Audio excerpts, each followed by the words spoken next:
Last number you called. Great for those annoying busy signals. Tired of your phone calls? Press the off button and you'll rest undisturbed all night long. And look, your radio shuts off automatically whenever you pick up the phone. No more fumbling for dials and shouting over the music. Best of all, the Electrophone console has a built-in speakerphone that lets you have hands-free phone conversations. With the press of a button, you can carry on a conversation from anywhere in the room. And the speakerphone lets you enjoy three-way family conference calls, just like important executives. At the office, you'll save hours with hands-free conversations. No more stiff necks and tangled wires. Electrophone has over 15 fabulous features in one beautiful compact console. But here's the best feature of all. Now on this special TV offer, Electrophone is being offered for only $79.95 with a full money-back refund. Use your credit card and order your Electrophone console, the space-age phone with the old-fashioned price tag. Here's how to order.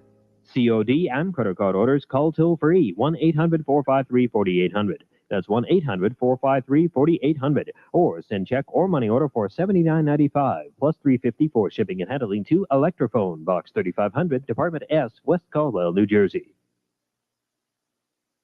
Just a few feet away are the best prices on sneakers and boots for the entire family. Sneaker Corner in Brooklyn and Queens.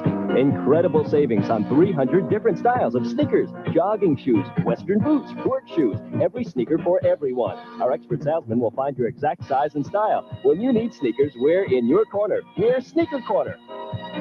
The best stop on the block. In Brooklyn on Avenue I and Nostrand, and in Queens on Liberty Avenue and Cross Bay Boulevard. Sneaker Corner. Sidney Poitier stars in an Academy Award-winning performance, Lilies of the Field, 6 p.m. Sunday on Channel 5. We wish you a Merry Christmas. We wish you a Merry Christmas and a Happy New Year.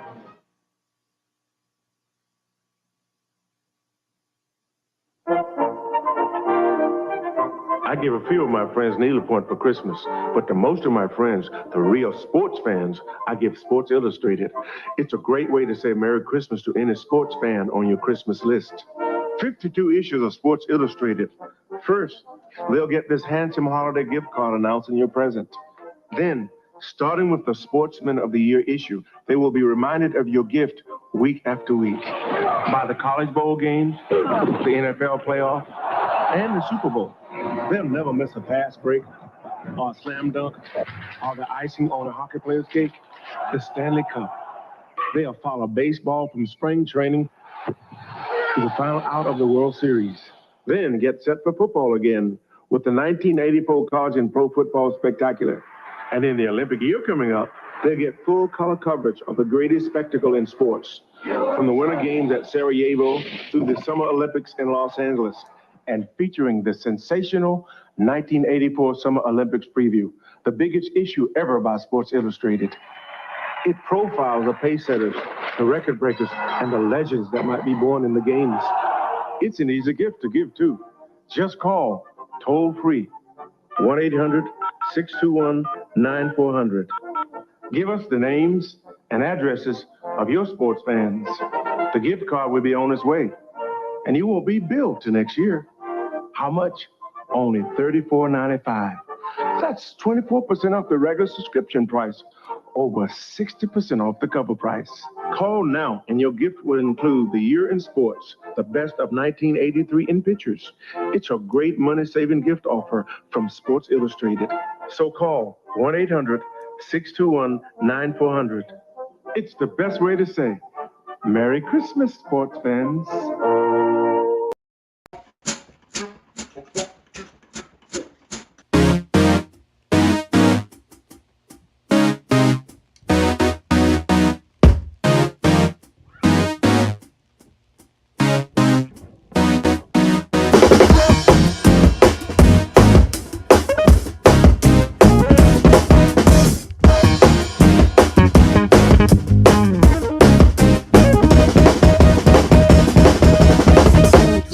I couldn't wait to see her. But the truth, I got some kind of amnesia. You worked up on me, said you thought of me fondly. And finally, since we let go, you're ready to say hello.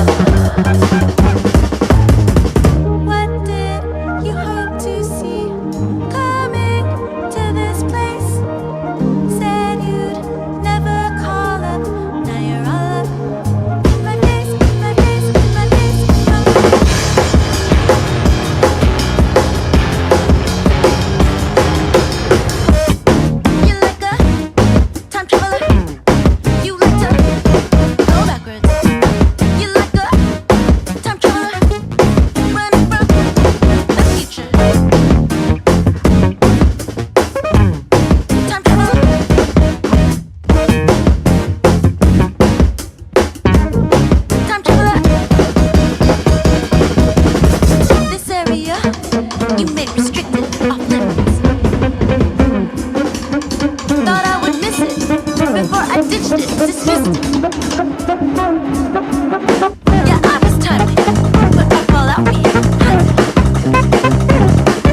And after 3 years of living, you're asking to go back in. What did you hope to see coming back to me? Are you satisfied now? Could you die now? Happily, happily, happily, happily, happily, happily, happily, happily.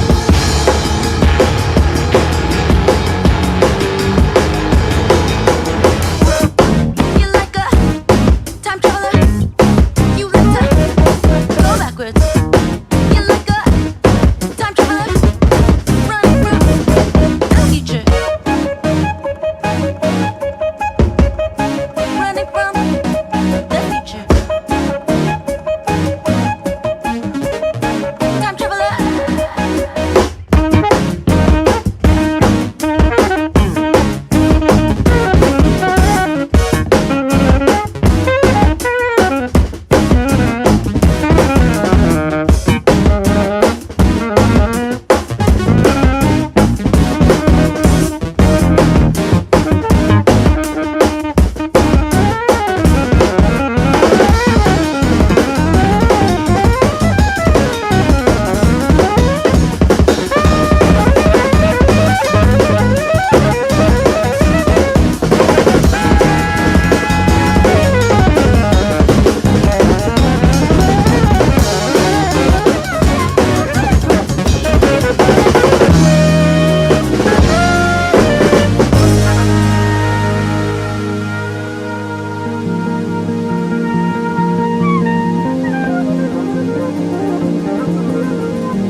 I'm not ready to go yet, okay?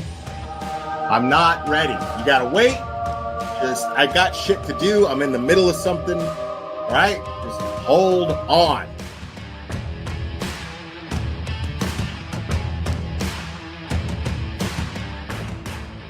Watch your mouth or don't come in here. Uh-oh. Uh-oh. Oh, yeah, people, come on, we're adults here. You know what? What is the point? Yeah, we're adults here. I got a fucking Burger King fucking thing on my head. We're all fucking adults here, guys.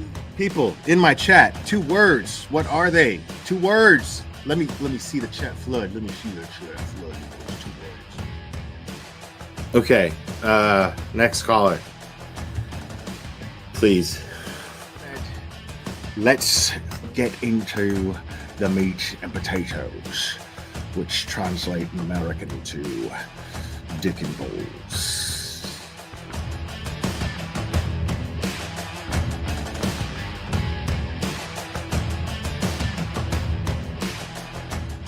I got flip-flops. These are my flip-flops. Yeah, I really like my flip-flops because I can put them on. Because look, watch me put them on. I can put them on all by myself. Watch me put them on. Look, are you watching? Look, these are my flip-flops. Thanksgiving Day. I remember it clearly. It was Thanksgiving Day. I was inserting myself in somebody else's fucking business as a cash grab, and you know. This channel is harsh reality. Karen Yak se jodió la sucia vida. Amen. This is Jonathan Lee Richards. I have cheeseburgers. I'm gonna put cheese on them. I'm gonna make sure that I have my hamburgers because I'm a big boy now and I can make the hamburgers. My mom lets me use the stove now.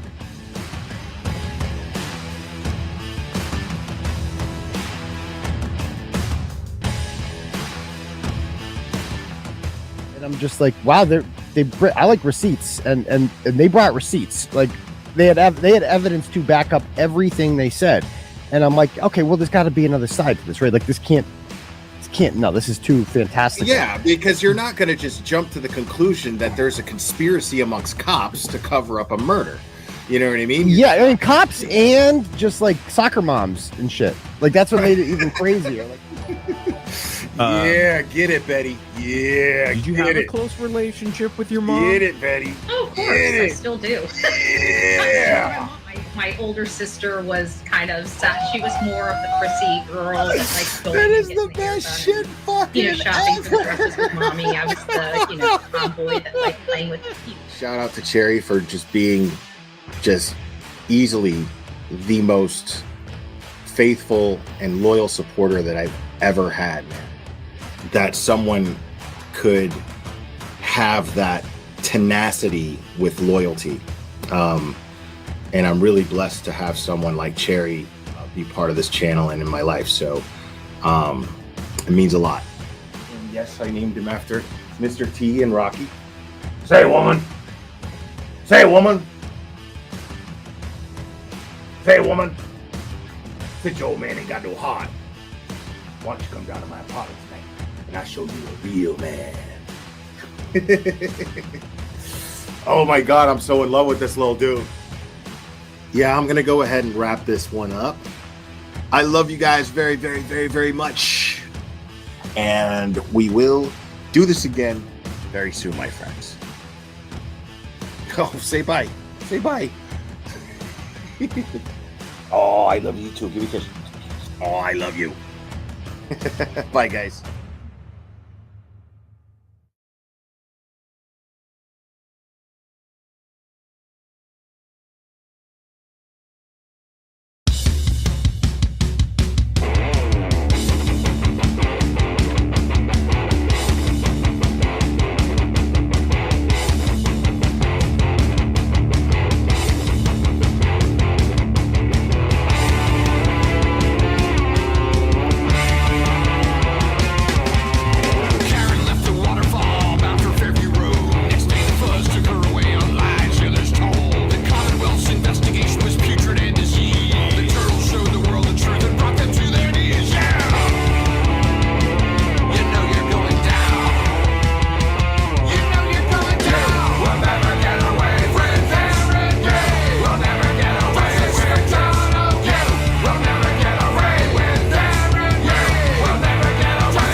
morning, people. Good morning, good morning, good morning.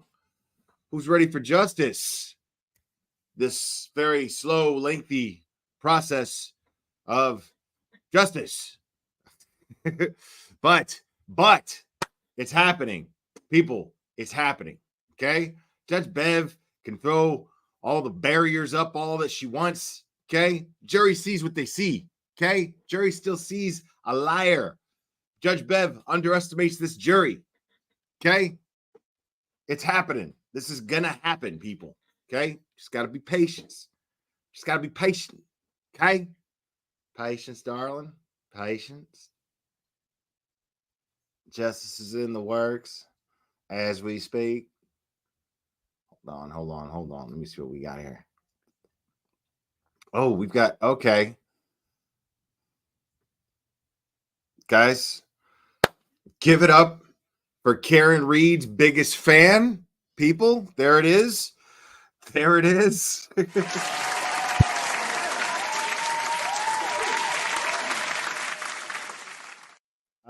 So we just gotta wait.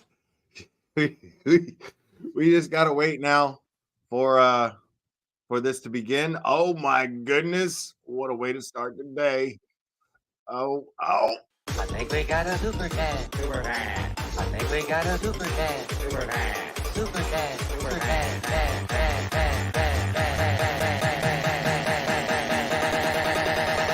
I think we got a super dad. I think we got a super dad. Diana, let's fucking go. Hell yeah. Hell yeah. I'm with you. I'm with you on this. Yes, people, we got a nice it's so crazy, man, because like normally I'm like, oh my God, this is taking forever as far as like days go, but I don't think that the days are long enough. Like I could sit here and watch testimony forever, as long as like it's like, because I'm always like either it's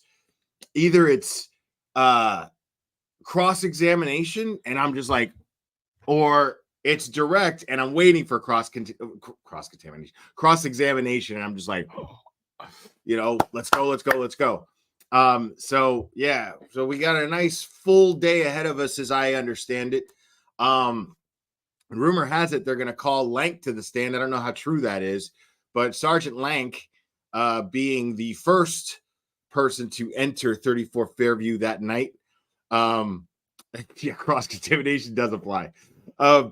Being the first, and also let's not forget, it's also the first to enter the home of Sandra Birchmore when she was tragically found dead. And we're not done talking about that. So one thing at a time for me, though, folks. One thing at a time. But yeah, this is we are on the road to justice. Whoa, little Irish girl, what? I think we got a super dad. Super dad. I think we got a super dad. Super dad. Super dad. Super dad.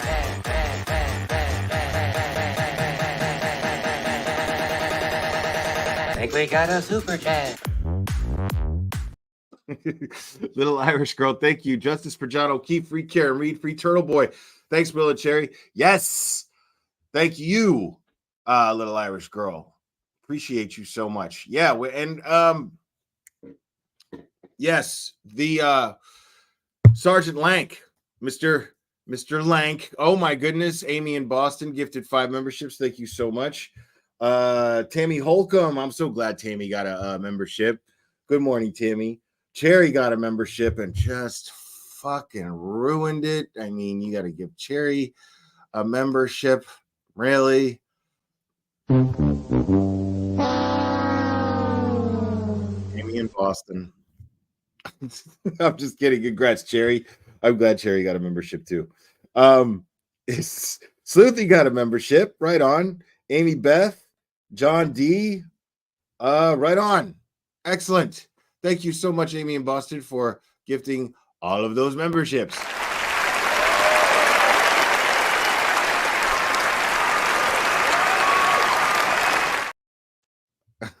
I'm kidding with you, Jerry. You know I'm always kidding with you. So Lank has a very, very strong history, according to the defense, has a very, very strong history with the Alberts, with the Albert family. Because apparently, and they're not going to allow these gentlemen to testify. Unfortunately, they're not going to be allowed to be witnesses. But and the lawsuit that they filed is not supposed to be brought up. Whatever. But the incident happened. I mean, are there not any police reports? Are there nothing like that of that nature that the defense can present as evidence? Because these things did happen. Sergeant Lank showed up to a bar because Chris Albert had some sort of beef with somebody. Chris Albert, who now sits on the Canton Select Board and who has since killed somebody with his car. Yeah. And so Lank decided to show up and deputize himself. And inject himself into this situation, and where he called for, I guess, backup subordinates under him. And when he came out, according to these gentlemen that ended up suing later, they Lank came out swaying, staggering from the bar, assaulted one of them, spit on another one. And all because he wanted to weaponize his position as a law enforcement officer to back up his friends, the Alberts, Chris and Brian. So yeah, this is the kind of people that we're dealing with, and this is the person who entered the home, who was the first person to enter the home, which would explain why there was no wellness check done prior to that, which is why there was actually no search warrant ever executed for this house. And Good is up first today. Okay, thank you, Jeff Spicoli. So Good is going to be up first today. So that's going to be interesting as well. So yeah, Bobby Swain, I agree with you. Crooks, every single one of them. Absolutely. Dirty motherfuckers is what they are, people. Now we're just waiting for court to start. I can see whether or not, I mean, it's still on Karen Reed's biggest fan right here. So we're just waiting for court to begin.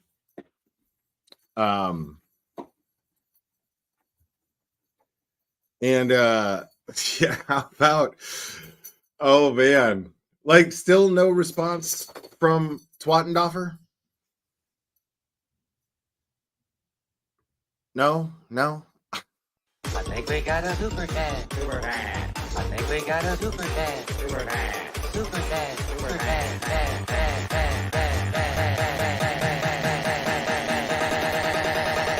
I think we got a super dad. I think we got a super dad. Oh my goodness. Hold on. I didn't mean to highlight that comment. Let me go back. Liz Reed, it's a great comfort to be able to hear the coverage here on the Glare while I cannot be there to sit alongside my parents. Well, it is an honor to have you here, and a pleasure.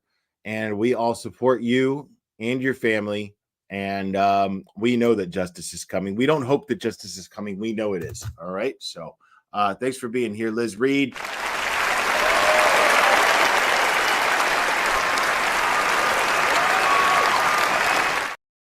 And I am honored to be the channel that you that you're the go-to to watch this on. This is amazing. And ever grateful.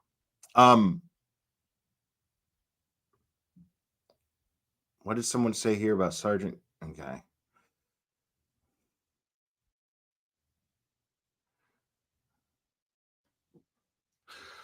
I mean, Dina's super chat dance is fire, bro. Like, I'm not even trying to lie. She lays it down. She lays it down. Absolutely. There is no doubt about that. What's up, Pearl? Good morning. It's not afternoon here in America. See, Pearl lives out there where Cherry lives, which is like the place that we won our independence from, right there in Massachusetts, where it all started. You know what I mean? That country that wanted to oppress us and tax us too much on tea, and we were like, nope, not gonna happen. And so and so they're still over there, and they're speaking, and some people are like, oh, it's English. It's English. It's the proper way to speak. It's English, the proper way to speak. It's the proper way to speak the language. The language originated here. It originated here. Okay, yeah, well, we improved it. American is just English 2.0. So, okay. All right. But we love you, Pearl and Cherry. It's ungrateful. How can we be the ones that are ungrateful? Oh my God, bro. Ungrateful. Spoken like a true fucking tyrant. Ungrateful. Listen to you. No, I love the Brits too. I do. I love my limeys. I'm a big fan of my limeys. Even Cherry. Absolutely.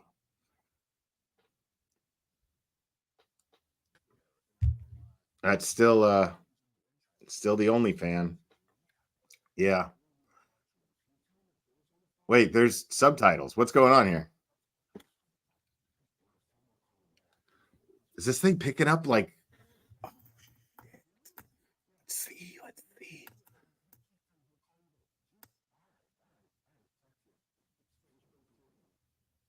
Did y'all see did y'all see the captions?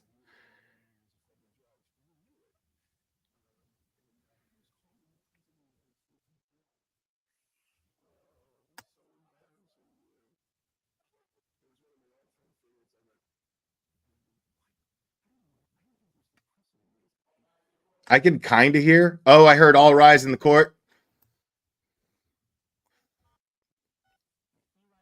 Boston 10. Get your shit together. I heard you are unmuted. Here we go. All right. Here we go, folks.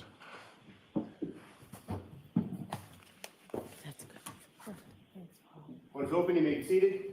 22117, the Commonwealth versus Karen Reed. Can I counsel identify? Adam Lally for the Commonwealth. Good morning, Your Honor. Good morning, Mr. Lally. Good morning, Your Honor. Laura McLaughlin for the Commonwealth. Good morning, Ms. McLaughlin. Good morning, Your Honor. Alan Jackson for Ms. Reed. Good morning, Mr. Jackson. Good morning, Your Honor. Elizabeth Little, also for Ms. Reed. Good morning, Ms. Little. And good morning, David Unetti for Karen Reed. Good morning, Ms. Unetti. Good morning, Ms. Reed. All right, counsel wanted to see me? I did, Your Honor. Judge, as I indicated in an email that I sent to your clerk last night and copied to Commonwealth. I have not seen the email. Okay, well, I'll explain what was in it. Essentially, I was alerting the court that I would like to be heard prior to the start of testimony today because since Katie McLaughlin testified on Thursday and Friday, we received a deluge of photographs. Woo! Here we go. With Caitlin Albert on many different occasions after they graduated high school. We received information from their high school yearbook that they were more than just acquaintances in high school. They were teammates on the track team.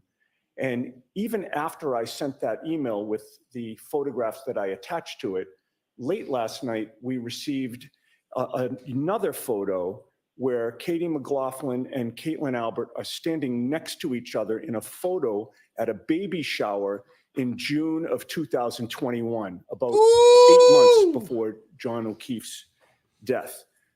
It's very clear to us that Katie McLaughlin perjured herself And I wanted to discuss the issue of the admissibility of not only the photographs that we're now providing that we just received over the weekend, but I also want to resurrect the admissibility of H, I, J, and K for identification. And I think a discussion of this, Your Honor, needs to start with what court orders are currently in place. The leading case with regard to the provision of reciprocal discovery when the defense is offering. Oh, so you want to get back to Rule 14, the Rule 14 issue? It is a Rule 14 issue. Okay. That's So supplemented by. hold on one second. So on top of that, we can discuss this later. I'd like to get the trial started. That's fine, Your Honor. My belief, my strong belief, is that we need to determine this today. And the reason is that Caitlin Albert is coming up as a witness for the Commonwealth. She faces the same areas of cross-examination that Katie McLaughlin faced, and these photos are relevant to her cross-examination. Absolutely. Okay. All right. So aside from the Rule 14 issue, I also think this is cumulative. I don't have the email. I do have the photos, but we can address this. When do you expect the Albert? I'm sorry. What's her name? That was all of you guys. Amazing. I'd say midweek, probably. It depends on how far we All get right. today. So we'll address this either today or tomorrow. Thank you. Scheduling purposes. So You can't beat the people, Bev. Sergeant Lenk, is he testifying today? Yes, Ron. All right. So we need a voir dire of him. I expect that might take a while. Is he testifying this morning, or can we use the lunch break for that? I need to know if it's around 11 o'clock, we'll have a voir dire. I'll just order coffee. I just need to know about that. So I anticipate 2 witnesses prior to him. So I can't predict necessarily how long. How long will you be with those 2 witnesses? With those 2 witnesses, probably half hour, maybe a little more with each. Okay. Any idea how long the cross will be with those witnesses?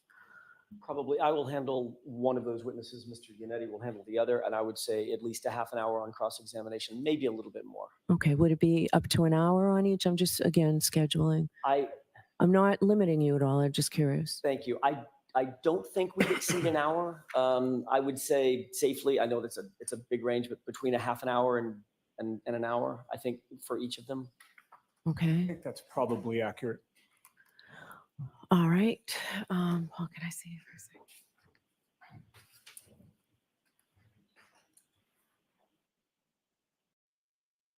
Dude, people. I mean. All right.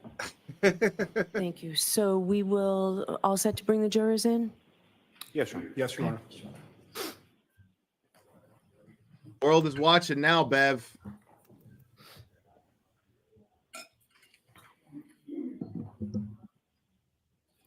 I mean, what did she think was gonna happen, dude? Like, dude, I love this shit. Dude, Turtle Boy is basically the corkscrew pasta stuck in Michael Morrissey's ass that he's in the hospital right now trying to be like, I don't know how that happened. I don't know how that got up there. I don't know. Million to one shot, Doc. Million to one. Oh my God, dude. This is too fucking much. This is the most insane shit I have ever seen in the justice system. Like in real time. I've never seen anything like this.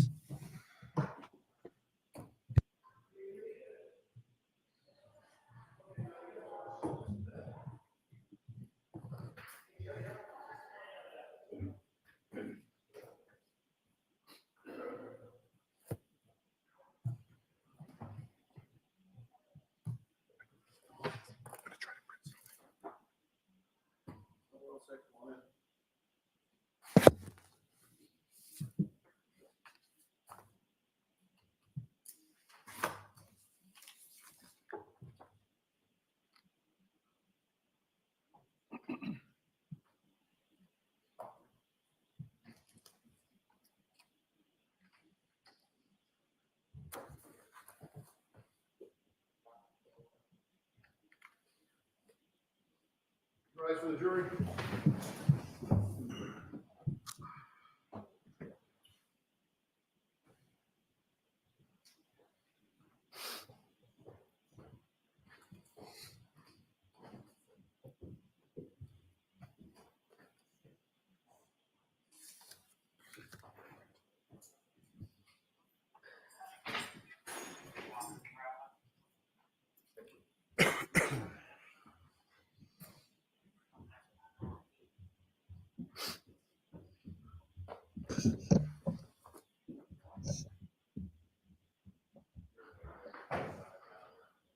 Hear ye, hear ye, hear ye. All persons have any business before the Honorable Beverly Canoni, Justice of the Norfolk Superior Court in and for the County of Norfolk. Draw near, give your attendance, and you shall be heard. God save the Commonwealth of Massachusetts. This court is now open. You may be seated. Good morning again, counsel. Good morning again, Ms. Reed. Good morning, jurors. I have to ask you those same three questions, and we appreciate your patience. We had to work out a few things this morning. So, was everyone able to follow the instructions and refrain from discussing this case with anyone? Yes. Everyone said yes and nodded affirmatively. Were you also able to follow the instructions and refrain from doing any independent research or investigation into this case? Yes. I'm going to ask you if you were able to refrain from seeing or reading. Did she go blind over the weekend? Hearing anything about this case since we left the other day. So with that, I'm going to see counsel at sidebar and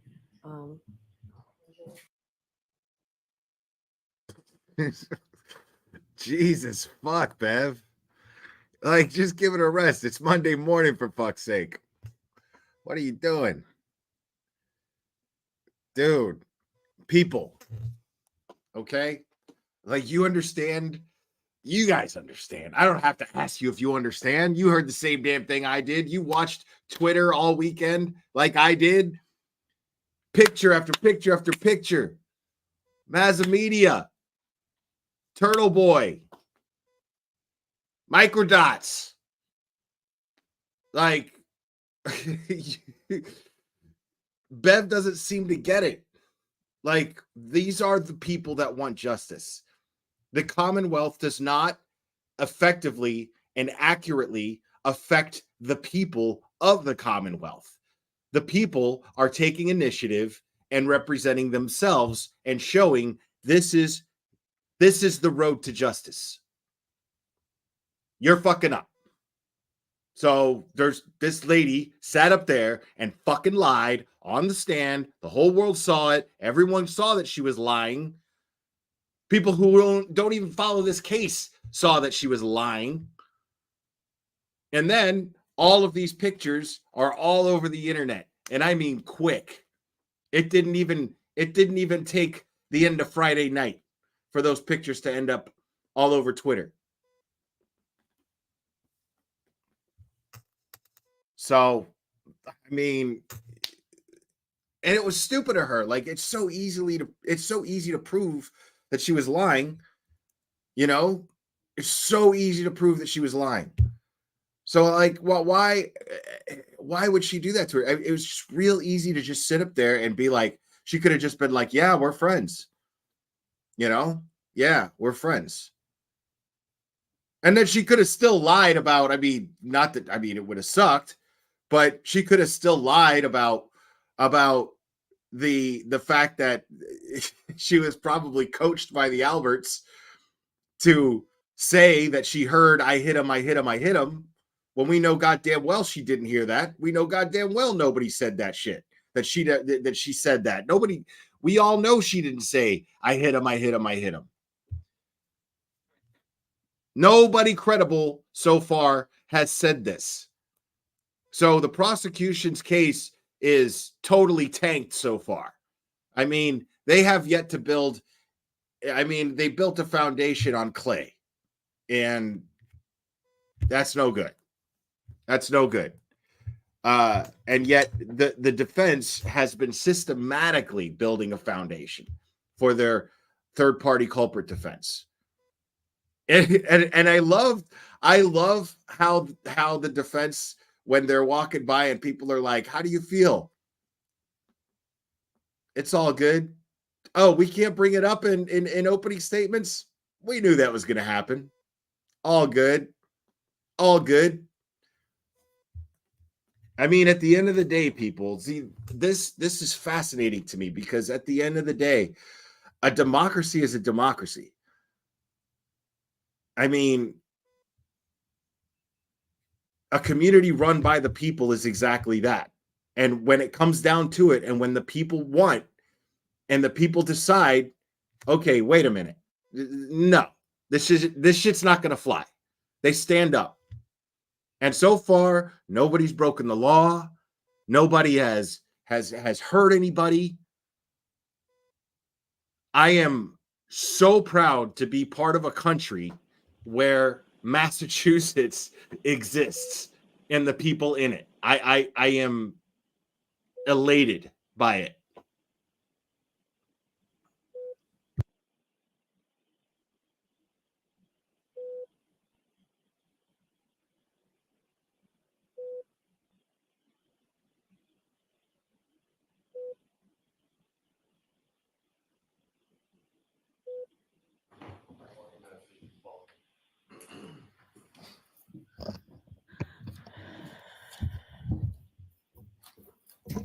Be mindful to step up. Morning. Morning. You solemnly swear the evidence you give the court and jury in the case now and herein should be the truth, the whole truth, and nothing but the truth, so help you God. I do. Thank you. All right, Mr. Lally, whenever you're ready. Good morning, sir. Good morning.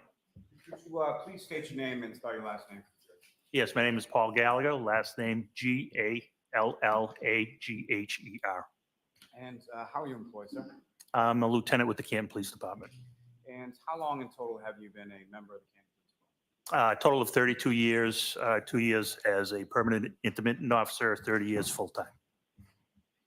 And you indicated that you are a lieutenant, is that correct? That is correct. And how long have you held the rank of lieutenant? I was promoted to lieutenant August 1st of 2021. What did you do with Canton Police prior to becoming lieutenant? I was the detective sergeant from 2018 until I was promoted in 2021.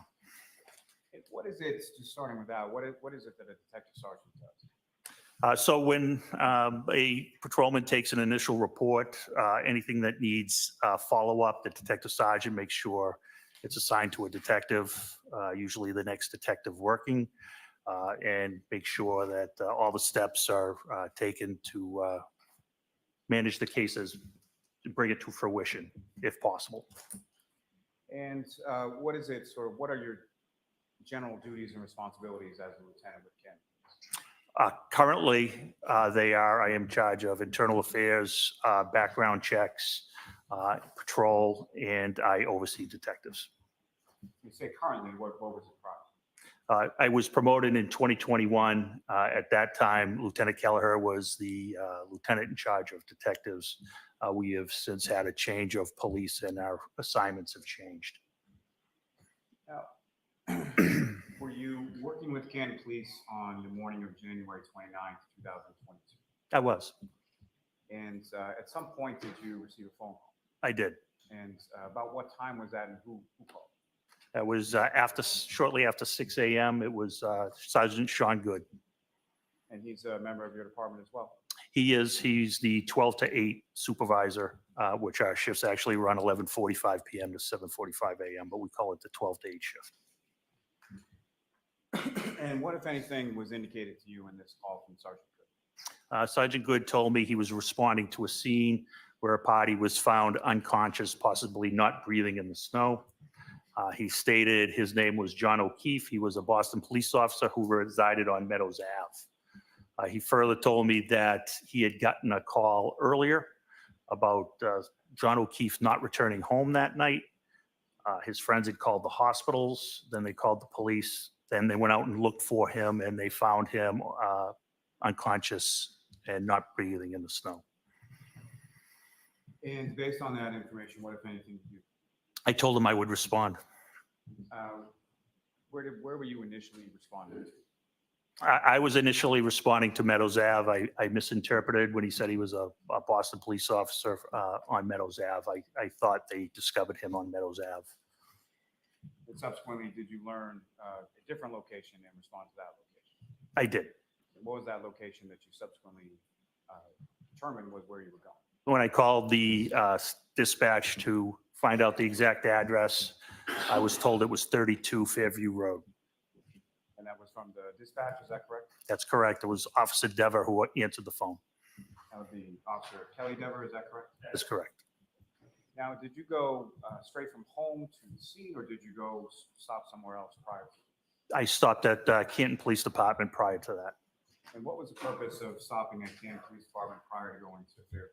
I was picking up some winter gear, and I advised Sergeant Good via the radio that all midnight personnel was to be held till further notice.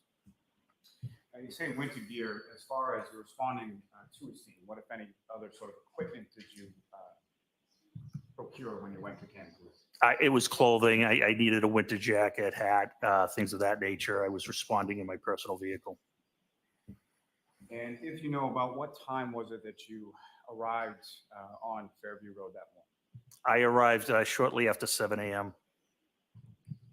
And when you arrived, what, if anything, was it that you observed upon your arrival? There were some vehicles pulling away, but parked by where the scene was were 3 Canton police vehicles and 1 black Toyota pickup truck that is assigned to our detectives. And who, if anyone else from your department was there at that time? When I arrived, the 3 marked units were occupied by Officer Mullaney, Officer Saraf, Sergeant Good, and the Toyota pickup was driven there by Detective Sergeant Lank. And as far as by the time you arrived, Mr. O'Keefe is no longer on scene, is that correct? That is correct. And what, if any, vehicles or apparatus or any personnel from the fire department were on scene by the time that you arrived? None. Now, when you first arrived, who, if anyone, did you first sort of speak with on scene? I first encountered Sergeant Good. And you had a conversation with him, is that correct? That is correct. And who, if anyone else, did you talk to? Detective Sergeant Lank joined us as well. And following these initial conversations with Sergeant Good and Detective Sergeant Lank, what did you do with that? Once they updated me on the case, we decided that we had to process where Mr. O'Keefe was found. It was snowing heavily. Sometimes the wind was blowing north, sometimes it was south. It was changing directions. And we discussed how to process where Mr. O'Keefe was found, because at the time we had no idea how he came to be where he was. And with respect to that, first, as far as where Mr. O'Keefe was, who, if anyone, directed you to where Mr. O'Keefe had been prior to your arrival? When I arrived and I spoke with Sergeant Good and Detective Sergeant Lank, they updated me on the case. They had told me that Mr. O'Keefe was transported to the hospital, that they were doing CPR on him at that time. They told me that he was bleeding from the mouth and nose, and that he may have had swelling above one of his eyes. They told me that they transported his girlfriend as well, and they told me the circumstances surrounding that incident. They told me that at some point after the phone call to the police station, friends, the woman's name was Kerry Roberts, picked up Miss McCabe and John O'Keefe's girlfriend, Karen Reed, and they drove around and they discovered Mr. O'Keefe on the left side of the property. I would call it the east side of the property, unconscious and not breathing in the snow. Now, this area that Sergeant Good directed you to, where he indicated Mr. O'Keefe was, you mentioned that it was snowing heavily at this time, is that correct? It is correct, yes. And about how much snow was on the ground in this area at the time that you initially went over there? I would say at least 4 inches of snow. Now, with reference to, as far as you mentioned, sort of processing, what, if anything, did you and the other officers do with regard to that scene as far as that was concerned? So it was a unique scene because of the weather. Sergeant Lank had notified Norfolk County CPAC. He had advised them that Objection. Sustained. I'm sorry, can you rephrase the question, please? So Detective Sergeant Lag had reached out to North County CPAC, correct? That is correct. And what is CPAC? It's the State Police Investigative Unit of the District Attorney's Office, Crime Prevention and Control.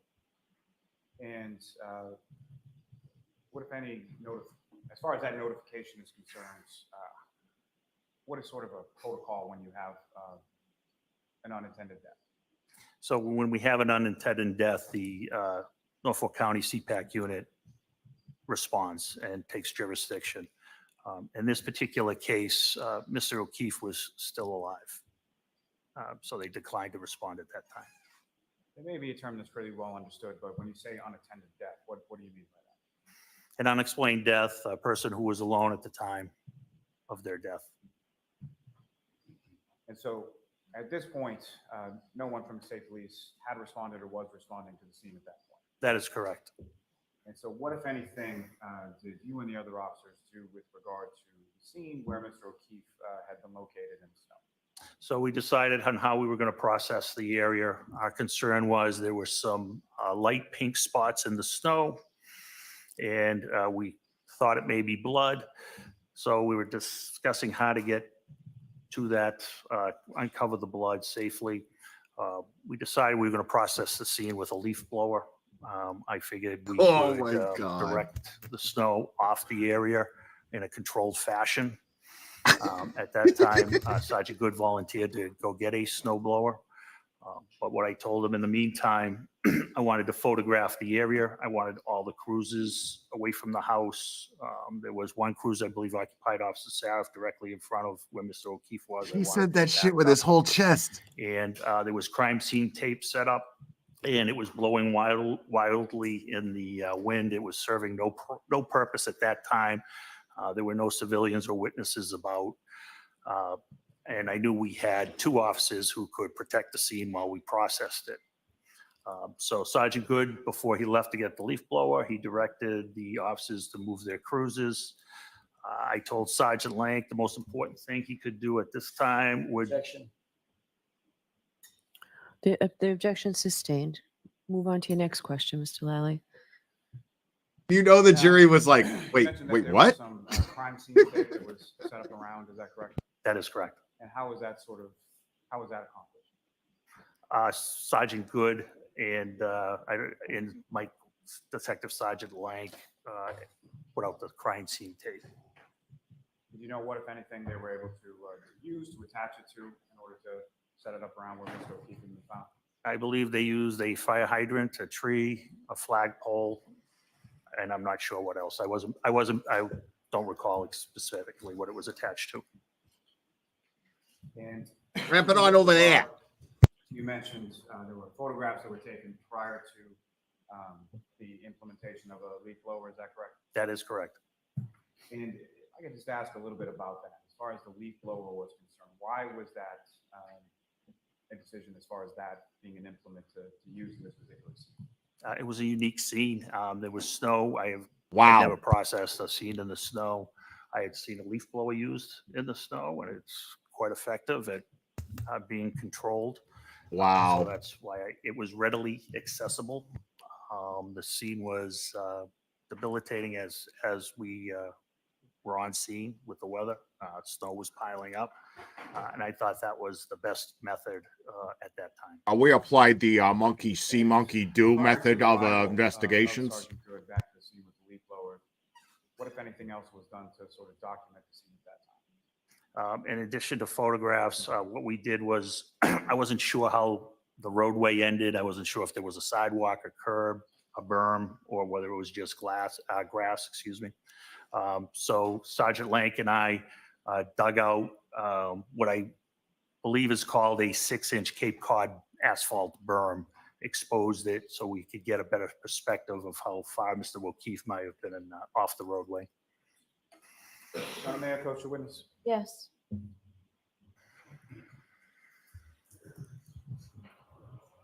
Dude, I love it. This guy is like full on, just like with his whole chest.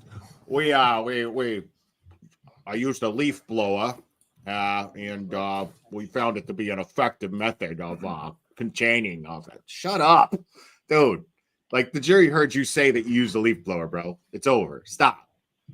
Like, I can't wait for cross-examination. Exhibit 7, 10, 11, 12, 13, 15, 16, 17, 19, 20, 21, 22, and 23.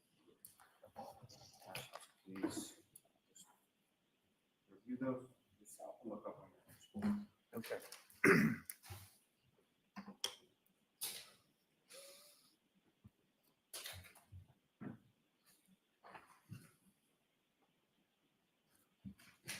Right, standard is.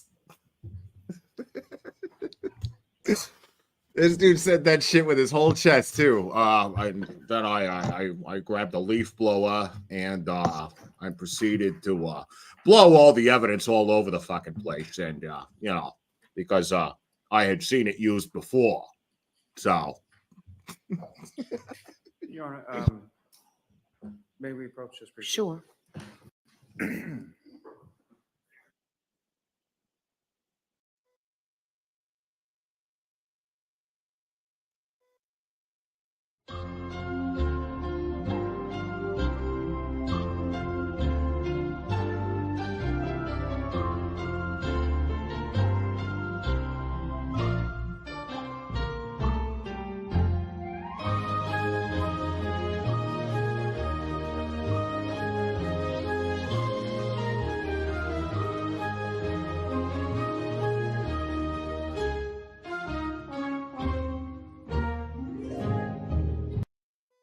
I mean, still.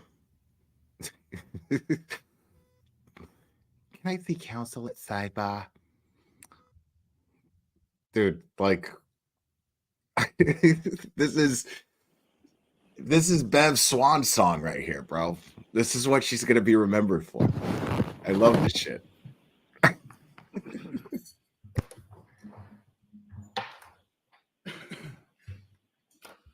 Mr. Lally, hold on for a second. You know what, I'll see counsel again at sidebar on this issue. Oh, what a shocker.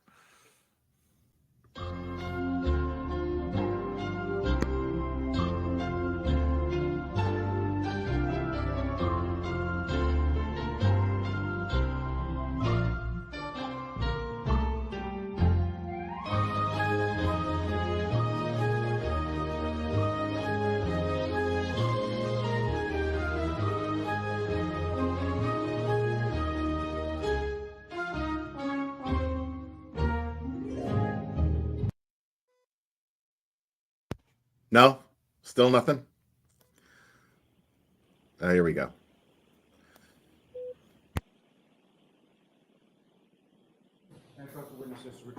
Yes.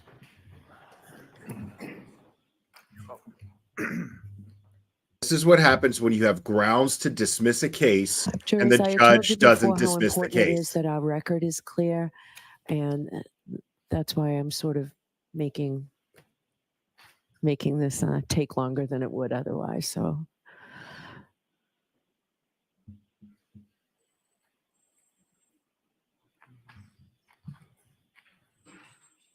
Again, this is what happens. This trial, this farce, this sham is what happens when you have grounds to dismiss a case and then the judge refuses the order to dismiss the case. Mr. Lally, can you simply hand her a note telling her what numbers? Yes, Your Honor, I'm just writing the numbers. Okay, thank you very much.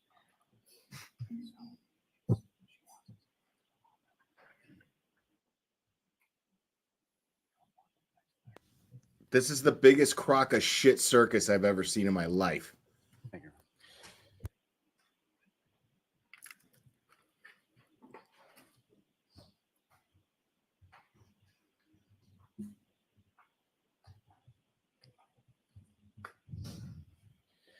So I would ask that the next 13 exhibits be marked. The next 13 photographs in the book be marked with the next 13 exhibits.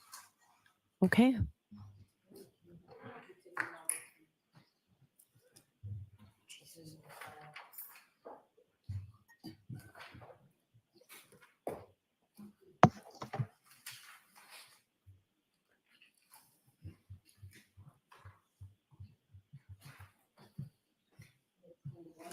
Thank you.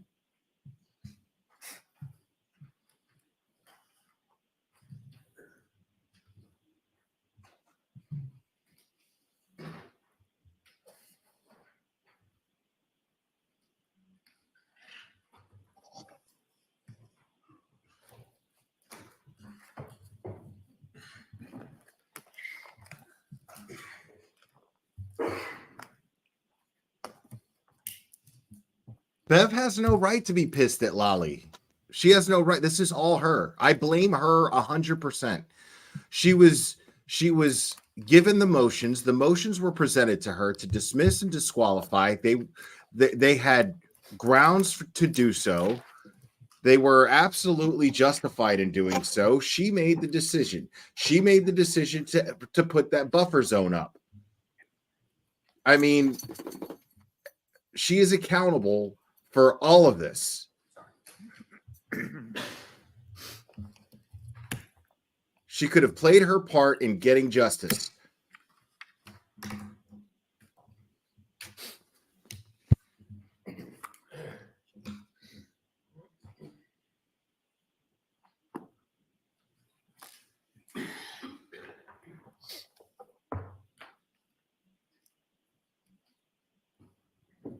Robert Parks.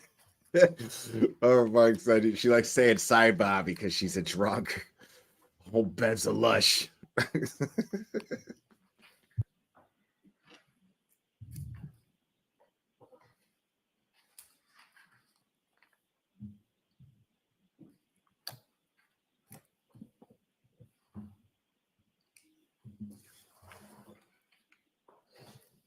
Yeah, I'm thinking Morrissey's got dirt on her. It's the only thing that I can think of. Nobody gets to be a judge to that point and just makes these blatantly bad decisions constantly. I mean, without giving a fuck either, you know? It's crazy.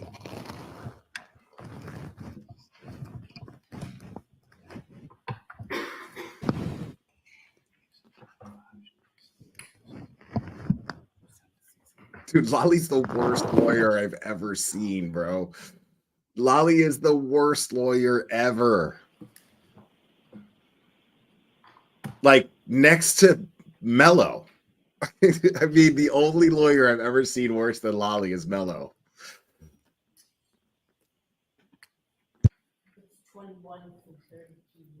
Thank you. All right, you can publish them, Mr. Lally? Thank you. May I return them to the witness as well? Yes.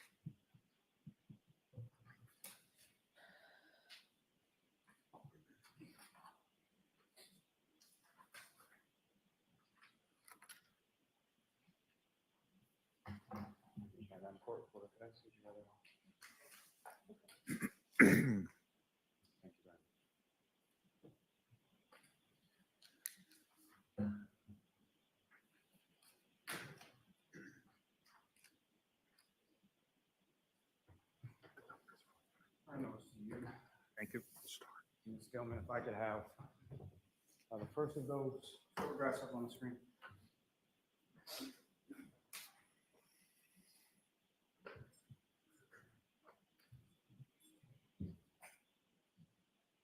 If you could enlarge that just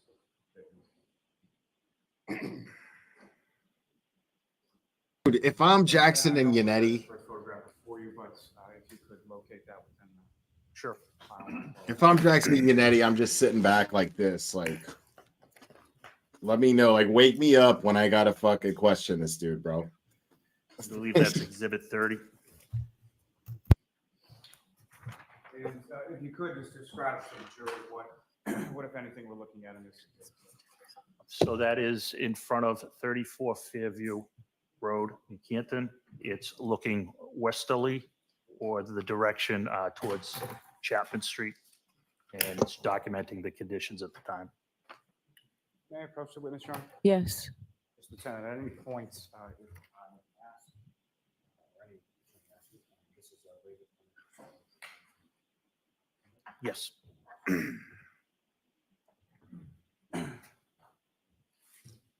And Ms. Gilman, if I could have the next photograph, please.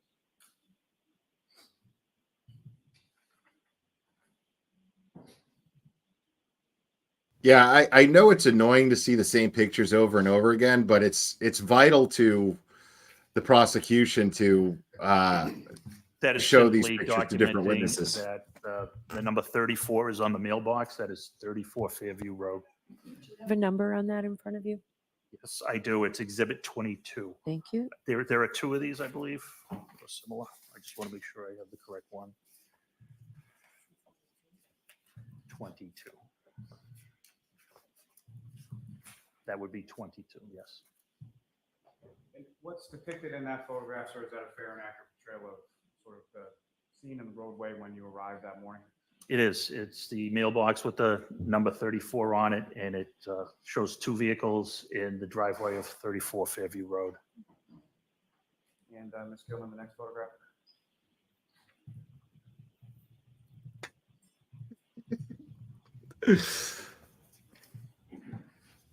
Yeah, the jury has to see every witness verify that they recognize everything there. That's Exhibit 28. It's a different angle of the driveway showing the third car in the driveway. I wanted to document what was in the driveway at that time. Next photograph, Ms. Gilman.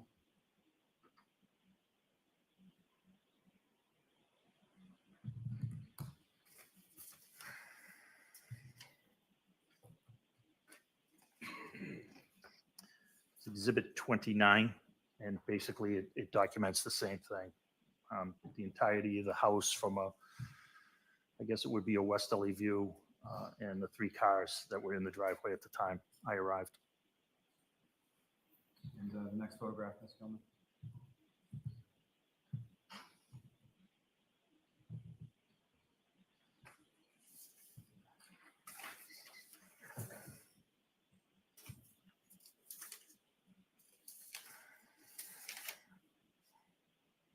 I believe that's Exhibit 31.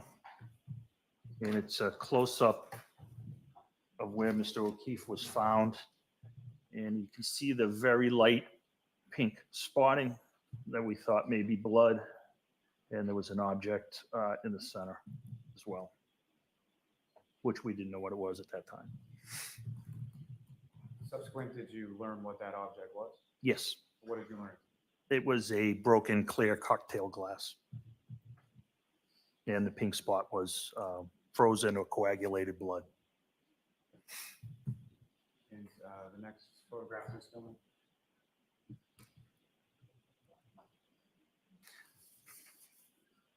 That's Exhibit 23. And it's basically showing that the scene was trampled by rescue workers, witnesses, etc. But you can still see Wow. the pink spotting in the area where Mr. O'Keefe was. Wow. As far as footprints within the snow that you observed, you indicated that the scene was trampled or walked over by first responders, correct? Correct. And the footprints that you observed, what footprints have you, so what areas around where Mr. O'Keefe's, where it was indicated to you that Mr. O'Keefe's body was, were those footprints located? They were located between the street and where Mr. O'Keefe was found. And as far as between where Mr. O'Keefe was found and the house or the residence at 34 Fairview, what, if any, footprints did you observe in that area? I didn't observe any footprints at that time. Ms. Gilman, if I could ask for the next photograph, please.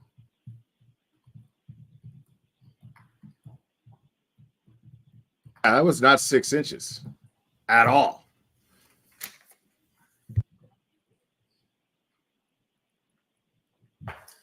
That is Exhibit 24.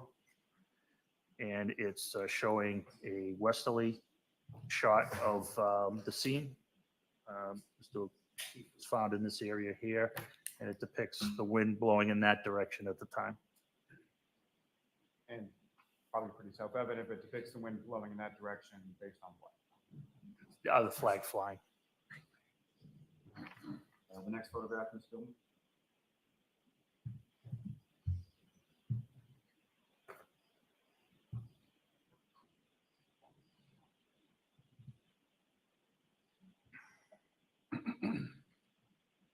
That is Exhibit 20. That is the I believe it's called a 6-inch Cape Cod asphalt berm that separated the roadway from the property of 34 Fairview. And this is the long look to where Mr. O'Keefe was discovered.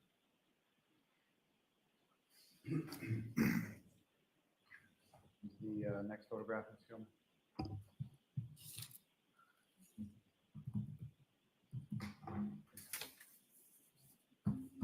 Again, that's a close-up of one of the exhibits we saw earlier. Again, you can see the spotting and the glass here. This is, I believe this is exhibit 26. So, next photograph is filmed.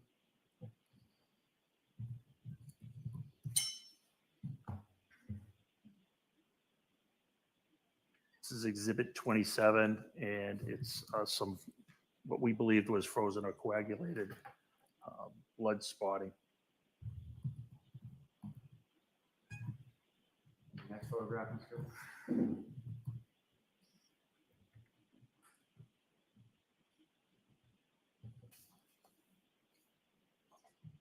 And that's a different view, close-up of the scene, and that's exhibit 32. And the next photograph is filmed.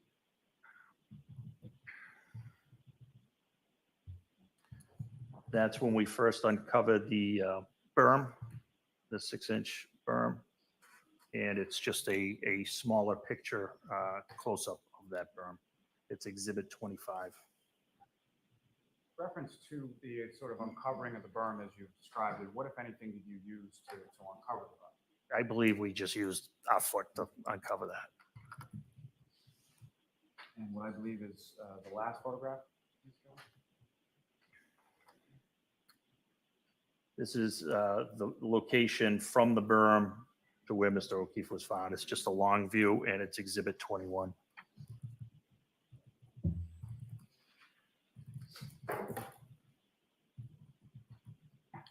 May I approach you on just? Yes, yes. Tori.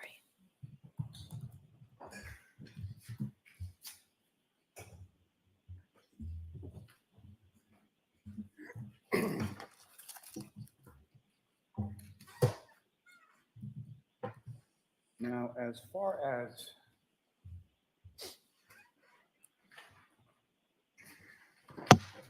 the cruisers with the Canton Police Department, what, if any, sort of recording equipment are they equipped with? They're with dash cameras, watch guard cameras. And have, or what, if anything, have you done to review some of that dash camera footage from the cruisers, from that? I've reviewed all of it. And specifically, have you reviewed dash camera footage from the 683 cruiser officer, Saros cruiser? Yes, I did. And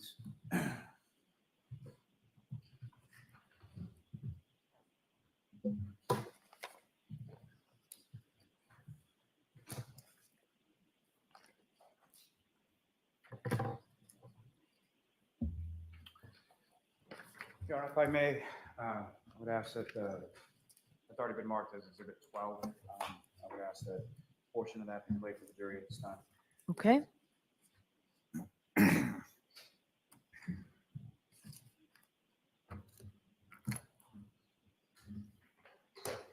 And Ms. Gilman, if you could fast forward this to approximately 57 minutes or so into the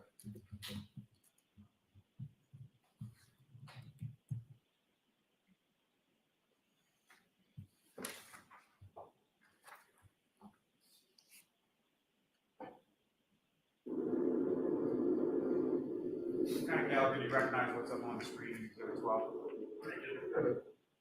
And what do you recognize? That's the video I referred of Canton Cruiser 683 on, it's dated January 29th, 2022 at 7, if the time is correct, 7:02:54. And around this time, within this video from Officer Saros cruiser, what, if anything, did you observe occurring within that cruiser camera footage? I believe it's at approximately 57:17. You'll see Sergeant Good begin to mark out the scene with yellow crime scene tape. You'll see him in front of the cruiser at first. Him, Officer Mullaney, and Sergeant Lank walk off, and then you'll see Sergeant Good stretching out the crime scene tape. And if you could, sir, as the video is playing, using the laser pointer that you have before you, just draw the jury's attention to who, if anyone, you observe or recognize within that video. Yes. Just come in if you could.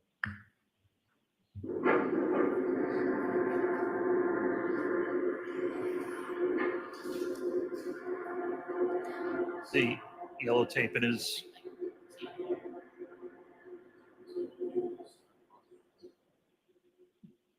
There's two officers with yellow crime scene tape. I believe this is Officer Mullaney, but I'm not sure. I know this is Sergeant Good. My apologies, Ms. Gilman, if you could play again. That's Detective Sergeant Lank in the lighter coat. Sergeant Good and Lank, they walk off camera.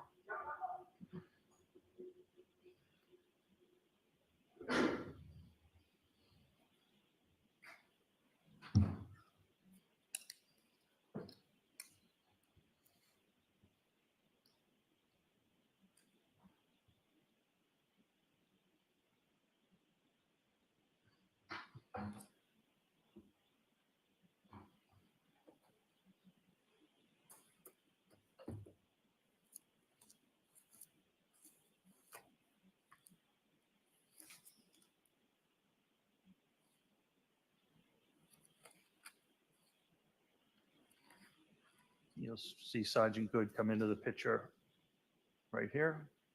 They're stretching out the crime scene tape. You can see it flapping in the wind there. See it raise way up because of the wind. This is the crime scene tape here. So proud of how shitty they preserved that crime scene.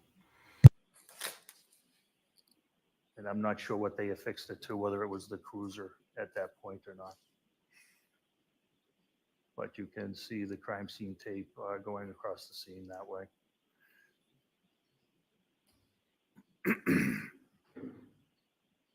Ms. Gilman, if you could pause it right there for a moment. So, Lieutenant Gallagher, in addition to sort of the crime scene tape that you observed in this video, what, if anything else, did you get from the station to attempt to sort of secure the scene or place at the scene? I'm not sure what you mean. Did you get a tent at the station? Excuse me? A tent at the station? No, I didn't. You didn't? No. And why not? I had a tent with me from home. It was a personal 8x8 tent at that time. And so at any point in time, you were able to set up that tent that you retrieved from your home? Due to the weather conditions, we did not set it up because it would have required officers holding it down, and we didn't think the top would stay on. So you thought it was a good idea to bring up that you had a tent from home? You say due to the weather conditions, what, if anything, about the weather conditions prevented you from setting that tent up over the scene? There was high winds, shifting directions, a large amount of snow falling. Ms. Gilman, if I could ask, if you could just pull forward in that video to about the 1 hour, 7-minute mark.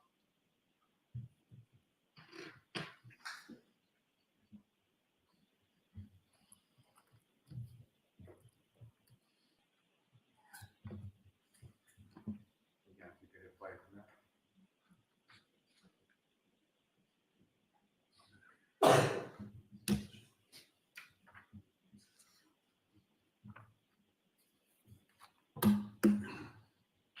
Lieutenant, what, if anything, are we looking at in this portion? If you look closely, it's the crime scene tape that's blowing around.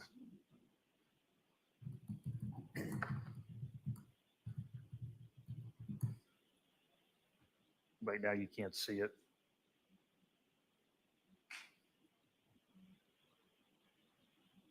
Or I cannot see it from here. See, none of this shit matters. Is this around the point where the decision was made to take that down? Is that correct?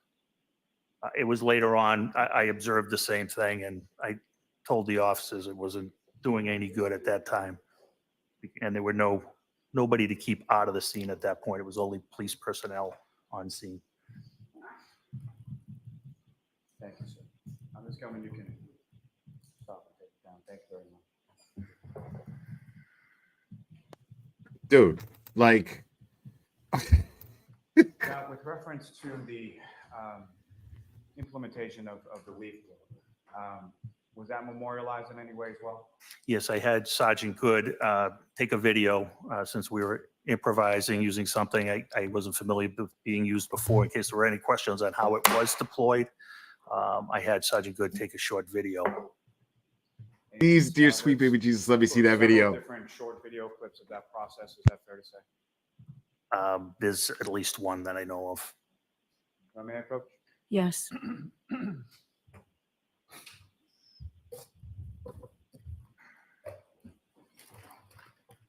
Oh God, please, please show that video.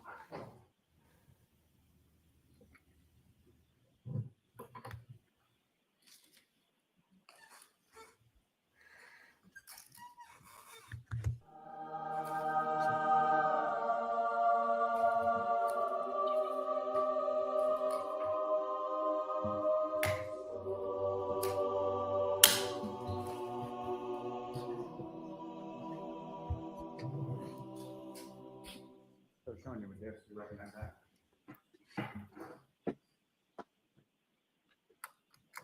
I don't recognize it. I haven't seen this disc before.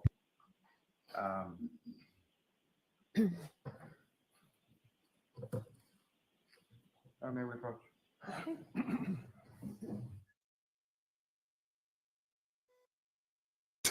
Dude, this dude is so proud of his bullshit preservation of this crime scene. It's killing me right now. This dude loves himself for it. I had a personal tank from my home in my car, but we decided not to use it because, you know, it was windy. So, yeah. So, no, I did not use procedure and go to the police station to get a tent or send one of my subordinates to go get a tent. But I had one in my car. It was a personal one. So I had it in my car. And, you know, this dude is killing me right now, bro. Like, how's Karen Reed not cracking up laughing right now, dude? I can't even. Like, can you imagine what she's going through right now?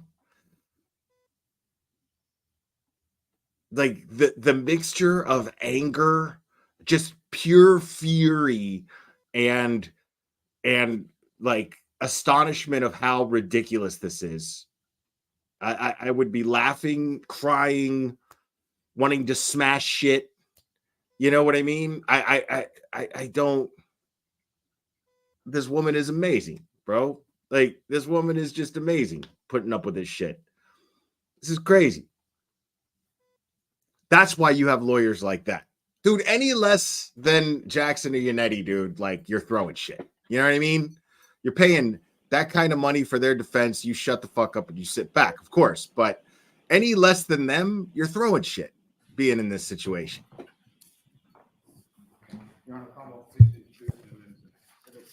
Okay.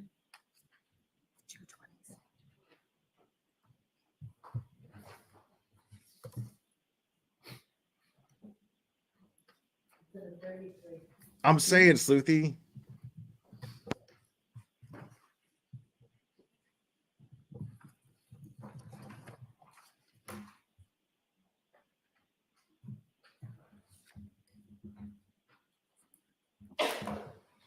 My deepest apologies, Your Honor. May we approach this briefly? Okay. Jurors, feel free to stay. Okay, I don't know what's going on here. So another sidebar. Like, I don't get what they're trying to do here. Like, I don't understand.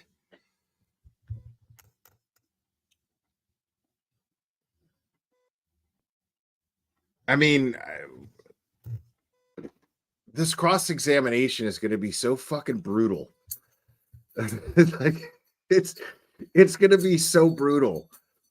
This dude is I mean, what else could they do though? Think about it. If you're prepping this guy for direct questioning, right? You're prepping this guy.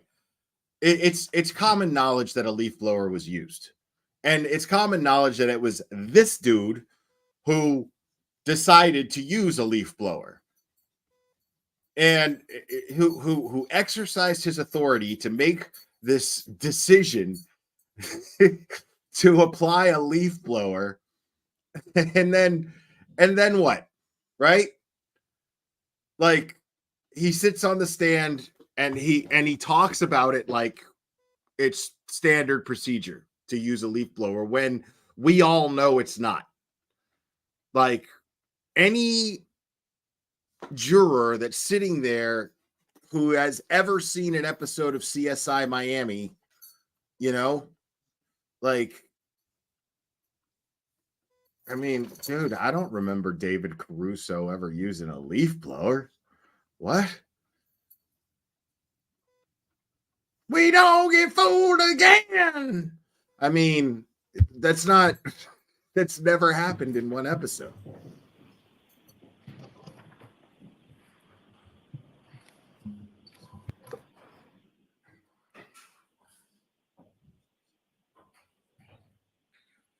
Your Honor, with the court's permission, may I publish what's now been marked as 30.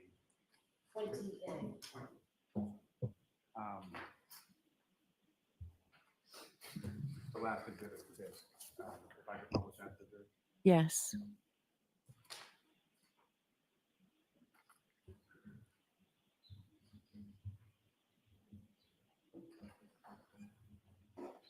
Anyway, this is 1 through. Sorry, Ms. Gilman, if you could just pause it right there. And Lieutenant Gallagher, do you recognize what's up on screen? I do. What do you recognize? It's me operating the leaf blower and My at God. the scene where John O'Keefe was discovered. This is gold. Who is operating the leaf blower in these videos? I am. And who, if anyone else from your department, is sort of present while this process is going? Detective Sergeant Lank is documenting, and Sergeant Good is also assisting. And Ms. Gilman, thank you very much. If you could just play and run.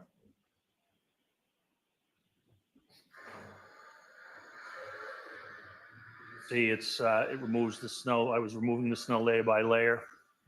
And right here, you can see it exposing the cocktail glass. You're going to see red spots appear as I remove it layer by layer. These pink spots start to turn to be dark red spots. As you see, we can control it. We were concerned with whatever other. Oh, hold on and wait for a question.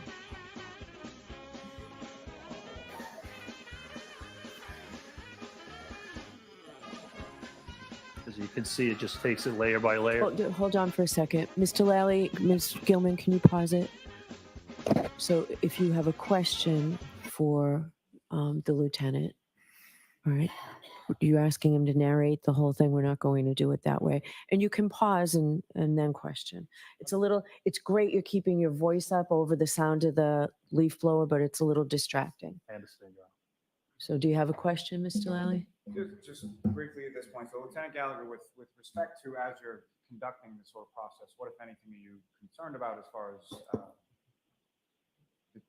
throughout this process of trying to locate evidence there? We were concerned with the weather destroying biological evidence at that time. Not the leaf blower. Got it. And so what, if anything, were you doing with regard? We were trying to take the snow that had fallen over the blood, and we were trying to remove it to expose the blood. And as far as during this sort of removal process, how much of the snow were you able to sort of sift layer by layer with the leaf blower that you had? We could control how much I wanted to sift. I did it I started out as gently as possible, and if it needed more snow needed to be removed, I got a little more aggressive. Thank you. Ms. Gilman, if you could get that. Oh my God, dude. This guy is a moron, bro. He's so confident about it.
Skillman, if you could play the last video, please.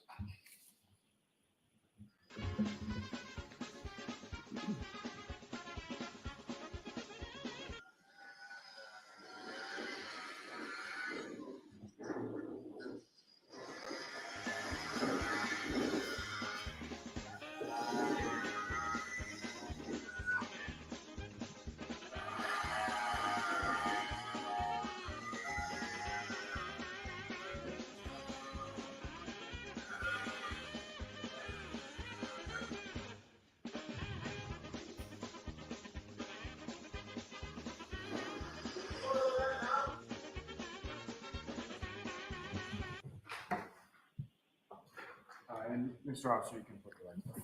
Okay. Thanks.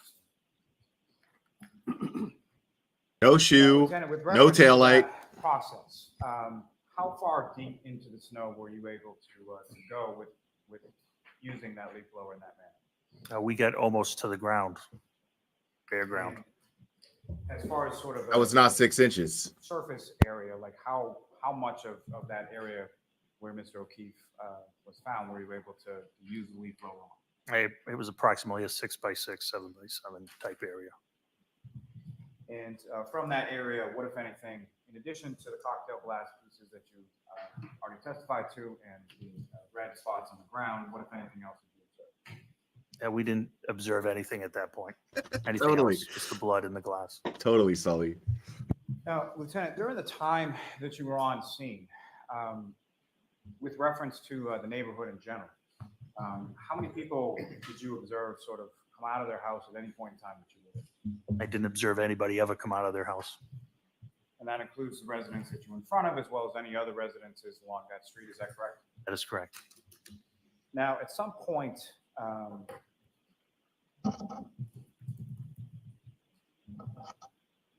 about how long a period of time, if you know, were you on scene that particular morning?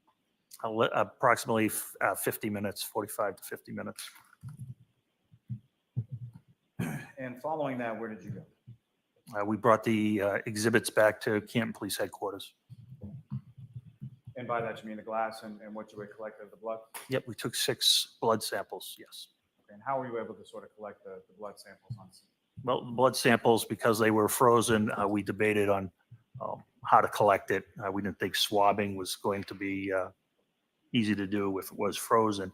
So we decided on finding some type of temporary plastic evidence container. We were able to find large cups, and we took 6 samples. We bagged the 6 samples, and Sergeant Lang transported them back to Canton Police Headquarters. No offense, but you are a And stupid with respect asshole. to those samples and piece of glass that you located, eventually, what, if anything, was done with those? Well, first and foremost, when you came back to Canton Police Station, what, if anything, did you do with them there? Chief Berkowitz was at headquarters, and we had a meeting in the detective sergeant's office. what I'm asking, sir, is with reference to those items that you took back from Fairview, when you got back to the station, what, if anything, did you do? Sergeant Lang placed them into evidence. And then subsequent to Sergeant Lane placing them into evidence at some point, where did they go? They were turned over on February 1st to the Massachusetts State Police Crime Lab. And was that something where they were driven to the crime lab, or did the crime lab come to the station? The crime lab was already at the station. Now, you go back to the police station and have some conversation with your chief, is that correct? That is correct. And what was your chief's name? Chief Berkowitz, Kenneth Berkowitz.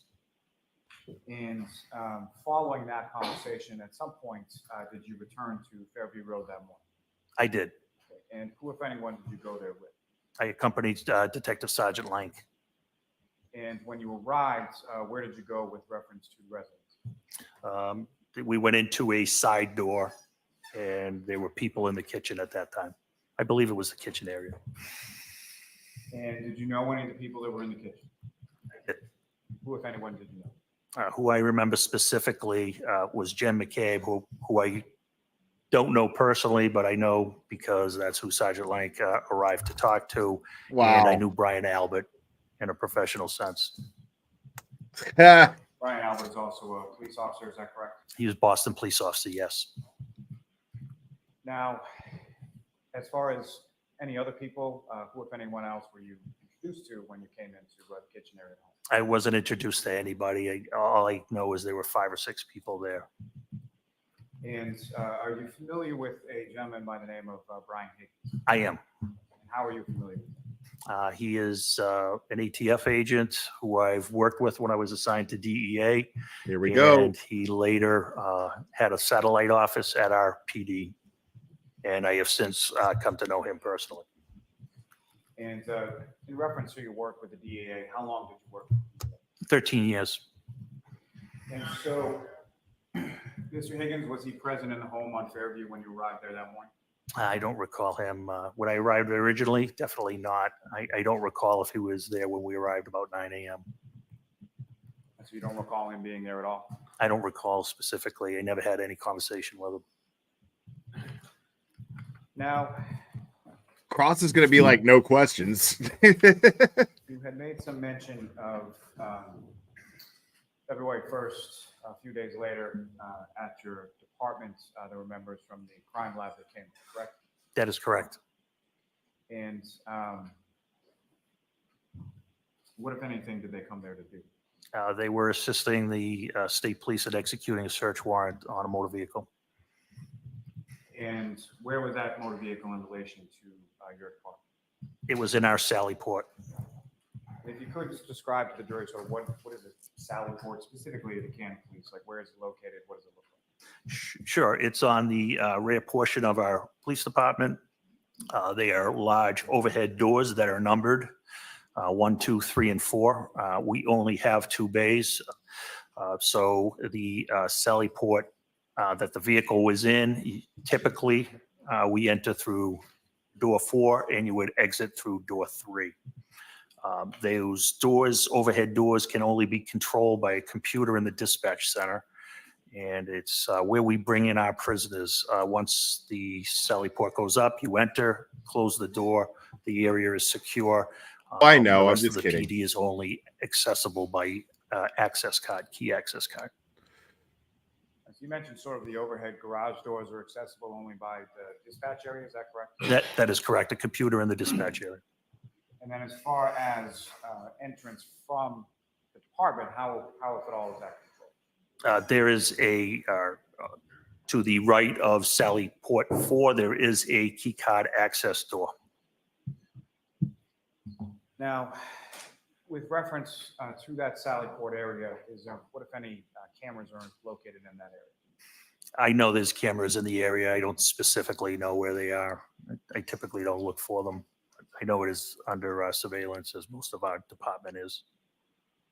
And have you reviewed the at least portion or the entirety of the Sally Port video from that particular day, February 1st? I've seen a small portion, yes. May I approach the witness, Your Honor? Yes.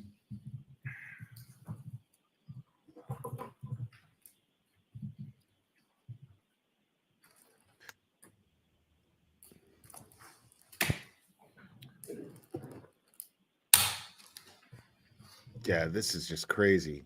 And I agree with Benjamin John. Like, at least he's being honest. Depicted on God that, damn. particular flash drive. Yes. Okay, what is depicted on that, sir? CPD Sally Port videos. You know, call will seek to introduce and admit as the next exhibit. Any objection? No, Your Honor. Okay.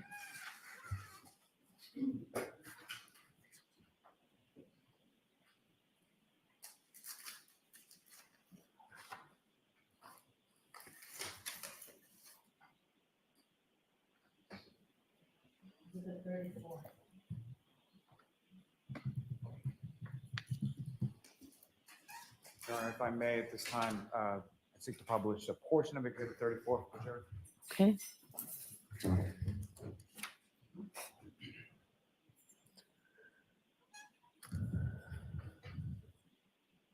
I have one moment, Your Honor. Yes.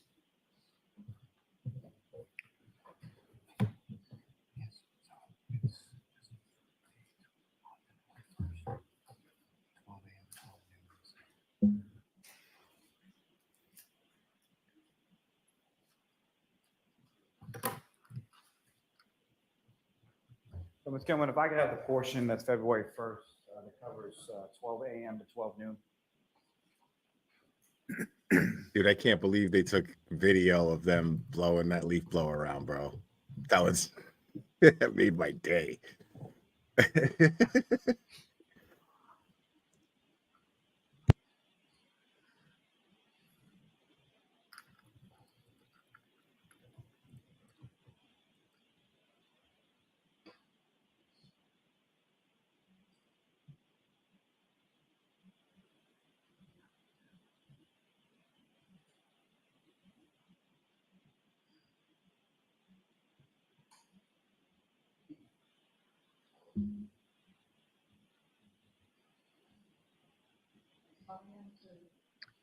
You're on the 2-1 at the bottom. Yeah.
Ms. Gilman, if I could ask you to just fast forward that to approximately 9:11 a.m.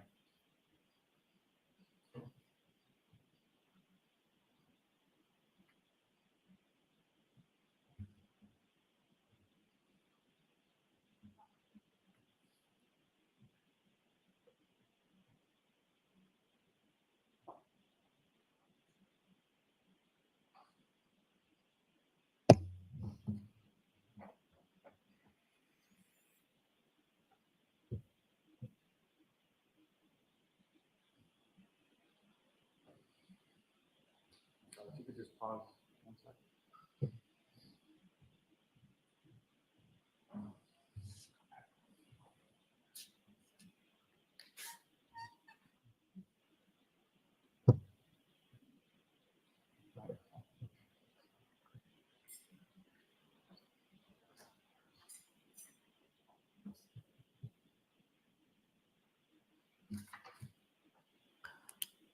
Why don't we take our morning recess? Yeah, why don't we do that? Take a 10-15 minute recess. That means 15.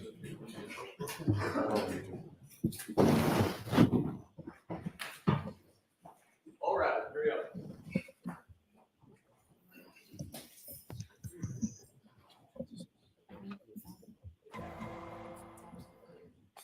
Oh, that wasn't loud enough. My bad. Nancy.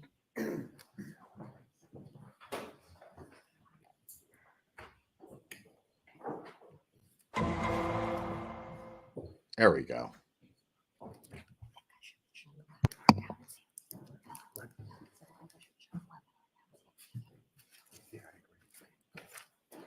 All right, so we're still in session.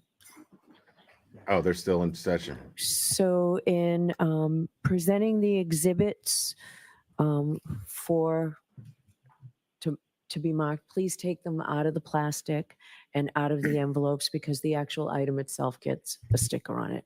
That would just save a little time. We're having all sorts of difficulties. FTR is not working. I'm not sure that we're getting any internet in here. Thank you, Joanne. Are we all set with this? Is this something? Do you want to use the flash drive that you put in? Does that help?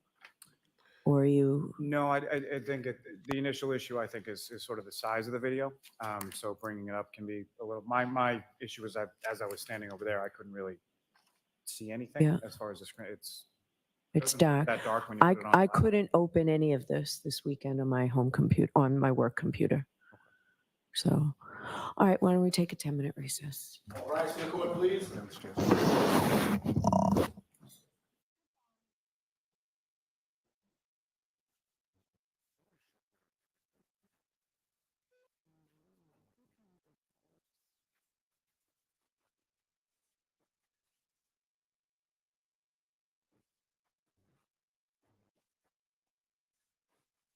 Okay. People. Absolutely wild, man. Let me say thank you real quick to Diana, Little Irish Girl, Amy in Boston, Liz Reed again, Pearl, Southern Gal, Sully, Sherry Reed. I like that play on words. That reminds me of Jerry Reed. That's pretty awesome. It's probably your real name. Joanne F. Thank you guys. I appreciate all of you. Dude. Okay. And like Benjamin John said, you know, respect to the guy for being honest. I mean, I will give him that, but the bottom line here is how this evidence. I mean, we saw video footage. This guy was. I mean, what else is he supposed to do? I mean, let's play devil's advocate here for a second. What else is this man supposed to do on the stand when he makes a decision to use a leaf blower? I mean, he's going to stand by his decision. You know what I mean? He's not going to sit there in open court on the stand being questioned and go, you know, leaf blower, I don't know what the fuck I was thinking. It's probably pretty stupid to use a leaf blower, you know. Of course he's not going to do that. Of course he's going to sit there and he's going to back himself up and he's going to say things like, I felt that a leaf blower would be effective in clearing out evidence and blah, blah, blah. I mean, even Twattendorfer ridiculed them for using a leaf blower. She didn't ridicule them, but she was just like, well, mistakes happen. She even referred to it herself as a mistake. And if that idiot can say that that's a mistake and that was a bad move, then I'm telling you, it's a bad move. Nobody uses a leaf blower, dude. Nobody does that. That's never been done in the history of preserving evidence or retrieving evidence, especially not blood evidence. I mean, crazy. What I'm still shocked. I mean, but he was so proud of himself, just sitting there like, yeah, I've seen it done before. You know what? I mean, so, and of course I was joking when I said that, you know, there's no cross-examination necessary. The joke is the jury is smart enough to sit there and listen to this direct and go, what the fuck was this guy thinking? And why did you think that the jury needed to hear? Why did Lolly even bring up the tent? He had to know what his answer was going to be. Lolly had to know what his response was going to be, what Gallagher's response was going to be. when he asked about a tent. And sure enough, this guy goes, no, I had a tent in my car that I used for personal use. And then, I had a tent in my car, but no, we didn't use it because it was too windy. You mean you're telling me that you're going to tell a family that's a good enough excuse to tell a family of a fallen police officer or a family of any victim whatsoever, much less a fallen police officer? You're going to tell me that you're okay with giving the excuse that the weather was bad and that's why you weren't able to preserve evidence? That's why you weren't able to preserve a scene properly and follow basic procedure that nobody seemed to have any knowledge of? Basic knowledge of preservation of a crime scene? That is crazy to me. Wait, what? Oh my God. I think we got a super dad. Super dad. I think we got a super dad. Super dad. Super dad. Super dad. Dad, dad, dad, dad, dad. I think we got a super dad. I think we got. There you go, Nathan. Thank you so much, buddy. Man, this is the craziest trial I've ever seen in my fucking life. Hold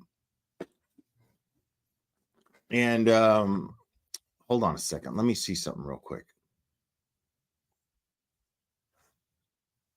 Yeah, so make sure, man, go, guys, while we're on recess, jump over to Turtle Boy's chat, give him a like. He's live. Attorney Melanie Little's live. Give her a like. Give Young Jerks a like. He's live. Tom CPU, of course, you got to give Tom CPU a like.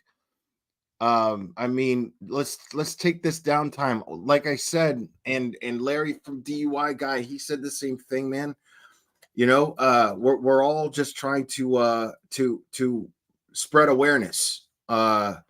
And this absolutely needs awareness. This absolutely requires awareness.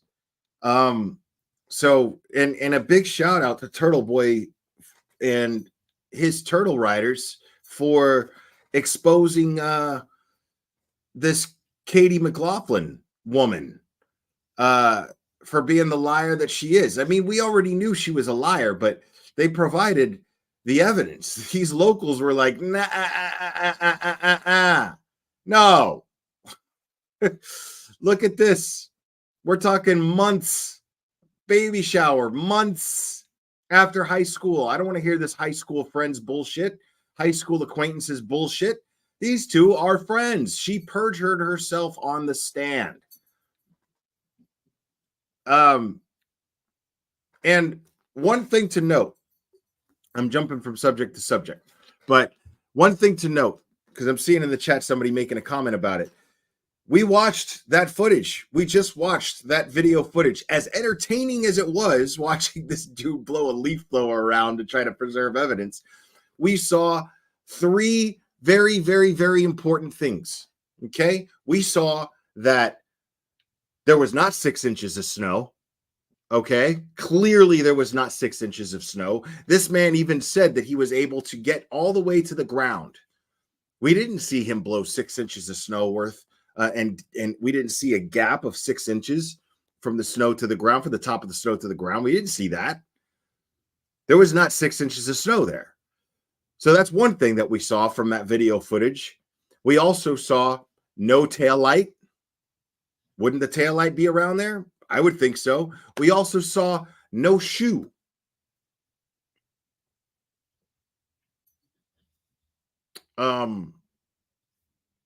Yeah, I know. Cherry, again, referring to my expert. We also, I mean, no shoe. And nobody has, that's a good point too. You guys are saying phone as well. Nobody testified. None of the first responders, I noticed this before, none of the first responders ever mentioned seeing John's phone when they lifted him up. I wish that this would have been asked by the defense during cross-examination, but the thing is it doesn't matter because these first responders fucking lied on the stand. We know that Katie McLaughlin lied. We know she lied. But we also, I mean, we don't have the kind of proof that we have on Katie McLaughlin, but I believe that Nuttall lied too. We all believe that Nuttall lied. He was caught lying. He was caught lying during cross-examination.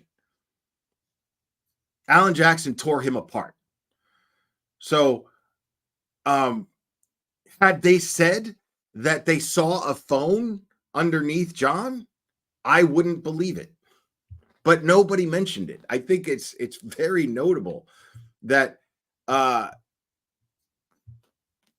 one mentioned it. What is this? Hold on. Coffin Douche posted on X reminding people of Turtle Boy harassing and threatening witnesses and has impending charges. Also states that he has harassed and threatened Katie. Wow, dude. Coffin Dauber's just tripling down. Wow. All weekend and could be getting AR. I don't know what AR means. Arrested. Okay, thank you. Yeah, I call bullshit. I call absolute bullshit. I mean, all they did was post proof that this woman lied. It's a very public case.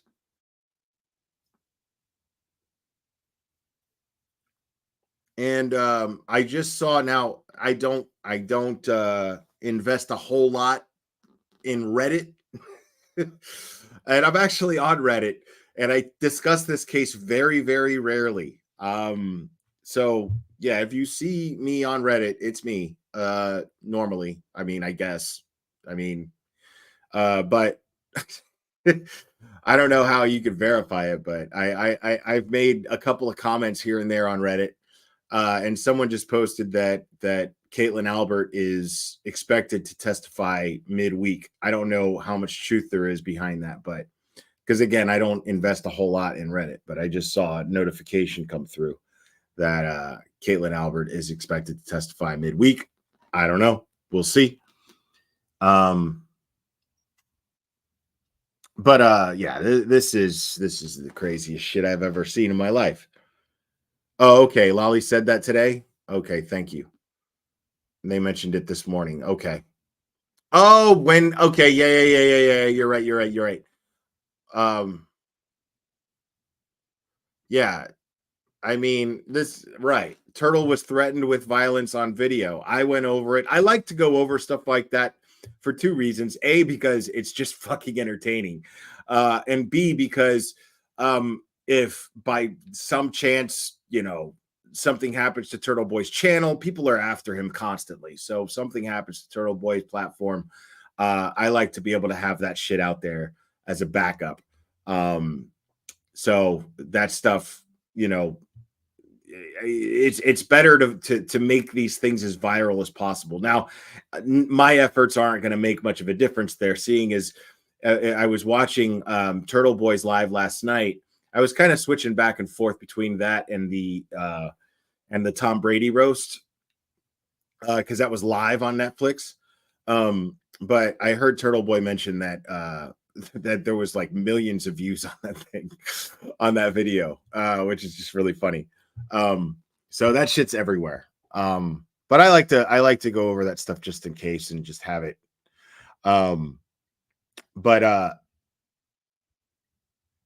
Yeah, did anybody else watch that Tom Brady roast? I know there's a lot of Massachusetts locals here, a lot of Patriot fans here. Did anybody else watch that shit? Because that was like an experiment. They never did a roast that was live and no commercial breaks, nothing.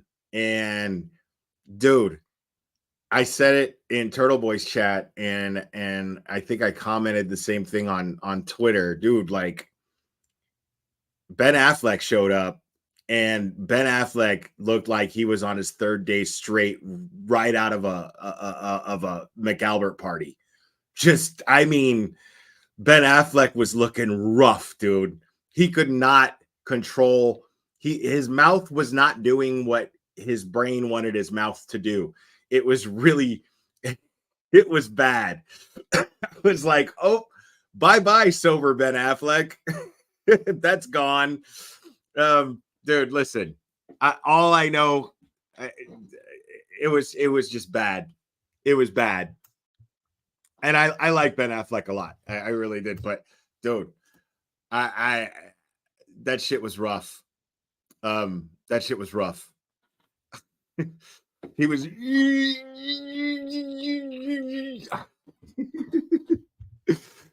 I mean, I wish that I could find like let me see if there's like if somebody posted something about it.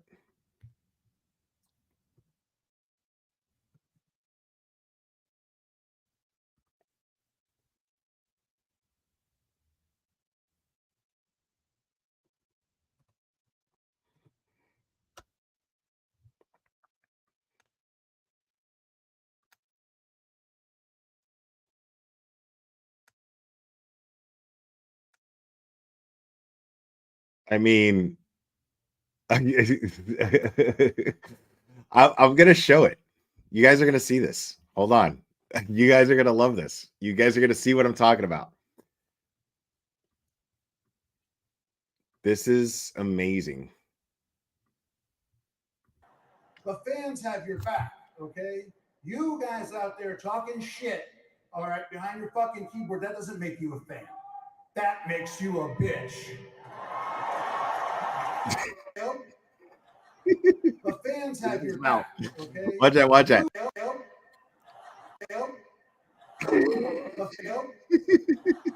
The fans have your back, okay? You guys Ben, out there talking shit, Ben, all right, behind your what are you doing, guy? Ben was like, what time is it? Oh shit, I gotta go. Fucking Tom Brady roast. Fuck. Fucking, I gotta go. Fucking Tom Brady roast. Fucking Tom Brady. Fucking Tom Brady roast. I gotta go. I'll be back. Save that shit. Yo, you do all my shit. I swear to God. I swear to fucking God. Dude, Ben, you're in bad shape, buddy. I've been there though. Not judging.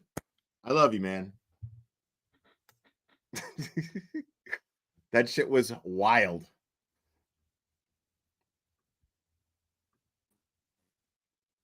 Okay, we're still waiting on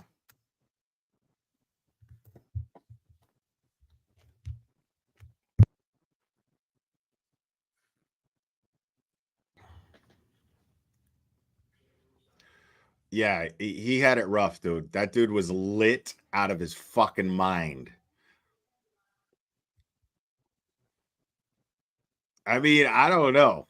I don't know. I don't know. I don't know if it's I doubt it's the same dealer. Like Ben's got top-notch dealers, bro. You know what I mean? Like Ben's got somebody testing for fent. Ben's got somebody there like with a fucking little lab kit that's testing for fent. Like, yeah, this is clean. This is good. You know what's funny is I used to hate Ben Affleck, man. I used to like every time he showed up in a movie, it just bothered me. I don't know. He was just one of those people with one of those fucking faces that just bothered me. You know what I mean? You guys know what I'm talking about. And he was that for me, right? But then he started directing movies and he became one of my favorite directors. Like I was so stoked. He was originally on board. He was supposed to do the Batman, the one that ended up being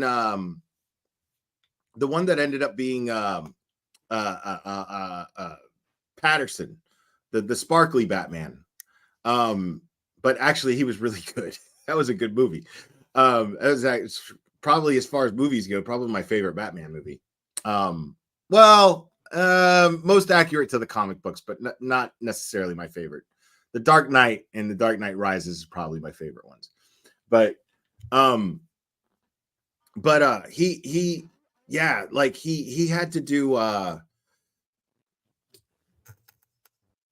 yeah, he directed, man, he directed Argo, which was amazing. He directed Gone Baby Gone, which I think is his first one. Gone Baby Gone is amazing. He directed The Town, which was great too, and he starred in that as well. As he got older, I liked him more as an actor. Younger, like Chasing Amy, I just wanted to punch him in the face the whole movie. I couldn't stand him in Chasing Amy. I hate Chasing Amy. I hate that movie. The first like 10 minutes of that movie are hilarious. And then after that, I'm like, Jesus Christ, this is the worst shit in the world. And the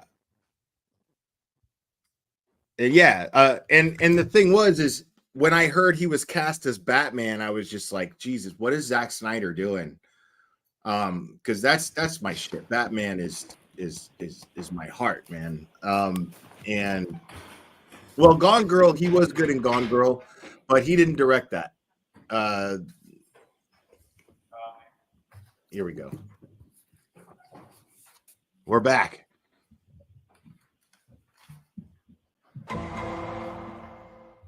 Quarters of session, please be seated.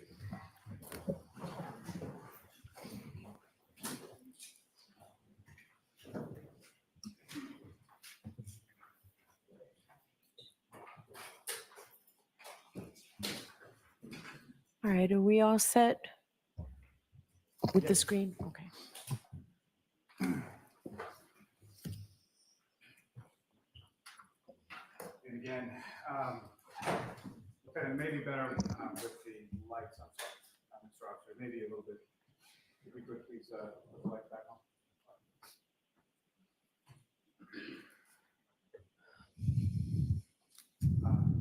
Lieutenant Gallagher, again, from this video from approximately 9:11 in the morning, do you recognize what's up on the screen? I do. If you could just, using that laser pointer, direct the jury's attention to what, if anything, significance you observed in this particular pause of this video. This is our Sally Port. You would come in Sally Port 4, exit Sally Port 3, like I said earlier. This is the vehicle they were executing a search warrant on, and this is the crime scene tape. And as far as personnel from the state police that were present there, who, if anyone, was present there that you knew or were aware of? I knew Trooper Proctor was there, and I knew the criminologist was there, and a photographer. I don't know them by name. So a couple people from the lab, one taking photos, one criminalist, is that correct? Correct. As well as Trooper Proctor? That's correct. And do you know Trooper Proctor? I knew of him. I don't believe I ever met him prior to this. He has worked some cases with our detectives. I knew he was assigned to the DA's office, but I'm not sure if I ever met him prior to this case. Now, with reference to the vehicle, what, if anything, was placed around the vehicle? Did you observe around the vehicle? There's crime scene tape, as you can see the yellow tape right there. Just to be clear, the sort of, which part of the vehicle is sort of in the lower foreground of this vehicle? This is the passenger side rear of the vehicle. Now, at some point over the course of the time that you were there on February 1st, what, if any, other sort of specialized units within the state police were also present? Eventually, I think they call it the CARS team. It's what I would call their, I guess, accident reconstruction team responded. Now, Ms. Gilman, if I could ask you to fast forward within that video to approximately 9:44 a.m.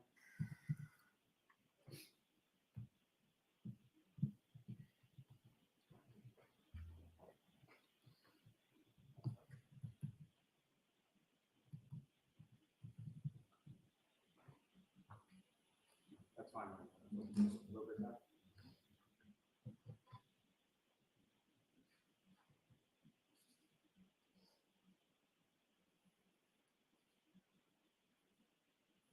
Right right there. If you could do that.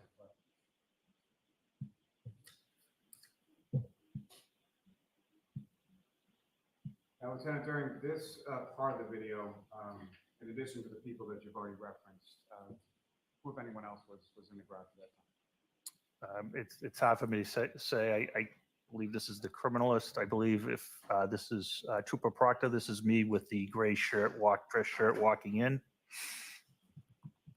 That's me right there. And that's Trooper Proctor. I believe the photographer or another criminologist is here. I don't know what their title is. Now, at some point during the execution of this search warrant, what, if any, issues did you become aware of with regard to the criminals? They were having trouble. They were trying to remove the housing to the tail light, passenger side tail light, and they were having difficulty removing it. And what, if any, assistance did you offer with regard to that? I told them that we had an officer working who was in charge of our fleet maintenance and our mobile operations unit, who probably had the tools to do it. And he also had vast, extensive experience in auto body. Who was that, sir? That's Officer Brian Wanless. And what, if anything, did you do with reference to Officer Wanless in regard to that area of the car? I asked dispatch to ask him to return at approximately, I think it was 9:50. And Ms. Gilman, if I could ask you to, if not already there, move it up to 9:51 a.m.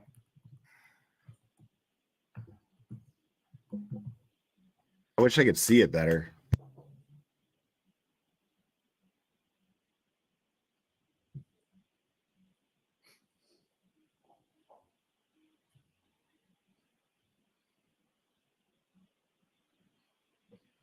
If you could just pause it for one moment, Ms. Gilman.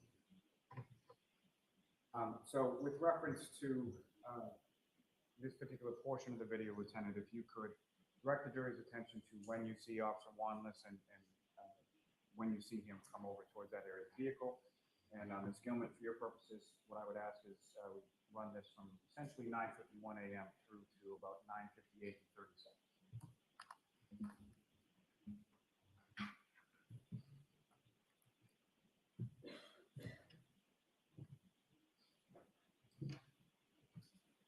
This is Officer Wanless right here. He examines it and he leaves momentarily.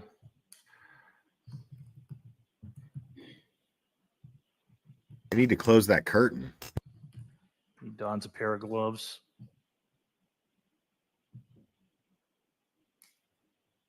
And he exits, and he's going to come back with some tools.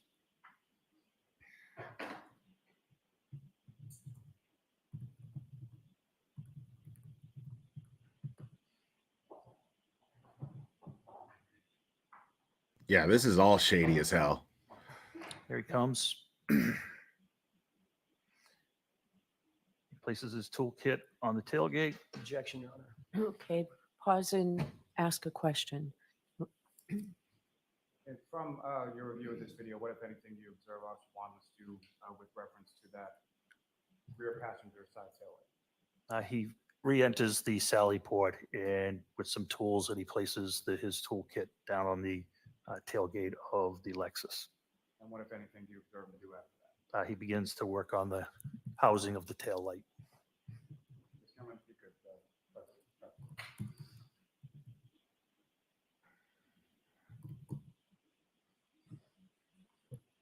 Okay, so who is that? Who's removing the housing of the taillight? Wanless?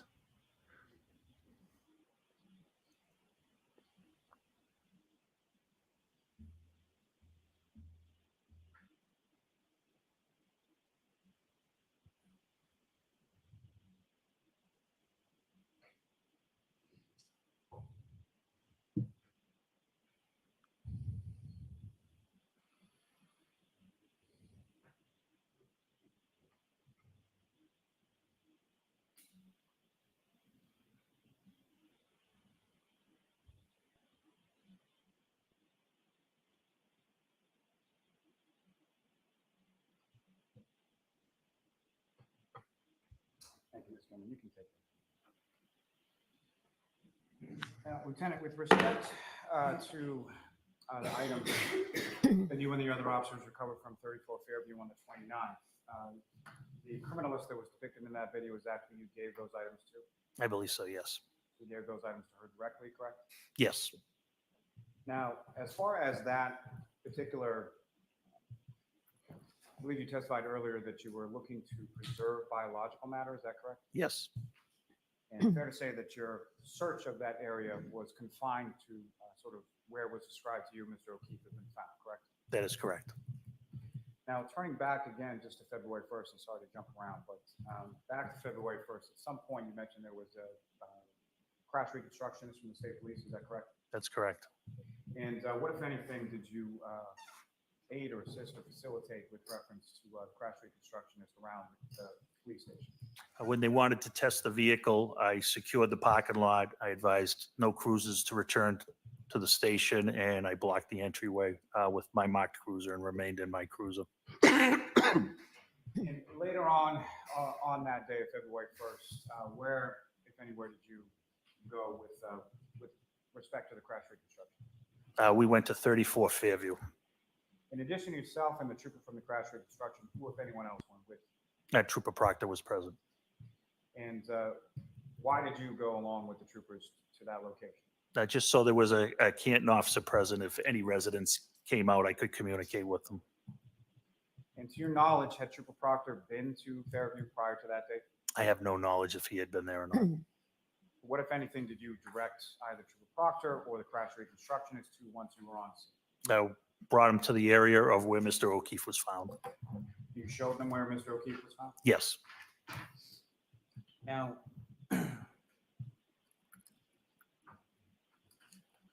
turning your attention to, well, one on scene that day with Trooper Proctor and the crash reconstructionist, what, if anything, did you observe them doing that? I believe they were discussing, they were trying to place a drone up in the air, I believe, to map out the area. Objection. Did you see that? Or do you want me to strike the, I believe they were trying to? That'd be our All right, so that will be stricken, but your observation will remain. Now, with reference, if I could draw your attention to February 4th of 2022, were you working that day? I wasn't. And at some point, did you receive a call in regard to this case, this investigation? I did. And who, if anyone, called? Chief Berkowitz. And what, if anything, did Chief Berkowitz indicate? He asked me if I was working. When I told him no, he asked who was. And who, if anyone, did you indicate to him was working? I told him Detective Sergeant Lank was working. And as far as what, if anything, was that call in reference to? He stated he was driving in the area of 34 Fairview because of the warm weather and the warm rain in the last couple of days. And what, if anything, did he indicate? He believed. Sustain, I'm going to see its eyebrow, please. Yeah, that's hearsay. Southern Gal, thank you. Jury view seems as if the whole tail light was missing, but as we've seen, the part of the tail light on the lifted back was there. I have so many questions. Yeah, Southern Gal, thank you. Yeah, this whole thing is shady as hell. And now we're about to get to the whole Berkowitz finding a piece of the taillight situation here. So this guy wasn't working, but Lank was, but yet he was there, witnessed everything. Why was he there? This is really, really bizarre.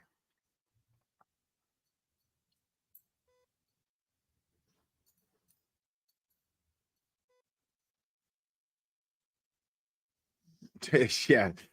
Boston 10's making sure to get all these reporters.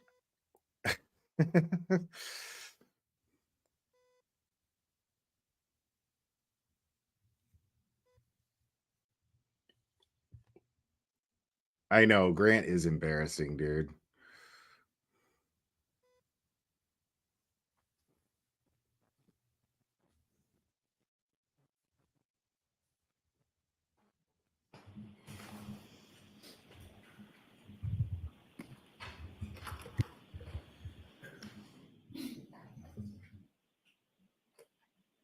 so just to be clear, Lieutenant, you did not go to Fairview Road on February 4th, 2022, correct? I did not.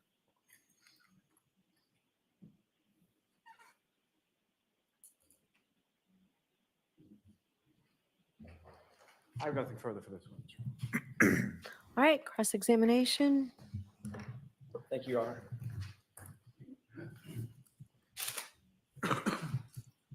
Popped, right, Charlie? Oh, you popped. You're gonna be famous. Wait, here it is. Here it is. Here it is. Stop! This is Ken.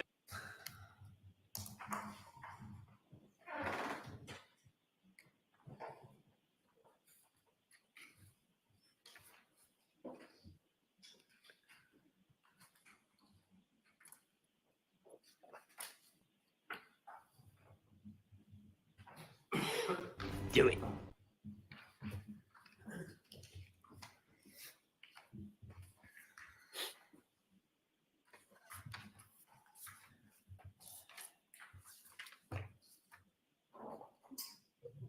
Good morning, Lieutenant. Good morning. When was the first time you were ever interviewed about your conduct on this case, your involvement in this case? I don't recall. It was about a month ago, wasn't it? April 3rd, 2024? When I was interviewed by, I don't know who you're referring to. Formal interview by any law enforcement agent. Yeah, dude. Oh, I was never, until about a month ago, trial prep, I was not interviewed, correct. And that interview was conducted by whom? I met at the DA's office with the prosecutor, Adam Lowley. And there was also a state trooper there, There was, Lieutenant Tully? correct. Okay. So Michael Proctor never formally interviewed you about your involvement in the case? No, sir. Never interviewed you about your involvement on the morning of January 29th, 2022? No, sir. Never interviewed you about your recovery of any physical evidence at the scene, No, sir. which would include the blood stains as well as the piece of drinking glass? That's correct.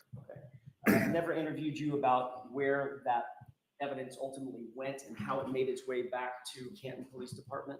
He never interviewed me, no. And his partner, Yuri Buknik, also, I won't go through the litany of things, never interviewed you as well. Correct. And until April 3rd, 2024, nobody from the DA's office had interviewed you either. That's correct. Wow. Did you write a report about your involvement in the case? Not on that particular day. Did you write a report after that? Yes, When did you write that report? possibly January 2023. I A believe year later. it was the request for the metadata, the acquisition of the photos report. Okay, fair enough. Did you ever, I'll narrow my question. Did you ever write a report about your involvement on the day at the scene? No, I did not. So that's not documented, at least by you, that's not documented anywhere. That's correct. Did you take notes when you were at the scene? No, Did you go back to the station and memorialize your findings and your conduct at the scene by taking notes back at the station? no, I did not. So you have no notes and no report about anything that happened at Fairview Wow. on the 29th. Not myself, no. Were you ever instructed by any superior? You're pretty high up in the ranks. You reported to whom? At that time, I reported to the deputy chief of police. Right, either the deputy chief or the chief. Correct. Did either the deputy chief or the chief instruct you, Lieutenant, don't worry about writing a report in this case? No, they never said anything like that. You would agree that it's one thing to respond to a scene, it's another thing to actually gather evidence at a scene, That's correct. especially a scene where it's a potential, at that time, a potential homicide of a police officer. That's correct.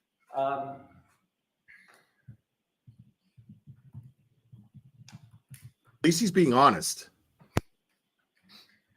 Part of the reason for annotating, memorializing exactly what evidence is recovered is so you can relay that to other officers, correct? Correct. So for instance, in your direct examination just a few minutes ago, you said that you went back to the scene at one point. What was the date where the drone was considered? February 1st.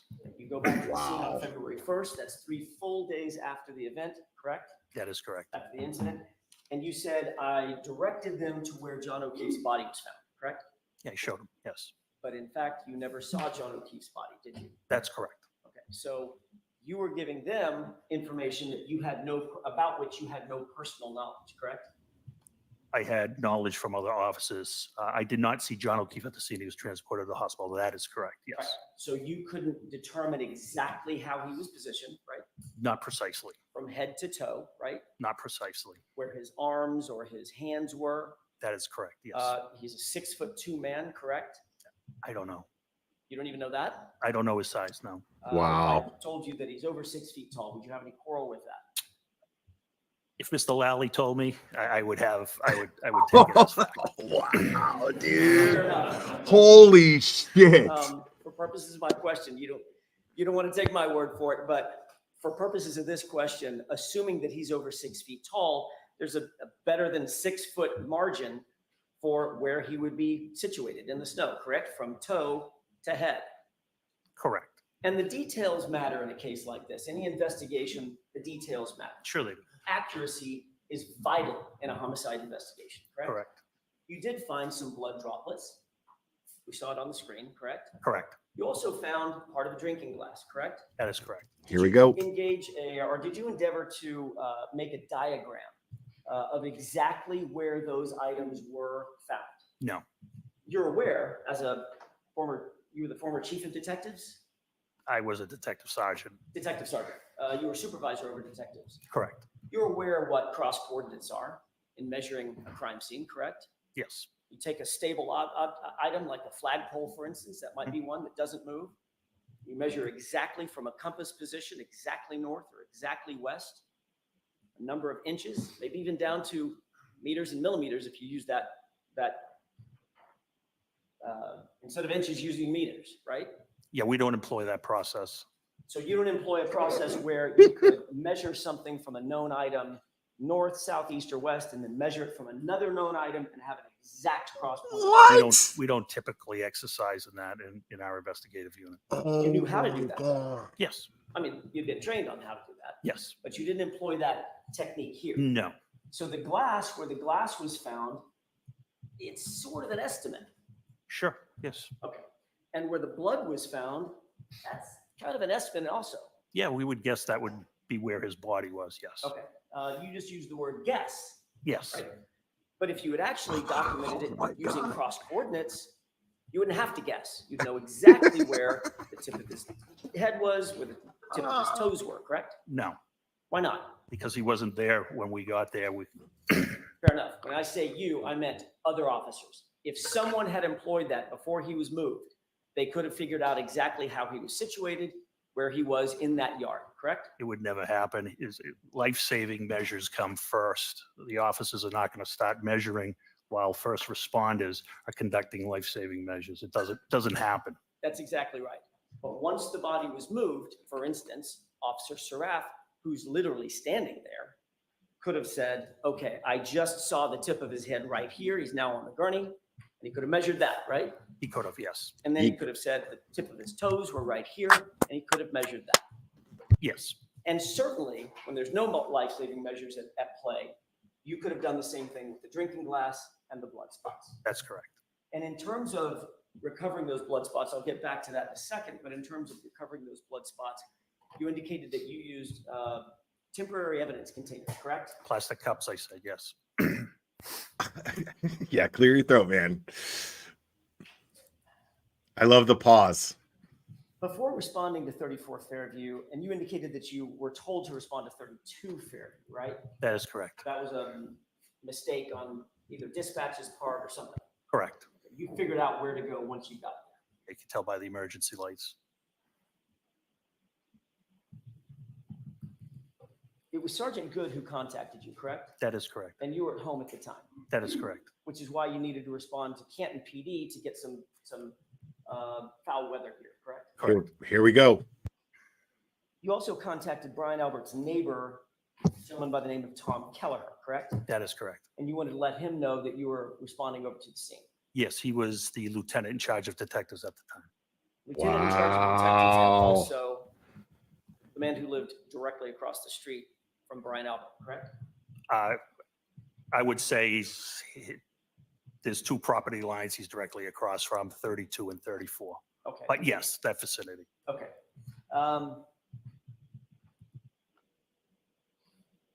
Is there a reason that you didn't contact Chief Berkowitz on that day to let him know where you were responding? Why did you pick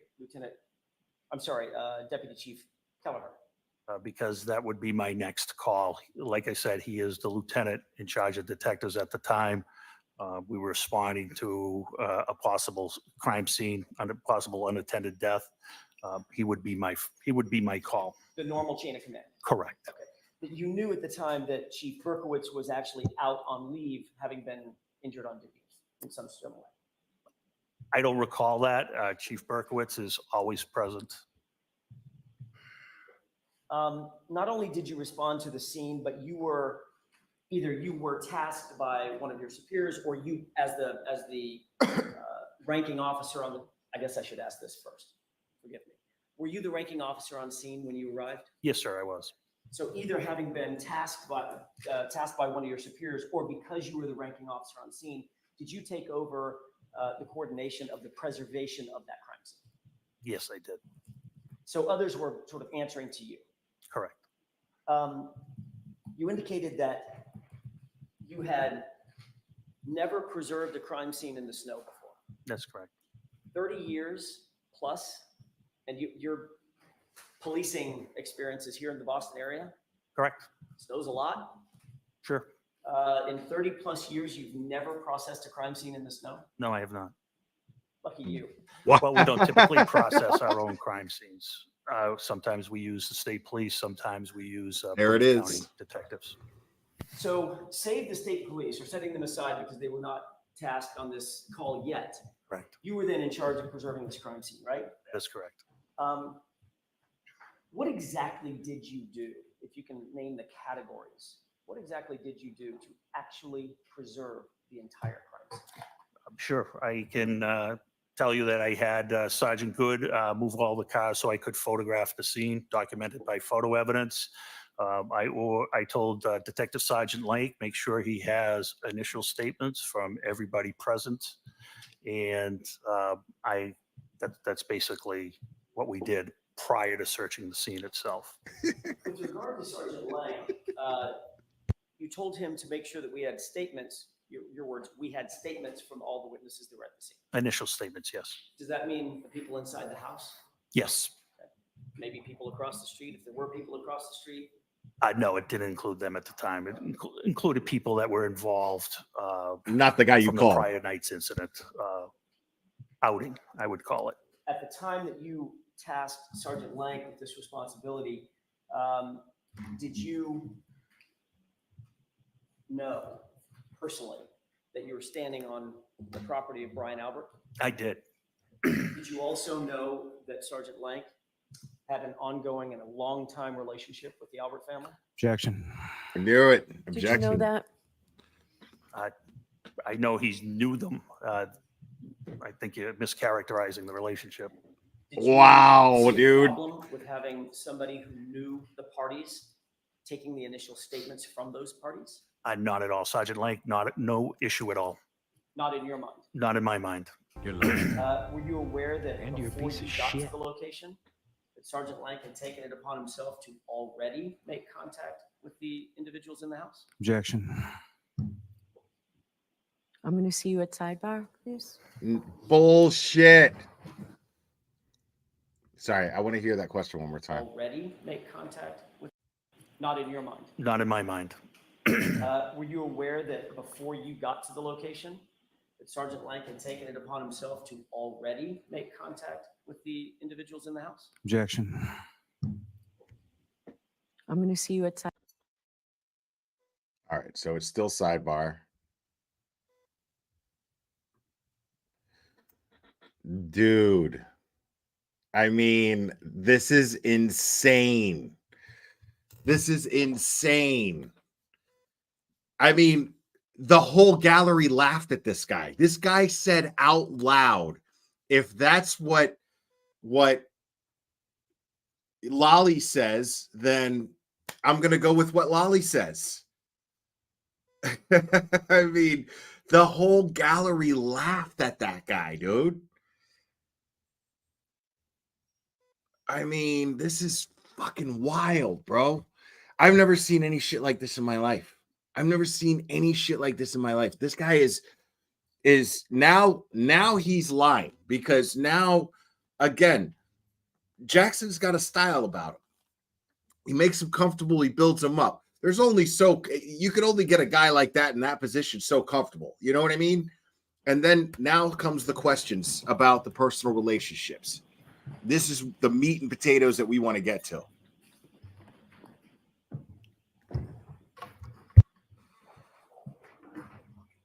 The meat and potatoes. Thank you, Your Honor. May I? Lieutenant, just before we went to sidebar, I'd asked a quick question. Were you aware at the time that you tasked Sergeant Lank to go talk to the folks inside the house that he had already gone into the house to talk to them? Yes, I did.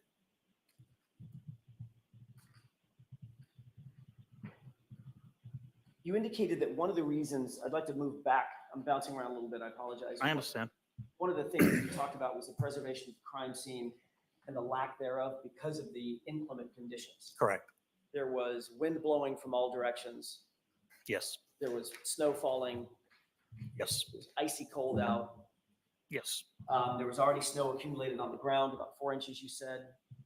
At least it was different spots because of the wind drifts. Wouldn't that be even more of a reason in a potential homicide investigation to adequately preserve the scene as best you possibly could? Of course. Wouldn't you want to, for instance, protect the area? You mentioned a tent. Yes. Wouldn't you want to make sure that anybody from the civilian side and or officers don't just start traipsing through the middle of the crime scene? That was all done. As a matter of fact, the first responders the EMTs had already done what they needed to do in the scene, and Mr. O'Keefe had been transported to the hospital, correct? That is correct. So that was not a concern. No. So nobody needed to be inside that scene that wasn't authorized to be there, That's correct. civilian or officers. That's correct. Who was it that told you specifically where John O'Keefe's body was? I don't recall specifically. I had a collaborative meeting with Sergeant Lank and Sergeant Good. Were you aware at the time that you had the meeting with Sergeant Lank that Sergeant Lank did not ever see John O'Keefe's body in the position? Yes, I did. I don't believe Sergeant Good did, to my knowledge. I believe John O'Keefe may have been in the ambulance at that time. John O'Keefe, I'm sorry, I got a little confused. John O'Keefe may have been in the ambulance at which time? When some of the officers arrived. Okay. So if that were the case, then they wouldn't have any personal knowledge of where John O'Keefe's body was either. Not to your precise locations, yes.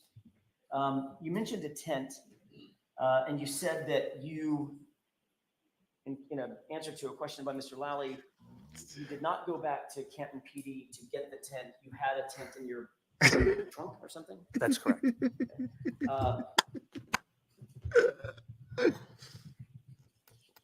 Oh my God, dude. What's up, Scott? Are you seeing this shit, dude? With Lieutenant Tully, did he specifically ask you, this is about a month ago, did he ask you about the tent? I don't recall. Would it refresh your recollection if you were to review just a small snippet of your report, of his report? Yes. About your interview? Yes. May I approach you on? Yes.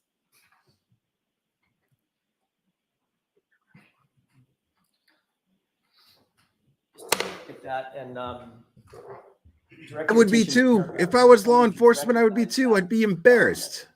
I don't recognize the documents. First time I've seen it. fair enough.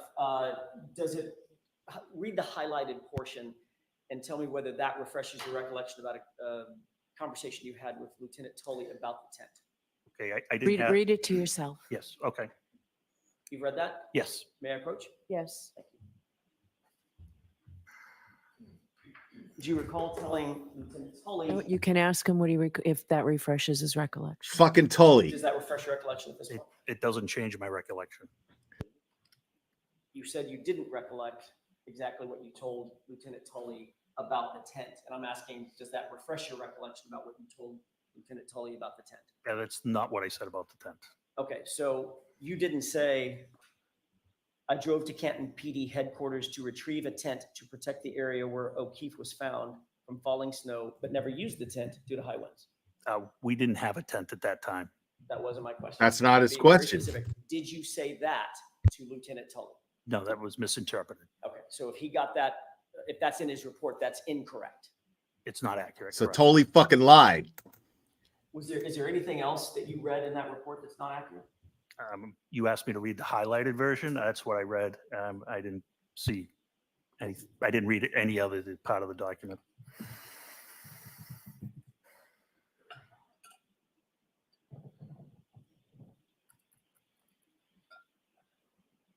Let me have just a moment, Your Honor. Yes. We don't make mistakes. We have happy accidents. On January 29th, you indicated on direct examination that the area adjacent to the blood stains that you saw and the drinking glass that you found, that area was somewhat trampled by, you presume, the first responders, the EMTs. That's correct. You also indicated that you didn't see any other signs of shoe prints going from the street to the house, correct? From the scene to the house, correct? From the scene to the house. Correct. Meaning, what do you mean when you say that, from the scene to the house? So the house, you have the house, and the scene was to the far left, actually on the property line with number 32. So I didn't see any footprints. The only other footprints I saw was where the officers walked around and put up the crime scene tape. Meaning walking through the yard Correct. and putting up crime scene tape. Correct. All right. And if somebody had, how many of those sets of prints did you see? I don't recall. Did you photograph or seek to have anybody else photograph the area from the scene to the house? Just those long shots that you saw in the exhibits. Okay. And the snow was actively falling at the time, correct? Yes. So if there had been a print a couple of hours earlier, you very well might not see it. That is correct.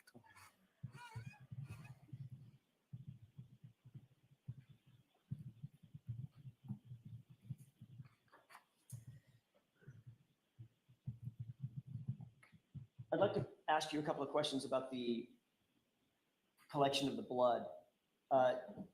You found what you thought was blood initially, right? That's correct. Pink in color, reddish in color. Correct. And you began the process of removing layers of snow, in other words, dusting the area with a leaf blower. That's correct. Had you ever used a leaf blower in a crime scene preservation effort? First time. First time.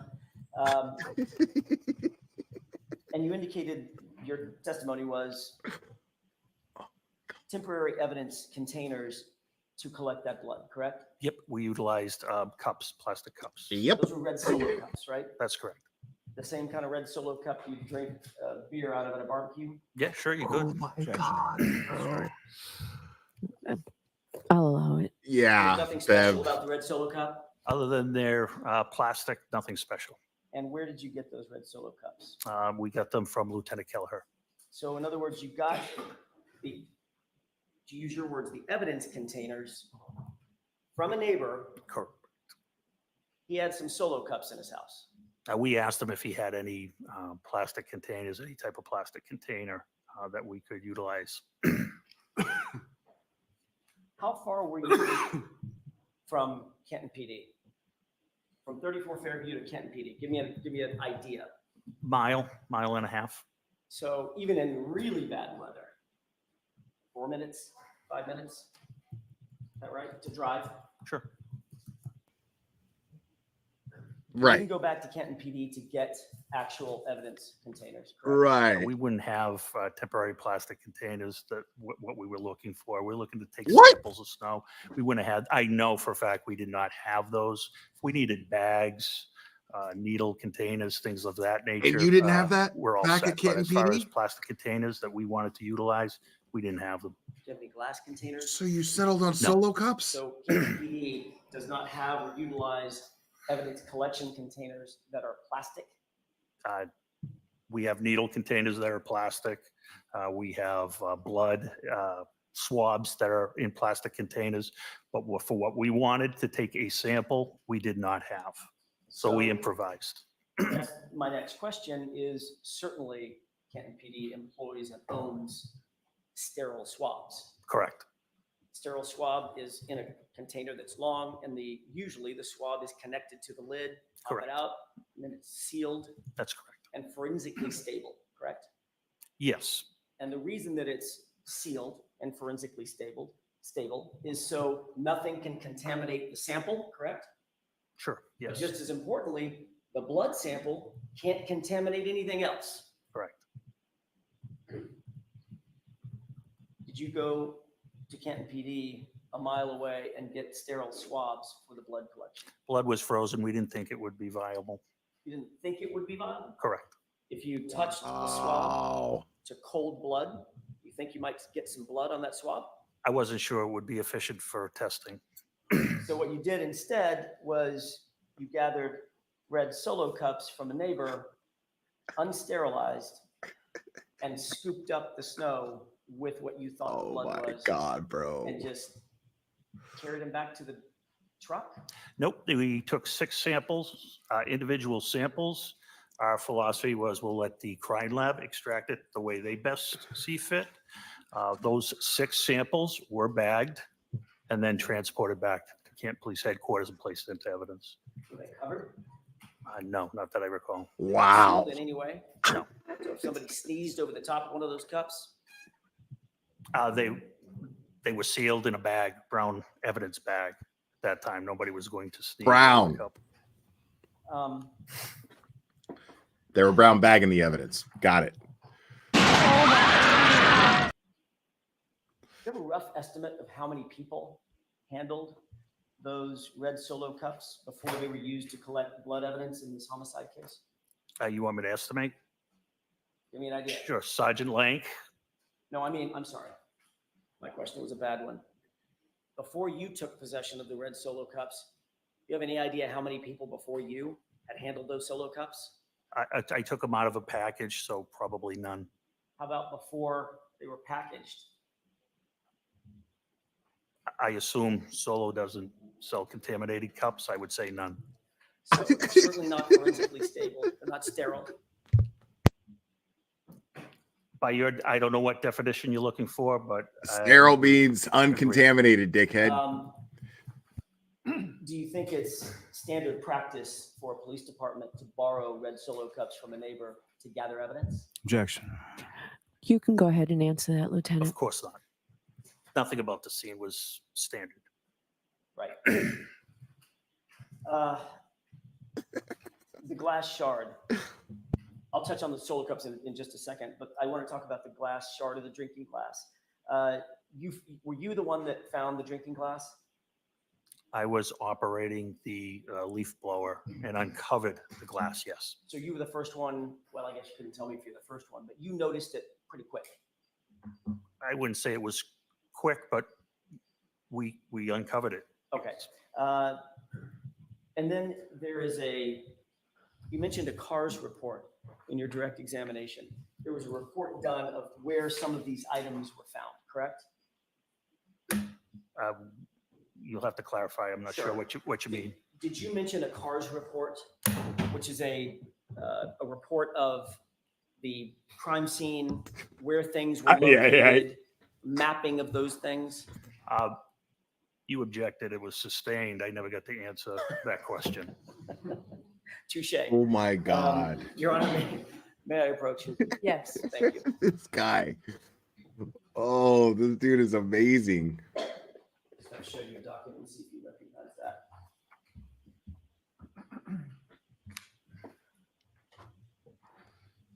I don't recognize it. I could tell you what it is. That's okay. If you don't recognize it, that's all I need. Your Honor, may I? Yes. Thank you.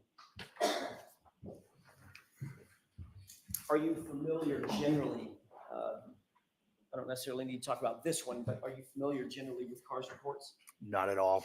Not at all. That's not sort of in your framework. Not in my realm. Okay. Are you aware that there is a process by which items of evidence are mapped, or they attempt to be mapped for a crime scene? I don't do homicide investigations.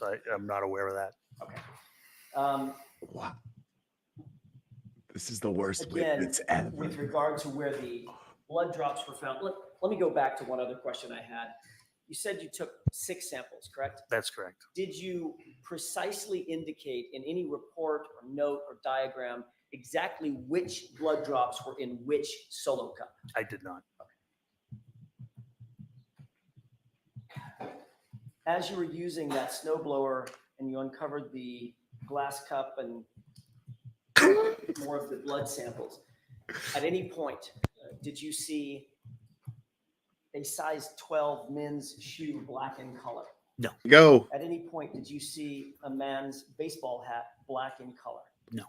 You actually dug out a portion of you didn't dig it out, you moved it with your foot, or somebody did, a portion of the berm or the curb that separates the street from the yard, correct? That is correct. At any point along that curb line, did you see a men's shoe? Along the exposed curb line, no. Did you see it anywhere else? No. And you didn't see a hat anywhere else? No. You didn't see any bright red taillight material anywhere else? I did not. You did not see any clear taillight material? I did. I did not. You did not see any black plastic material? No. You certainly didn't see 45 pieces of plastic material? I did not. Explosion. If you found a broken glass, if you find a broken glass on somebody's yard in a situation like this, did that seem out of place to you? They were coming from a bar. It didn't seem totally out of place, no. At the time that you found the broken glass, would you rationally think, well, maybe the rest of this glass is inside the residence? No. You did not think that? No, there was a reason that I didn't think that. Wow. Did you think that, well, let me ask you this. Did you ever go inside the house to search for the other part of the glass? Absolutely not. Absolutely Because you made not. up your mind initially where that glass came from. Objection. You hear the gallery murmur? No. Did you search the house for any other matching glasses? No, no, Matter of fact, you didn't search the house for any physical items, did you? of course not. Is that because that house belonged to a Boston police officer? No, it's because it requires probable cause, as you know, which we did not have. Or at least you didn't think you had at that time? We knew we didn't have it. Did you seek it from a judge? I'm familiar with what probable cause is. Did you seek a probable cause warrant from a judge? No, I did not. He's getting hostile. Did you ask for consent to search the house? We wouldn't do consent, and that's in a death investigation. Yeah, that wasn't my question. My question No, was, I did not. okay. Is that because you were at the house of a Boston police officer? No, it's because we wouldn't do it. Because if consent is denied, we still don't have probable cause, and we still couldn't search the house. But you never asked, did you? Never asked. Dude. According to your interview with Lieutenant Tully, after going to the scene the first time, you then returned back to Canton Police Department, correct? Yes, At that point, you remember having a conversation with Chief Berkowitz, correct? that is correct. And you indicated that having that conversation with Chief Berkowitz, that was about Canton Police Department recusing themselves. Not doing any further investigative interviews, yes. And you indicated actually in that conversation that you agreed with Chief Berkowitz that Canton should be recused, correct? He agreed with me. Your assessment that the recusal should take place? Yes, it was. And he agreed? That is correct. Okay. And the reason for that recusal was because of the relationship between the Albert family and the Canton Police Department? Get him. No. What was the reason for the recusal? The reason was we had a Boston police officer on another Boston police officer's lawn or property, and that property owner was the brother of somebody in our investigative unit. That's one way to put it. Another way to put it would be because of the Albert family having a relationship with the Canton Police Department. It has to do with Detective Albert having a relationship with his family. Right. Or the other side of that is his family having a relationship with Canton Police Department. Objection, Your Honor. Sustained. Go ahead. Move on, please. I mean, What dude. time was that conversation with Chief Berkowitz? It was after 8 a.m. when we got back to the police department.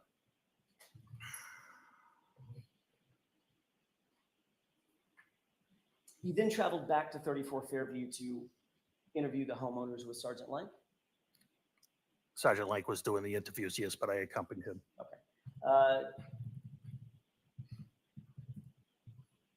Approximately what time did you arrive back at 34 Fairview to engage these interviews? Approximately 9 o'clock.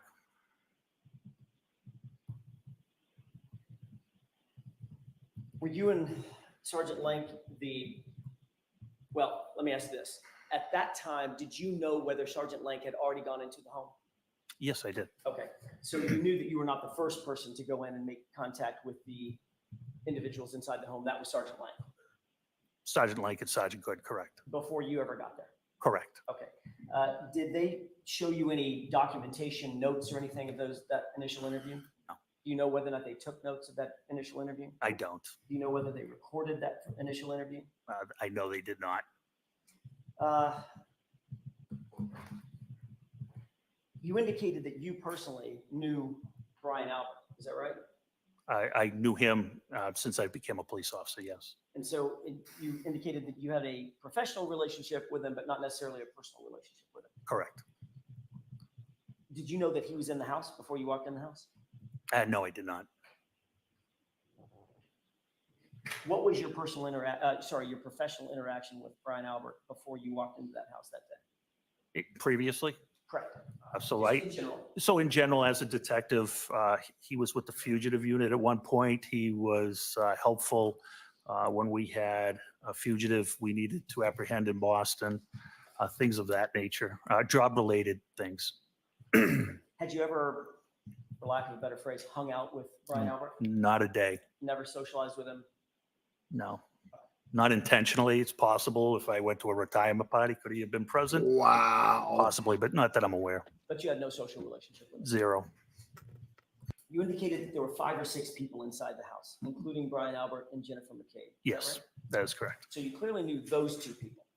I didn't know Jen McCabe. I know that Sergeant Lake was going to speak with her, but I didn't know her personally. I never had a conversation with her. What was it about Jen McCabe that you recall as opposed to the other 4 or 5 people that were in the house? Sergeant Lake was talking to her. You just remember that name? That's who he went to talk to. Got it. So he went back specifically with the intent of talking to Jennifer McCabe. That's correct. That's when you accompanied him. That is correct. Was that interview recorded? No, Did you take any notes about that interview? I did not. Did you write a report about that interview? I did not. You said that there were, other than Brian Albert and Jennifer McCabe, there were 3 or 4 other people in the house. Yes. Were those 3 or 4 other people in the house at the time that John O'Keefe was found dead or dying on the lawn?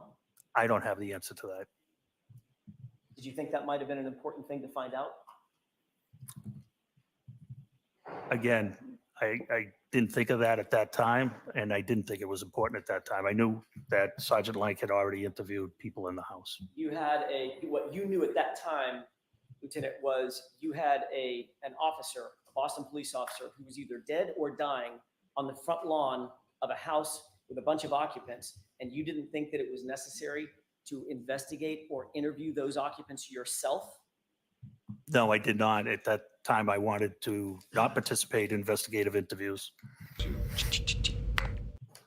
You did tell Lieutenant Tully in your interview with him, you volunteered that Brian Higgins was not present when you went back to the house, correct? I didn't believe he was. What, you didn't believe he was? No, I don't recall Brian Higgins being there. Okay. I don't recall who the other people were at that time. But Brian Higgins was not one of them. I don't know the answer to that. He could have been. I can't say with certainty. You know Brian Higgins? I do. Obviously, Right. You know him well. I do. Matter of fact, you occupy sort of the same space at Canton PD, correct? That is correct. You might see him most days out of the week. No, but I know him. Okay. As a matter of fact, you've got a social relationship with Brian Higgins as well. I have been social with Brian Higgins, yes. So you know him professionally and socially. You can't tell the jurors whether or not he was in that home when you went back over there to interview individuals about a Boston police officer who had fallen and was either dead or dying on the front lawn. Get him. Go ahead and answer that, sir. Yeah, I answer can't that answer shit. that question. I had no conversation with Brian Higgins, so I don't recall. A secret document that I think you need to say.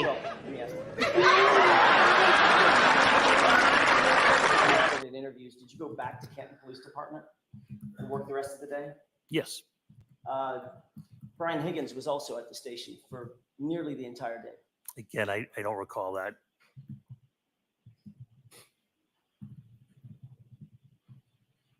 Guy is You so aware that full of Brian shit. Higgins had been granted a key card for the station. Yes.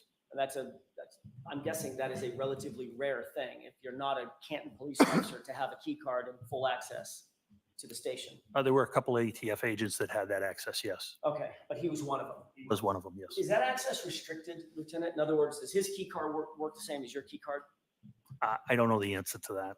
He would have, to your knowledge, he roamed throughout the station at will, correct? I don't know how he roamed. He's a very private person. You very rarely see him. His habits were he'd go up a front stairwell right to his office.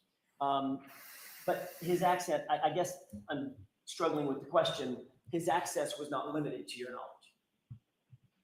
I don't know the answer to that. I can't answer that to my knowledge. You big dummy. Any door he wanted to. I would doubt it.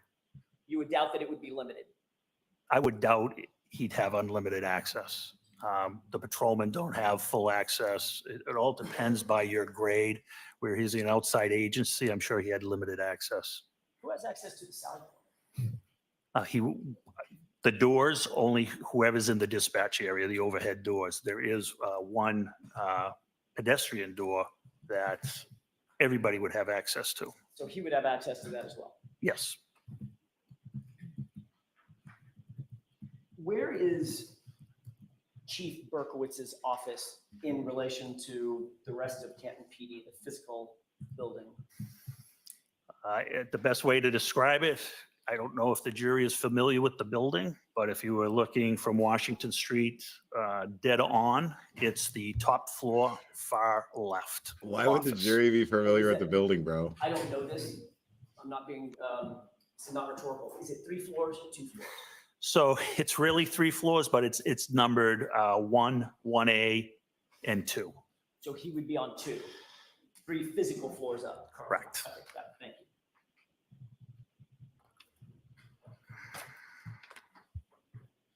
When you had the meeting that you earlier described with Chief Berkowitz, where you indicated Canton PD needed to recuse itself, was that in his office or someplace else? That was in the office of the detective sergeant. Which is where? It's on floor 1A. All right, we're going to take a 5-10 minute break. Bruh. I mean,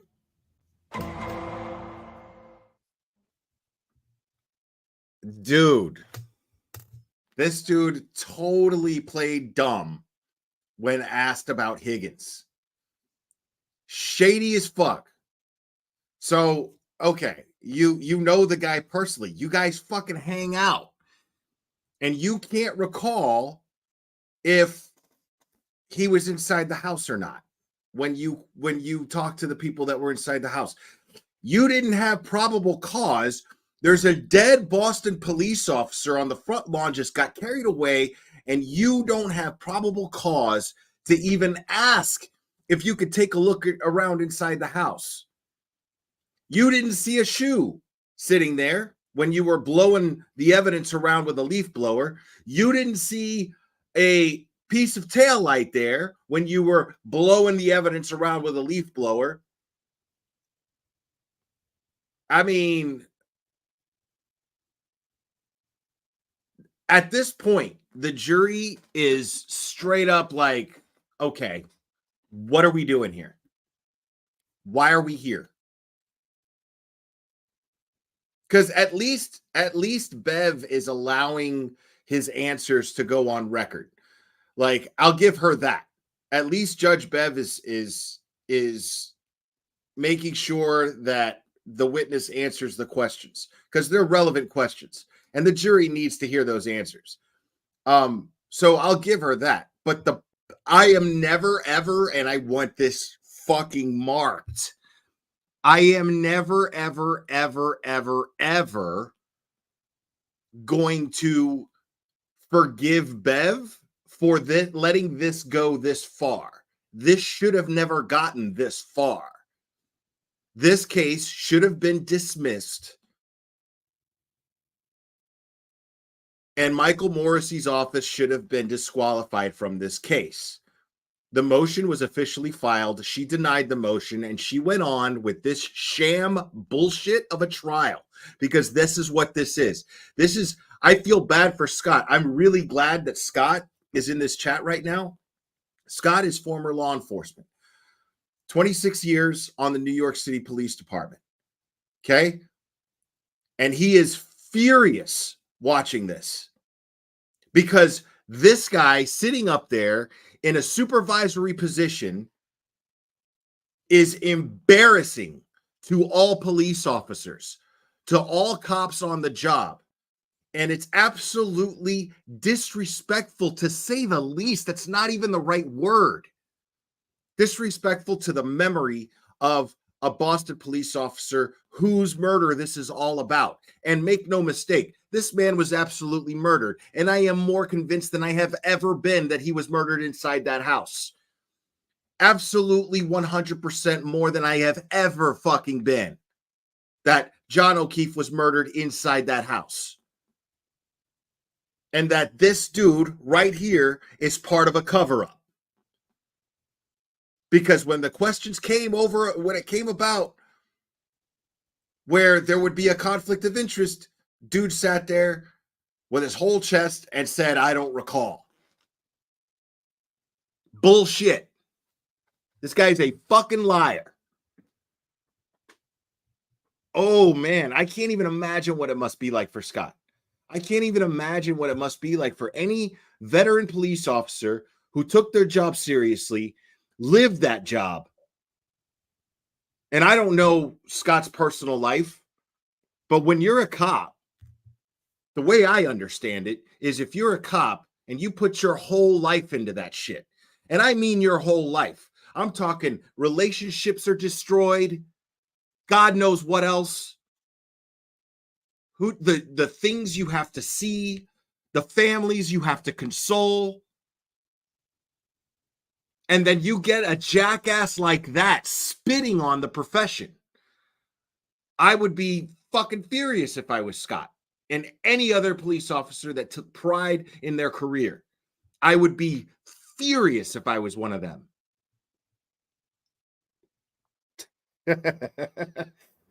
I'm told the Piggly Wiggly has opening at 2 to 10, so I'm in. Oh my God, man. Dude, Chris Patch, we talked about Affleck a long time ago, homie. Yeah, we already covered Affleck. Yes! I like it.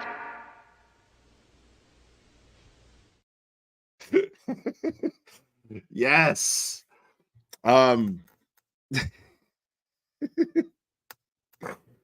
Yeah, Affleck was in rare form last night, live. That was fun to watch. A little uncomfortable. Kind of like being on a roller coaster. Yeah, Canton's finest. No, you're not blocked, Amy Soho. Show. You're not blocked. Dude, this is the wildest shit I've ever seen, bro.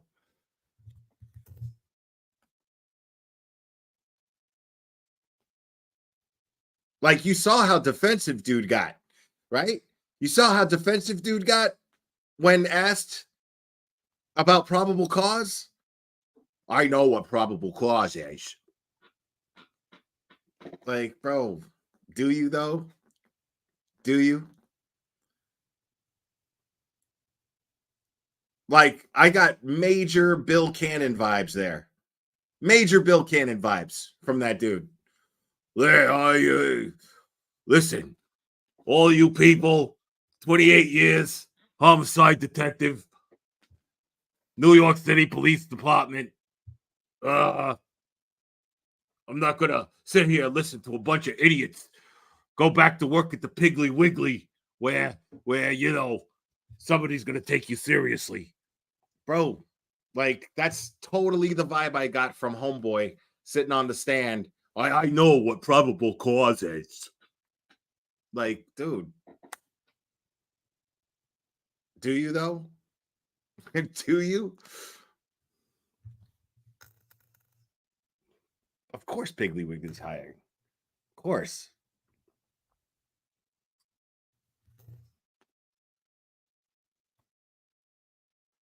This shit is fucking crazy as shit. I'm speechless now. Like, I don't even know what to say right now. I don't even know what to say right now. This is fucking insane. It's absolutely wild.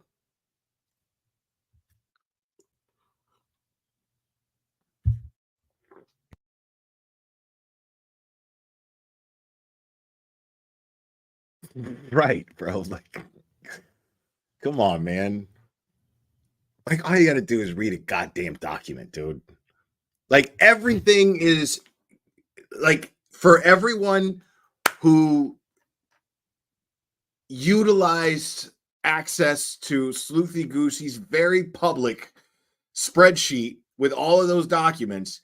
Anybody who utilized that shit is looking at this trial going, okay, what's next? Next prediction coming to light. Because we all predicted this shit was going to happen. All of us predicted this shit was going to happen.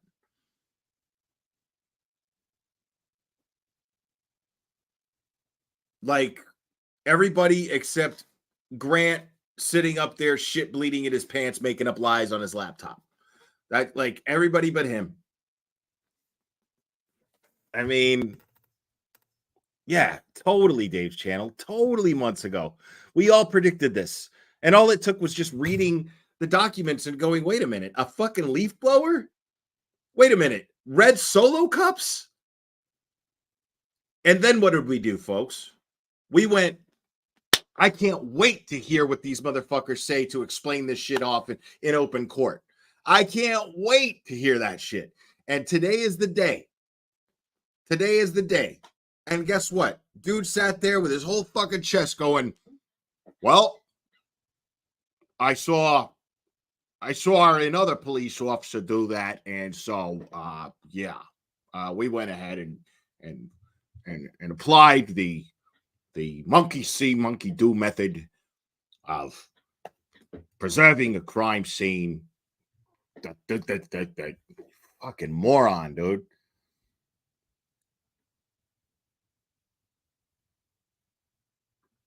Yeah, no, Sandra Birchmore wasn't a cop, but what they did to her is going to come out. The way this is going right now, Sandra Birchmore's on her way to getting justice. Make no mistake about that. I'm not going to stop talking about it. Just wait. Just wait. That's going to be the next thing I take a deep-ass dive into. Right after this shit. Right after Karen Reed is exonerated. Dude, like, I am going to be the boil on Norfolk County's ass with this channel. Because this is some fucked up shit.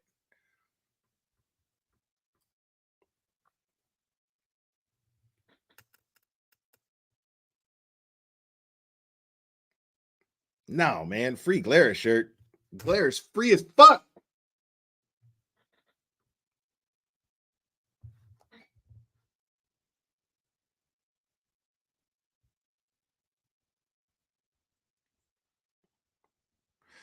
Yeah, dude. Jeff Spicoli. Absolutely, man. Abso-fucking-lutely, dude. Like, we still have to hear Jen McCabe, her testimony. We still have to hear Michael Proctor's testimony, people. Michael motherfucking Proctor, y'all. We still have to hear that jackass sit up there and justify all his bullshit. We haven't even gotten to his bullshit yet. This is just the leaf blower bullshit. Higgins. Well, I love you too. Thanks for being here. And again, guys, there's a lot of really good channels covering this, man.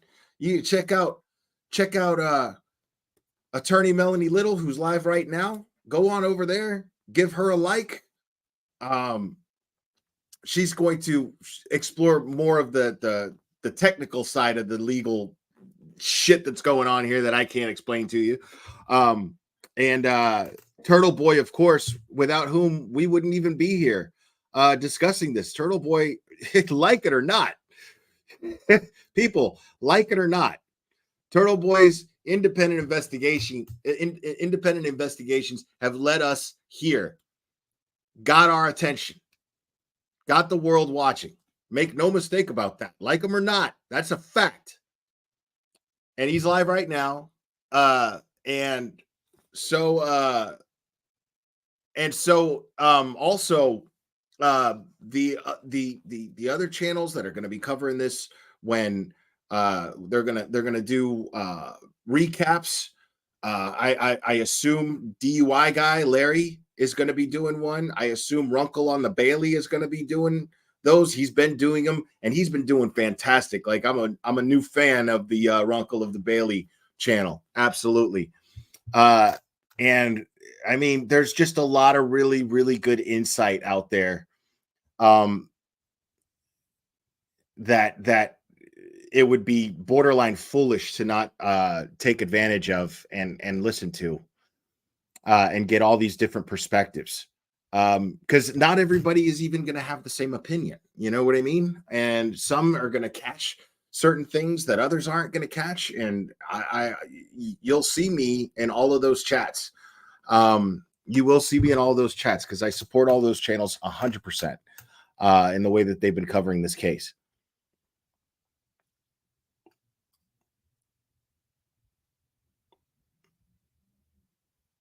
All right, I think we're coming back. I heard a bailiff talking loud because I could still kind of hear. They don't mute.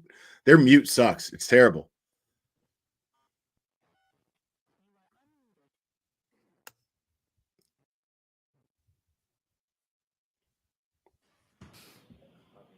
So the jury's coming back in right now.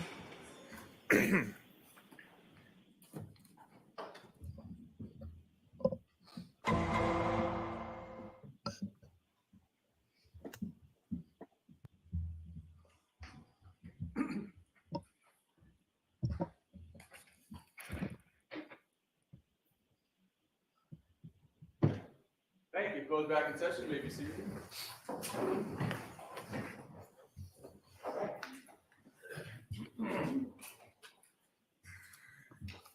Okay, whenever you're ready, Mrs. Jackson. Thank you, Your Honor. We're giving tutorials, me and Scott. Who at the scene, who handled those solo cups? Can you describe that for us, please? I handled them to the scene. Sergeant Lang collected the samples. Under your supervision? Yes. Did anybody other than Sergeant Lang handle those solo cups? No. So once they were in his possession, they remained in his possession until they were booked into evidence? They were bagged, placed in Sergeant Lang's vehicle. He transported them to Camp Police Headquarters, transported it into the office, and logged them in as evidence. Yes. Did you watch all that happen? I did not. You did not. So you're presuming those next steps after he was out of your view? I know that because he told me so. Well, that's hearsay. Move to strike, Your Honor. All right, I'll strike the end of that. Thank you. Not what he told you, what you observed. I did not observe him place it in evidence, yes. At what point did you lose sight of those solo cups? When I got in my vehicle to leave the scene. So once the solo cups were in his, you saw them go in the brown paper bag. That's correct. The evidence bag. Then you saw him go in the truck. That's correct. And at that point, you don't have any personal information about what happened with solo cups. Personal observations. Until I removed them from temporary evidence, I have no recollection. Correct. I'm going to ask you a couple of questions about once you were inside the home. You've already indicated that you did not seek a search warrant. You did not seek consent to search the home, correct? That's correct. Did you look around the house for any sign of a struggle or a fight? No. Did you go to the basement at all? Had you ever been in the house before that morning at 9 a.m.? Never. Sorry? Never. Okay. Did you go to the backyard? No. Did you personally observe whether or not that house has a bulkhead door that services the basement? I have no idea. Did you photograph any portion of the house? The front of the house. Sorry, bad question. Good point. Inside the house, did you photograph any part of the house? No. Did you have a cell phone with you? Yes. Has a camera on it? Yes. So you could have photographed it, you chose not to. I would have needed permission or a warrant. And you got neither. That's correct. You sought neither. That's correct. Did you photograph any of the individuals in the home for instance, for injuries or anything like that? No. Did you or Sergeant Lank separate the witnesses before they were interviewed? There was only one witness he was interviewing, Who was that? Jen McCabe. Where was everybody else in the house? I believe they were all in the same area, the kitchen. I believe it was the kitchen. Those individuals were not taken to a different part of the house. Not that I'm aware, no. They were allowed to communicate with and among one another. Sure, yes. And I think you already answered this, but I'm going to ask it just to make sure I'm clear. None of that interview of Jen McCabe was not recorded in any way. Audio or video recorded. Correct. How long were you inside the house for that interview? 10 minutes, maybe. Other than Jen McCabe being interviewed, were any of the other witnesses inside that house asked any questions by Sergeant Lank or by you? No, not that I believe so. Not that I recall. Were you the person on February 1st who gave access to the Massachusetts State Police to the Sally Port? I was probably one of them. The Sally Port doors can only be opened by dispatch. Did you approve or authorize those doors to be opened for purposes of MSP coming in, Massachusetts State Police coming in and processing that vehicle? I don't know if I specifically did it at that point, but I certainly would, yes. You knew that the vehicle had been in that Sally Port since January 29th in the afternoon, correct? I don't believe what point I knew it was in the Sally Port, but I did know it was there for days before, yes. Okay. And if it had been there from January 29th to February 1st, that's 3 full days. That's correct.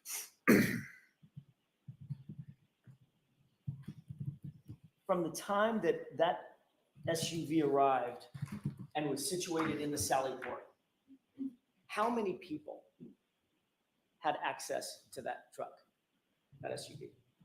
How many people had access or access to the Sally Port, or is that one? Are you asking one One of and the the same. I would say the entire department. Dozens, Yes, correct.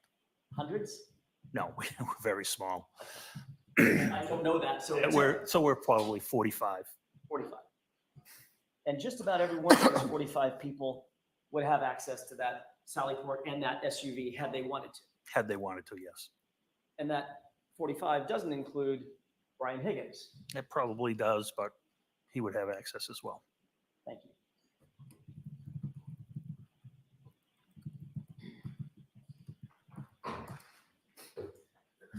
Those same individuals that would have access to the SUV inside the Sally Port, very obviously, would also have access to anything else that had been placed in the Sally Port along with the SUV, correct? That is correct.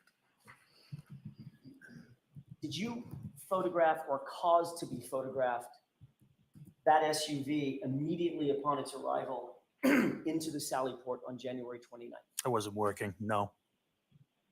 Did anybody, to your knowledge, seek to photograph the condition of that vehicle immediately when it arrived at the Sally Port? I wasn't there. I can't say.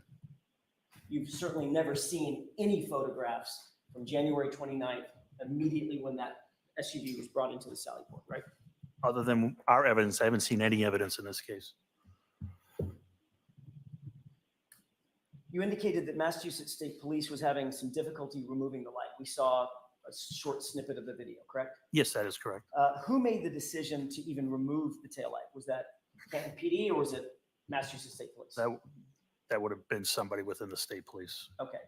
And then you contacted Officer Wanless to actually facilitate the removal of that light, right? I contacted dispatch to ask Officer Wanless to return. And you knew at the time that Officer Wanless was a sworn Canton police officer. That's correct. But Lieutenant Gallagher, you told us just a few minutes ago that We go. you and the chief, actually you and the chief, agreed that the Canton Police Department was completely recused from this case and the investigation based on a conflict of interest. There it is. No, you're spinning it. What I said was from participating in investigative interviews. So they could take part, Canton Police Department could take part in any other part of the investigation, according to you, with the exception of investigative interviews? We can open doors. We can facilitate things. Yes. Remove taillights? There's nothing. No. Yeah. If it's an assist, round peg, round hole, absolutely. Yes. Okay. So in other words, Canton Police Department, notwithstanding the conflict of interest, was still allowed to participate in the investigation of the Karen Reed matter. There was no conflict of interest. I said as parents a conflict of interest. So we have to be careful. I didn't believe there was a conflict. I honestly believe we could have investigated this case, Well, but it wasn't the appearance of such a conflict. You also didn't believe that there was probable cause to search the house either. I know that. That answer will stand.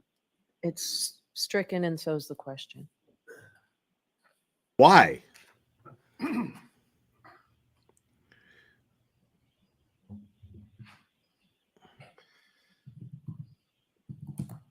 So Canton Police Department was in fact, at your authority, given permission to manipulate that light in terms of pulling it out of the SUV, correct? Objection. Sustained. Canton Police Department was allowed to facilitate the removal of that light. Yes. And during the course of the How? removal of that light, that taillight was broken, correct? That's correct. And shattered. Yes. Parts of it that were What? fallen onto the ground. I don't think there was anything falling on the ground at that point. He's admitting that they broke the taillight. So now we do have evidence that that taillight, in some way, shape, form, or fashion, was broken or broken more once it was inside the Sallyport in Canton PD's custody. Woo! You're gonna have to rephrase that. I don't understand the broken more part. During the removal process, that Mhm. light was broken even more. No. You just said it was. You just said it was. Look at this guy's fucking face. I want to fucking smack him.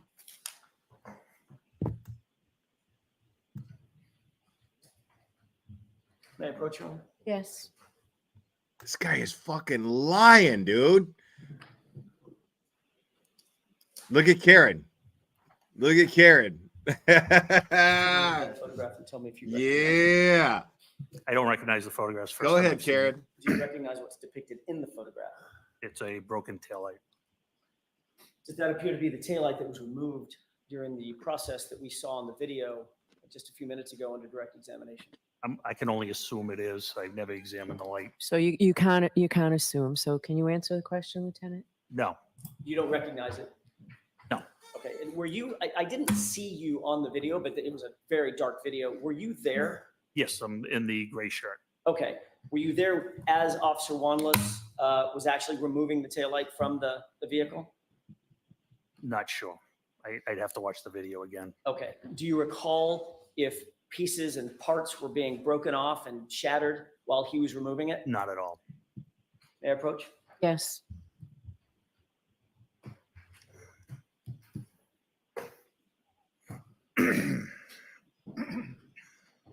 Karen's like, got you, you fucking piece of shit. Were you the person who actually recovered? I think you did answer this. You were not the person who knelt down and actually recovered the blood droplets. Correct. That was Sergeant Lang. That's correct.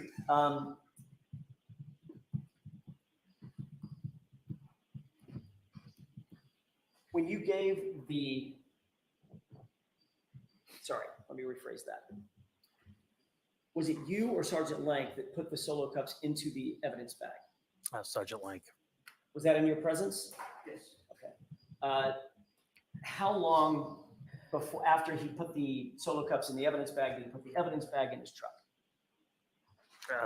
Seconds, less than a minute.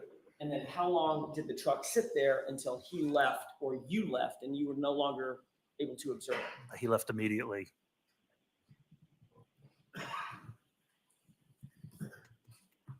If this was a football game The defense is just gaining yard after yard after yard. You were at the location on, sorry. the First down location of the after cellar first down. On February 3rd, you've already testified to that, correct?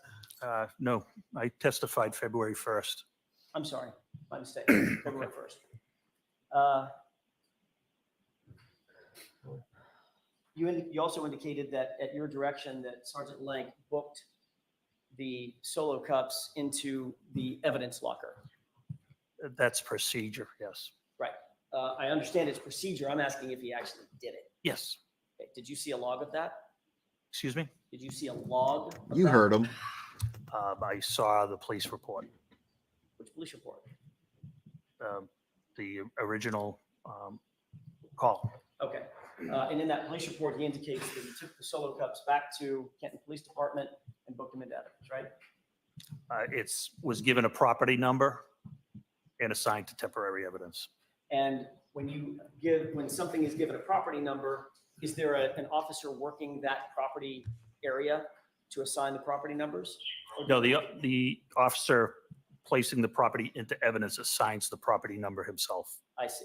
So that officer would assign a property number and physically place that into temporary, what's it called again? Temporary evidence until the evidence officer takes custody of it. Okay.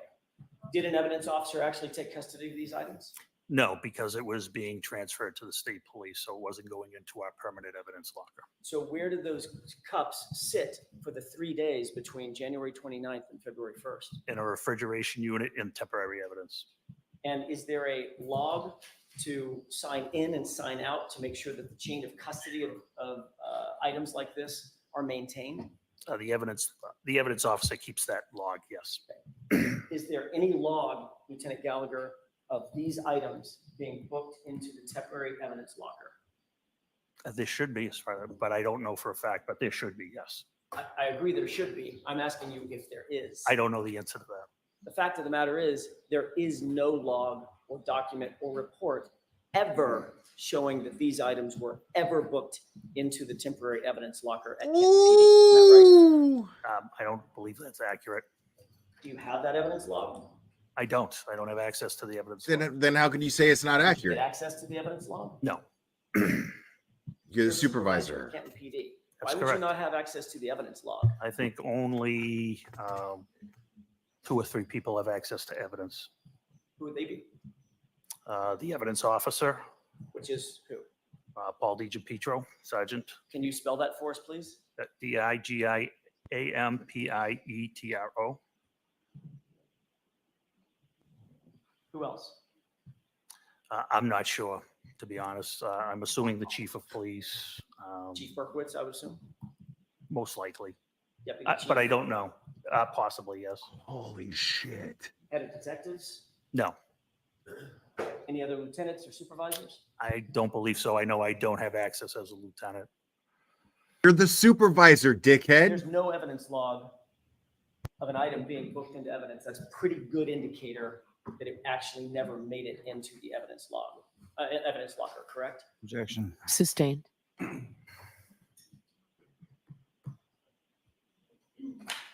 We do know that wherever it went, the blood items went back to, and the glass went back to Canton PD, correct? That's correct. May I have just a moment, Your Honor? Yes.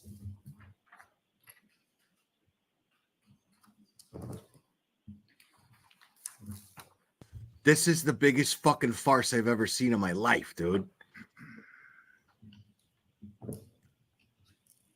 I almost want to tell Jackson to take it easy on him. Almost, not really. But like, dude.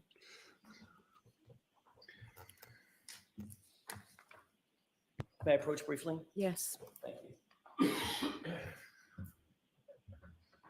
Lieutenant, I'm going to ask you kindly to take a look at those 4 photographs, and then once you've had a chance to review them, just look up at me. I'll ask you a couple. Did you see them? I don't know what was just handed to the witness. Why don't you go take them from the witness? Take a look. There you go. There's copies right here as well. Yeah, like we got copies. Don't worry. We're good. We're good. What's up, Super Proctor? May I approach briefly? Yes. Wait, what did Karen just say there? I was looking at chat. She just said something to I'm sure there's 4 or 5. Okay. Take your time. I'm all set. Do you recognize those photos or what's depicted in those photos? Yes. Do you recognize the time frame that those photos would have been taken? Yes. Based on context? Yes. February 1st, correct? I have no idea if it was February 1st, but it would be between the 29th of January and February 1st. Fair enough. Your Honor, may I publish? Okay. Do they have they been introduced? They have not yet been introduced, Your Honor. I'm sorry, protocol-wise, I missed that step. I need to ask that these be marked as next in order. Okay. For Is there photographs. any objection? No, Your Honor.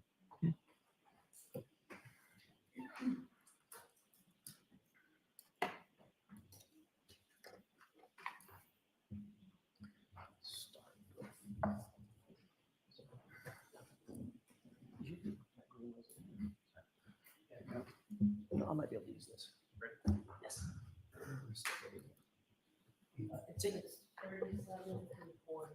Thank you. Taking a look at what's been marked. Hold on. They're still being marked, and the court reporter has to record everything you say.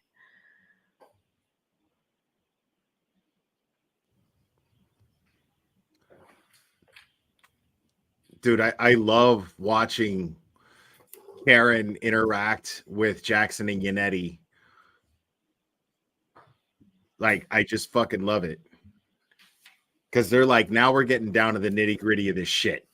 This taillight shit, I'm sick and tired of it. Sick and tired of this taillight bullshit. And with the court's permission, Lieutenant, I'm going to try to go in the same order, so you might want to glance at this photograph. It may be better visual for you.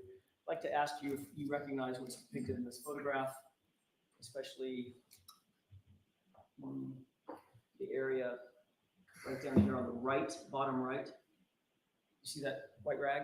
I do. Lieutenant, if you take a close look at that rag, I'm going to ask you to identify it on the photograph. Do you see a couple of little dark marks on what appear to be that? I see it on that screen. Better visual up there. Okay, fair enough. What's the position of that rag as it relates to the vehicle in the photograph? It's the rear passenger side. Right rear quarter panel, correct? Yes, Okay. And is that, in fact, the SUV in question? I believe it is. Okay. The SUV that belonged to Miss Reed? I believe it is. Yes. Okay. Let's take a look at the, excuse me. Why wasn't that rag put into evidence? Why was it used at all? It's 37. 37, okay. Is this 37? Thanks. Your Honor, for the record, we were just speaking about item 37. Okay. Let's move to the next.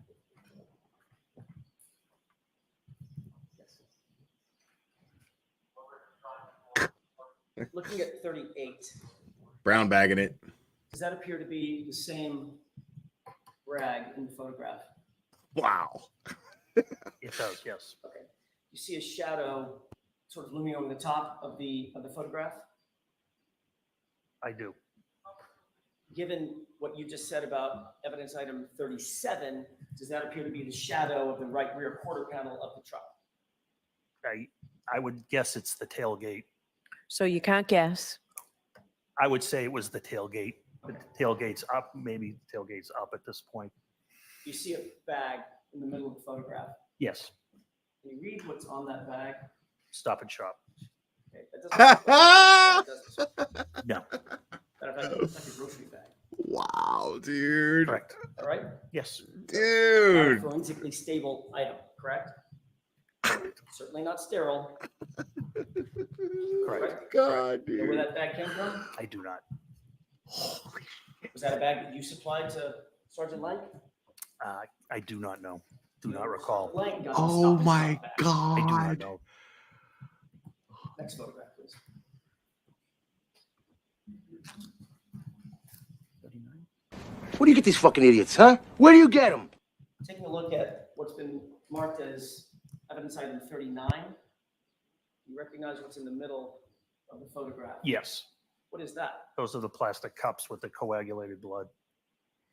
Do you see on the top of the photograph the same rag I do. with the same markings? Yes. That appear that those unsealed cups with liquid blood in them are situated right near the right rear quarter panel of the SUV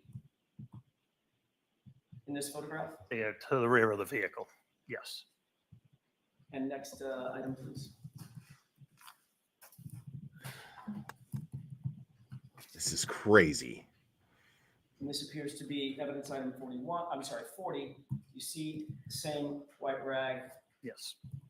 And you see the same evidence bag, Stop and Shop bag, correct? Correct. And it's filled with 6 solo cups. I see what you did there. What appears to be liquid blood. Correct. Does that photograph appear to be taken at or about the same place near the right rear quarter panel of the SUV? It's actually, I would say that the mat is the mat to the entrance to the booking area. So that is probably a couple of feet behind the vehicle. Okay. Let's go back to evidence item number 37. Jackson, the evidence bag. I'm sorry, the Stop and Shop bag. You see the rag in that photograph? Oh my God. Yes, I do. Let's go to the next item.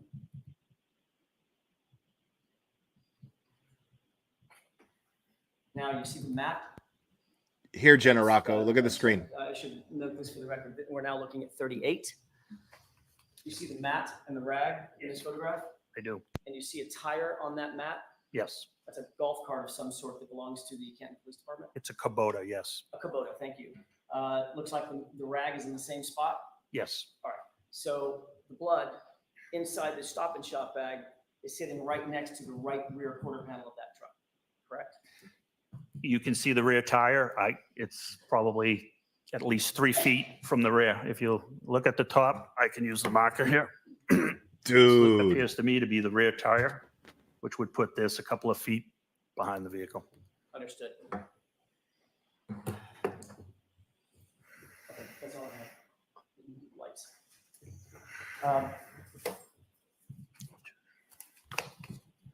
Would you agree that having unsealed and unsecured blood next to the right rear portion of the SUV is a recipe for cross-contamination?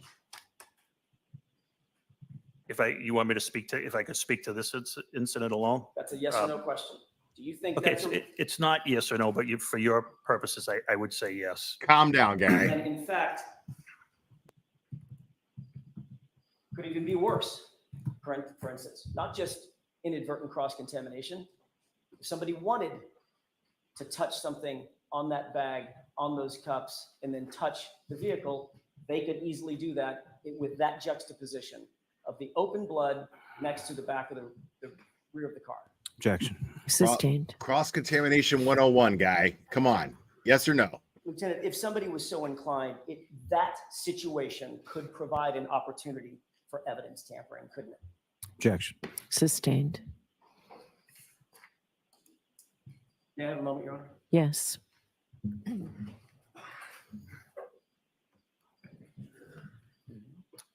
I have nothing further at this time, Your Honor. Thank you, Mr. Lally? PTSD healer. Just briefly, Your Honor. PTSD healer.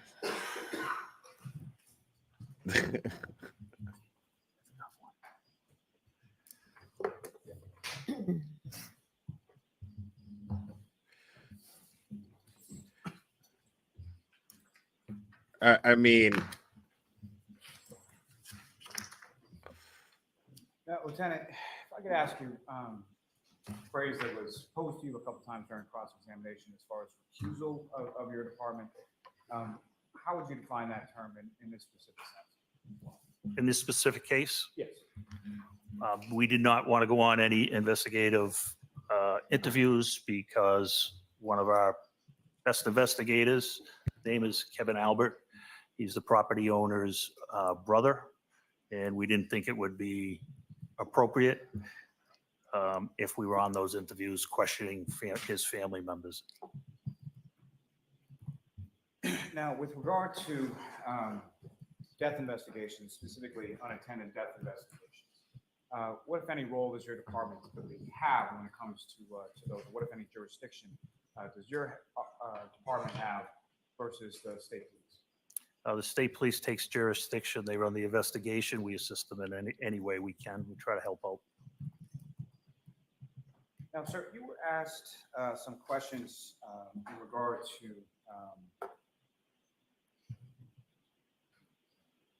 or you indicated that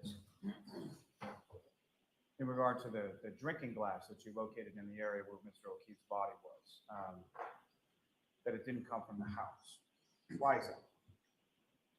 I think I said, I believe we didn't think it came from the house at that time because they were out at the Waterfall Bar and Grill the night before. And the initial statements from Detectives Sergeant Lank and Sergeant Good obtained, nobody put John O'Keefe anywhere but where he was found, and that included his girlfriend.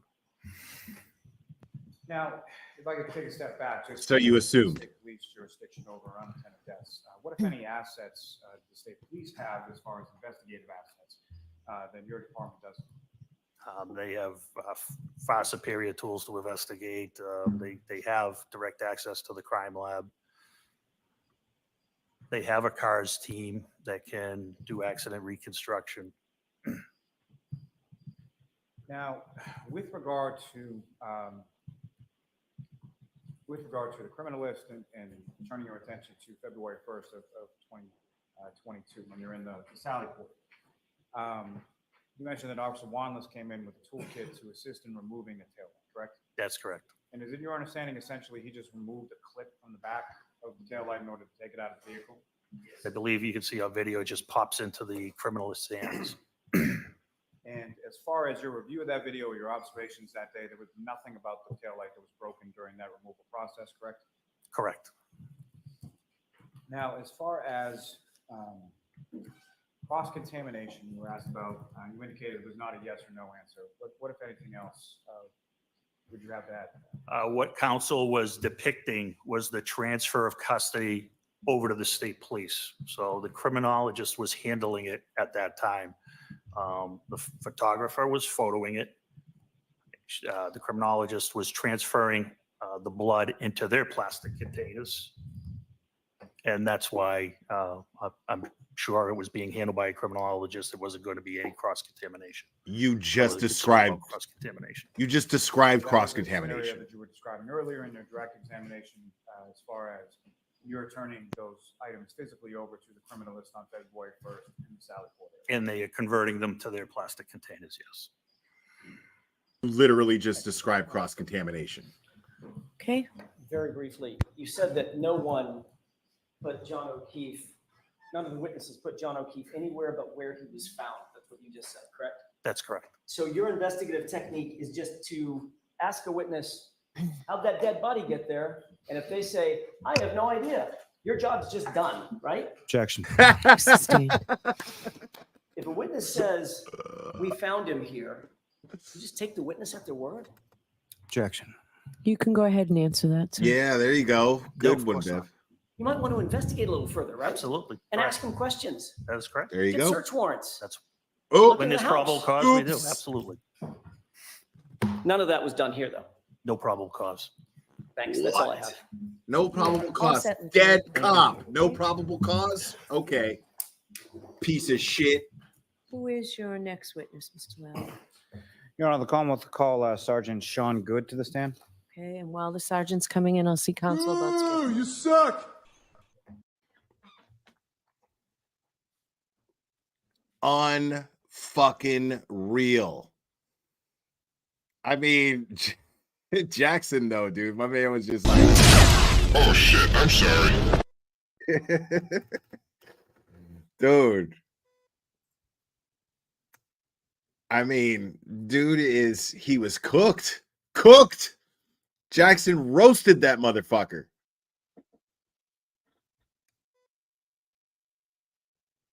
Dude, they haven't even gotten to the fucking to the nucleus of the cover up here. This is just the outer layers. It's just the outer layers. It's crazy.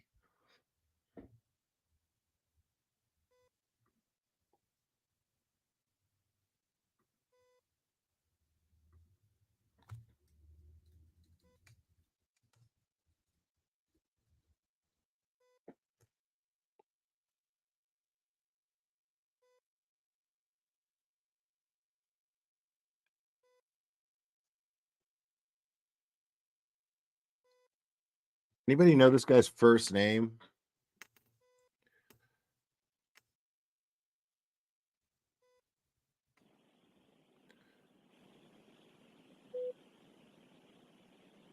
Okay, I don't know why we still can't hear Bev. Yo, Boston 10, get your shit together. You're pissing me off. There we go.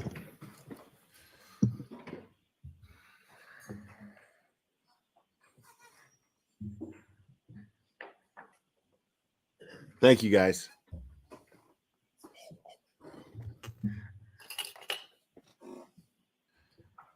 Whenever you're ready, Mr. Lally. Thank you. Good afternoon, sir. Good afternoon. Could you please state your name and spell your last name? It's Sean Good, Goode, And how are you employed, sir? at the Canton Police Department. And how long have you been a member of the Canton? 17 years. And what rank or assignment do you currently have with the Canton? Midnight sergeant and 2 days patrol traffic. Now, how long have you held the rank of sergeant with the Canton Police? Coming up on 3 years. Now, with reference to your rank and assignment as a sergeant with sort of the overnight shift, and when does that shift run from? So it's midnight to 8. The sergeants, the oncoming sergeant usually comes in around 11 o'clock at night. And in general terms, if you could describe to the jury what sort of are your duties and responsibilities as a sergeant on the overnight shift? So I'm in charge of the patrolmen that are on that work under me. There's 4 of us on the midnight, plus myself, so 5 total. 4 on the road, 1 inside. So Turning your attention to the evening of January 28th, 2022 into the morning of January 29th, 2022. Were you working on that occasion? yes, it was. Similar capacity as you just described? Yes. And so the time as far as when you arrived at the Canton Police Station would be similar to what you just described before? Yes. Now, when you arrived, if you recall, who was sort of working with you or under you on that particular shift? So that evening's midnight shift, it was myself, Officer Pasquarelli, Officer Mullaney, Officer Saraf, and Officer Dever. And as far, in addition to, let me ask it this way. So when you're performing those duties in the Canton Police Station, where are you sort of physically situated within the Canton Police Department? We're inside the dispatch room. That's where you handle all the calls, 911 calls, business lines, stuff like that. So anybody walks in the lobby, you're right there. And so would that also be sort of part of your duties and responsibilities in regard to being the supervising sergeant for the shift? That evening, yes, I was inside. Now, with reference to 911 calls and dispatch, what, if any, training have you received in regard to those? Everybody in the Canton Police Department, we do not have civilian dispatchers like other larger departments. So every officer that works patrol has to be certified on the PSAP station, which is the 911 dispatch console. And then once you're certified, you're able to answer all 911 calls. And what, generally speaking, does that certification process entail? It's learning the software, learning how to know the difference between a cell phone and a landline, being able to look up if a 911 call comes in on a cell phone. We have 3 different monitors, and you'll see that one of the monitors will be a map, and all of a sudden it'll just ping, and you'll see that cell phone. And a lot of the time, because of the location of the town of Canton, we do get state police 911 calls that are on the highway. So you have to be able to differentiate which call it is. It is actually us, or is it state police? Is it Randolph? Stuff like that. So you have to be able to read a map. It's not very hard, but it's that. Now, beyond that, now, when people are calling into 911, they're typically calling in regard to an emergency, correct? Yes. What, if any, training do you receive in that certification process in regard to sort of demeanor or how to handle people on? Obviously, if someone's calling in an emergency, they're probably going to be nervous. You want to just try to stay calm as possible, try to relate to them, not make them any more upset than they already are, and try to get the first thing out of is location. Where are they? Now, with respect to calls that come into 911, what, if any, difference as far as directing a call is there between something that's sort of a medical call versus a law enforcement police type call? So any call that comes in through 911, we determine if it's police, fire, medical. If it's police, obviously, we would handle it. But if it's fire medical, we send it to Holbrook, which is the regional dispatch for Canton Fire. So it's literally just click the button. It says fire right on the screen. That call automatically gets connected to a regional dispatcher in Holbrook, who then determines what they need, whether it be ambulance, fire, stuff like that. Now, reference to this particular shift on this particular day, January 28th and the 29th. Jesus, Bev. At some point during your shift, what, if anything, did you observe about sort of the weather outside? When we came in, it was just very light flurries. There was nothing sticking to the ground, anything like that. We were all pretty prepared that we knew that there was a storm coming at some point during the night. And through your work with the Canton Police Department, you familiar with an individual by the name of Brian Higgins? Yes. And what, if any, relationship does he have with, what, if anything, does he do for work with you? He works for the Alcohol, Tobacco, and Firearms. It's a federal agency. And what, if any, relationship does he have with your department at the Canton Police Station? He has a satellite office in our department. He has his own scan card. You know, he doesn't have to check in with myself or anybody, but he works out of our station. And is he the only agent, federal agent with the ATF that has space or anything at your police station? No, I believe there's actually could be U.S. Customs, two of them, other agents that are at work at the station as well. And do they have sort of similar relationships as far as?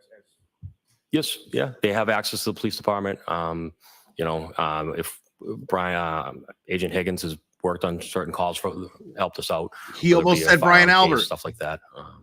He almost said Brian Albert. On that evening of the 28th, specifically the early morning of January 29th, what, if anything, do you recall as far as seeing Brian Higgins around the Canton Police Station? I remember at one point during the evening, he came in. I don't remember if he came into the dispatch or if I just saw him on one of the numerous monitors we have in dispatch. I can't leave that room because I'm the only one in the building on midnight. So, but we never talked or anything like that. Didn't think anything of it. It's not uncommon. And do you recall around what time that occurred?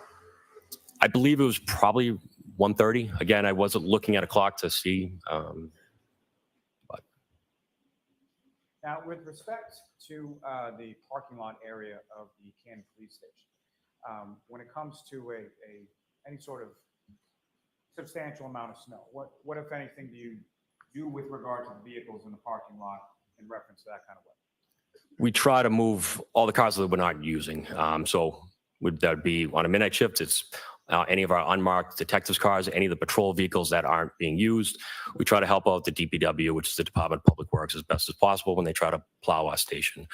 Because if not, all it ends up being is just one trail through the parking lot, and it's kind of a nightmare. So with the help of the other patrolmen, if we can get all the keys, sometimes they're not easily located, we try to move the cars to the outer edge of the parking lot so that DPW can make a good pass, and then we'll move them back over.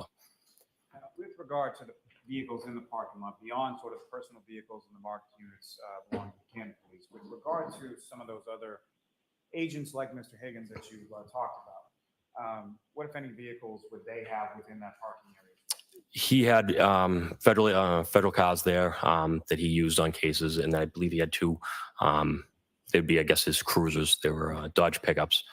And then with regard to those vehicles, in regard to snow removal, what, if anything, was typically done with regard to that? They were parked to the outer edge, so we don't have access to them. At least I didn't have access to them.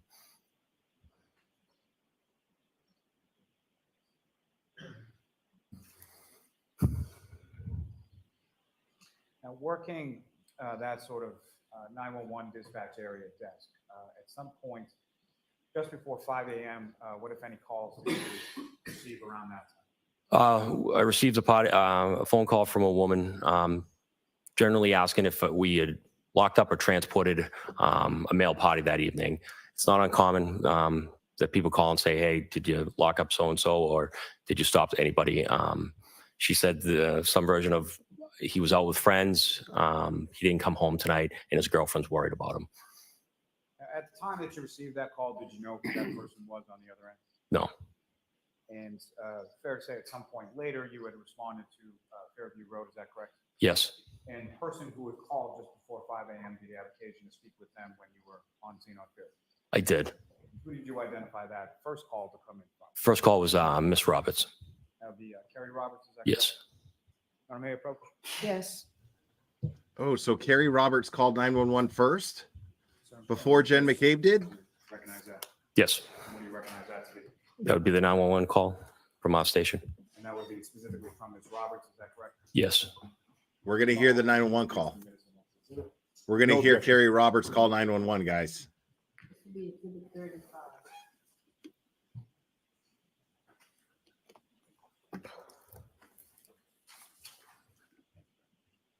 Your Honor, with court's permission, I would ask to publish that call to the jury at this point.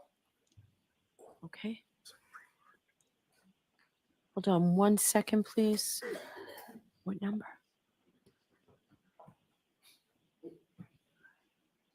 Okay. Okay. All right. Thank you. I thought that's what you said. All right. Go ahead. Thank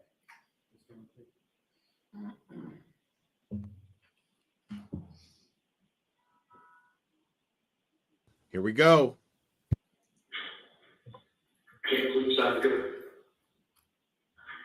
Hi, my name is Karen. I'm calling because my friend's boyfriend did not come home last night. We were at waterfall, and now she is calling me hysterical because she doesn't know where he is. You didn't pick anybody up by the name of John O'Keefe, did you? John O'Keefe. I can't understand it. He's about to call, and we'll be on foot, so. No. I think he probably is another guy and tapped at his own house. I don't know, but. Yeah, no, we didn't lock anybody out or anything like that. And where does he live? He lives on Meadow, down Pleasant. He lives on Meadow, off Pleasant. Okay, and where's the wife home? You said his girlfriend? His girlfriend, yeah, they were out having drinks, and then she left. And expected him to come home at some point, and he never did. Yeah. And so I said to her, you know, my husband had been out with her earlier in my birthday. He obviously came home, and he had custody with me to nephew from this year, actually. Okay. And so she's home with me to nephew, and they're all allowed to be home. And so she's nervous because he never even home. Yeah. So she's like, I feel like something happened, and I said, okay. Well, so probably in hospital, you know, we have him. I personally think he probably. Why is this all about Karen? Yeah, where did he drive last night? No. No. Okay. I think, well, again, it's more, it would be driven by you. She would have to, call in a couple of patients and talk to us, but I mean, right now, it's more, he's just going to hold on, saying, is this comment sometimes or have with him? No, that's why. That's what she did. He didn't tell me. That's kind of why she's more freaking out. So I think I called the other hospital. I said, call Kansas police just to make sure, if they don't want to get it, not complete stuff with anyone, that's people. If anybody puts it in, take it off. Okay. Apparently, I'm not supposed to tie it. Yeah, no. She's laughing. But we haven't get any calls, anything like that. Nobody was arrested or anything like that. All righty. All right, well, thank you. No problem. Good luck. I could hardly understand that. I could hardly understand, but it sounded like the whole call was about Karen Reed and not John O'Keefe. Now, Sergeant Good, what was played in there is that a fair and accurate portrayal of the 911 call that you had with Carrie Roberts around 5 a.m. Now, turning your attention to about an hour forward, approximately 6 a.m. on the 29th, what, if any, other phone calls did you receive, bless you, in regard to the same sort of parties. At 6:04 a.m. on the 911 dispatch console, I received a call from a woman at 34 Fairview. Now, in those intervening sort of hours, so as you were stating on the 911 call, no one sort of physically came into the Canby police station and reported anything in regard to this, correct? No. And again, the party that you spoke to on the phone at approximately 6:04 a.m., did you know that person at that time? No. And again, you responded later on or shortly thereafter to Fairview and spoke with a number of different people, correct? Correct. From those conversations on scene, do you now know who placed that 911 call at approximately 6:04 a.m.? Yes. And who is that person? That'd be Miss McCabe. And that would be Jennifer McCabe, is that correct? Yes. Now, with regard to, you talked about the weather when you first arrived to your shift. Around 6 a.m., what, if anything, had changed between the weather when you arrived and around 6 a.m.? It was snowing heavily. Now,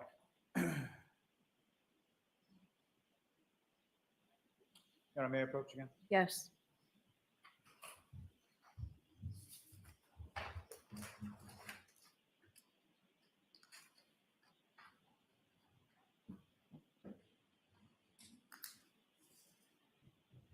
So, don't even know this. Do you recognize that? Yes. And what do you recognize that?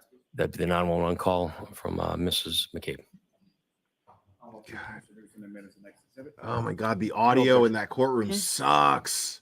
So we're hearing it being played in the courtroom, so it's not direct.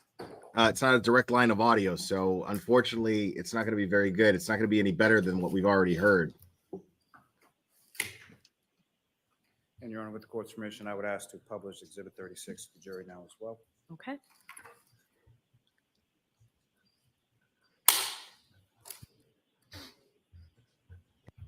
I wish I could hear that Carrie Roberts 911 call a lot better.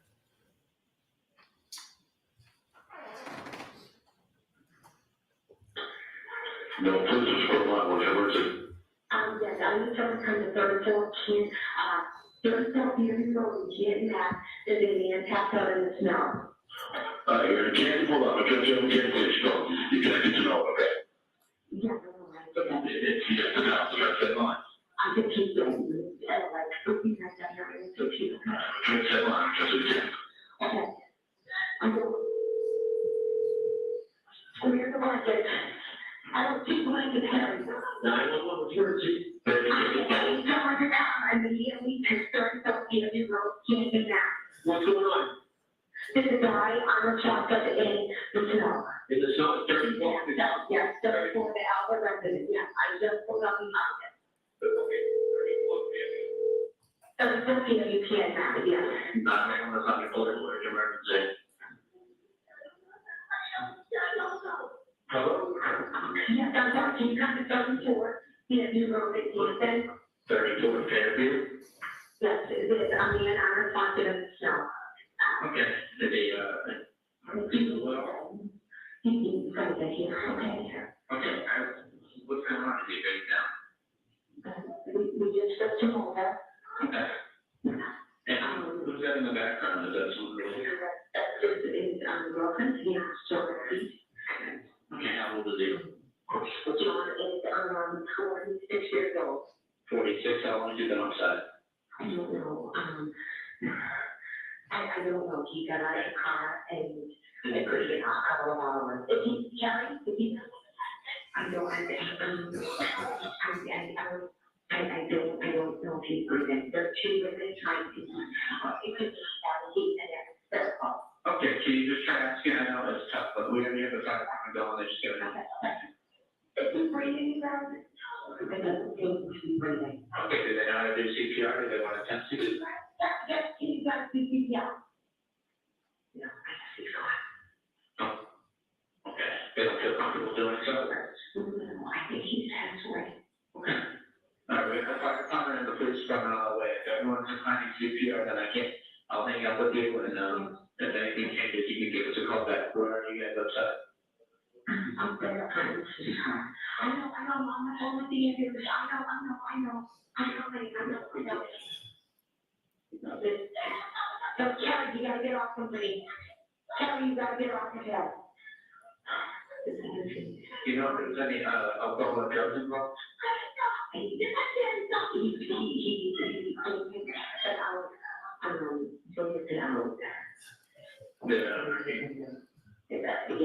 I'm talking Congress about me, and I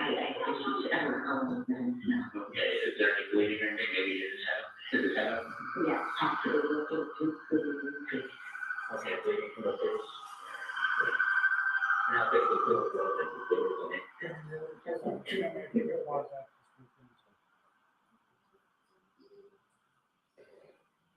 If I could ask you just to back that up about Okay. 10 or 15 seconds or so, once the siren outside calms down. We're fine. Okay, bleeding from the face. All right. Now take the pill for if there is any. something coming out of the building, one of the ones that is doing CPR. Okay, one moment, is doing CPR. Yes, that's working on it. All right, if you want CPR, and just let me, just give us a call back when he becomes responsive, all right, but we're on the way. Okay, thank you. One second.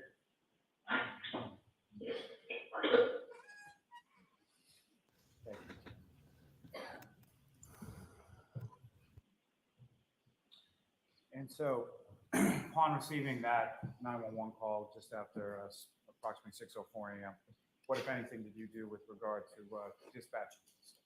So once it was connected to Holbrook, you could hear me. I ended up dispatching my own officers, my downtown cruisers to 34 Fairview, and then I had one other cruiser come back to the station so I could get down there. And, so you yourself respond down there, is that correct? Yes. And about how much time elapsed from the time that you sort of transferred to Holbrook from the medical situation to the time that you travel down to Fairview Road? I would guess it had to be less than 5 minutes.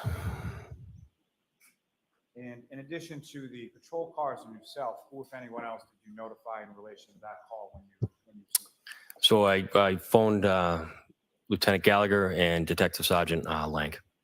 Why then? Just policy, the seriousness of the call. Lieutenant Gallagher was the off-going lieutenant the night prior, the shift prior, so that's what you usually do. And Detective Sergeant Lang is in charge of the detectives. Now, when you left Canton Police Station to respond to Fairview, who, if anyone, assumed your role as far as manning the dispatch area in the 911? That'd be Officer Dever. And, may I approach? Yes. Dever. D-E-V-E-R. Sorry. And for Matterport reporter, if you haven't already, I'm sorry, could you just spell Officer Dever's last name if you know? Yes, it's going to be D-E-V-E-R. He just did. You're welcome.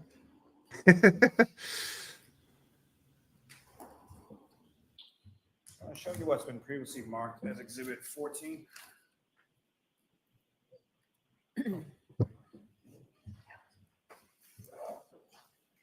Sorry. Okay. Do you recognize that, sir? Yes, I do. And what do you recognize that to be? That would be our roll call log, press log. And as far as that particular log is concerned, is there any indication on there who sort of created that log? Yes, that'd be Officer Dever. And these are logs that you typically create when you're working that particular position as far as the dispatch desk, correct? Yes, it's pretty much a running journal for our department. And sort of how is that information gleaned and how is that sort of transmitted into that log? It's as accurate as the officer that actually enters the information. So if it was busy in there and she's by herself, you're taking information down, you're writing it, then you have to physically enter it into a computer. So there would be a delay in time. Thank you, sir. May I approach just to retrieve you? Sure. Yes.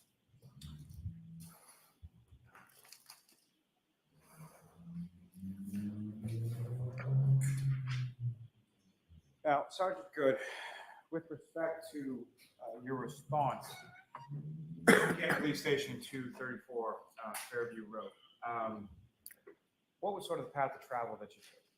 So I pulled out of the police station at 1492 Washington Street, taking a right onto Washington, heading south. And then where did you go And then I took a right onto Chapman Street. And then it would be your third right on Fairview. And coming down Fairview, what, if anything, did you note as far as sort of the elevation of the roadway as you come from the Chapman side down to where 34 is? Coming from Chapman, you're heading downhill towards the end of Fairview that meets Cedar Crest. And so where is 34 in relation to sort of Cedar Crest? It's the second house on the left before you reach the intersection of Cedar Crest at Fairview. And as you're approaching, or as you're en route between the police department and Fairview Road, what, if anything, did you observe as far as the road conditions, visibility, things like that? It was terrible. Heavy snow, wind, visibility was awful. And when you arrive on scene, what is sort of the first thing that you observe upon your arrival? As I was coming down the hill, visibility was pretty bad. Obviously, I noticed the Canton Fire engine. Ambulance was already on scene. Both my two officers, cruisers were also on scene.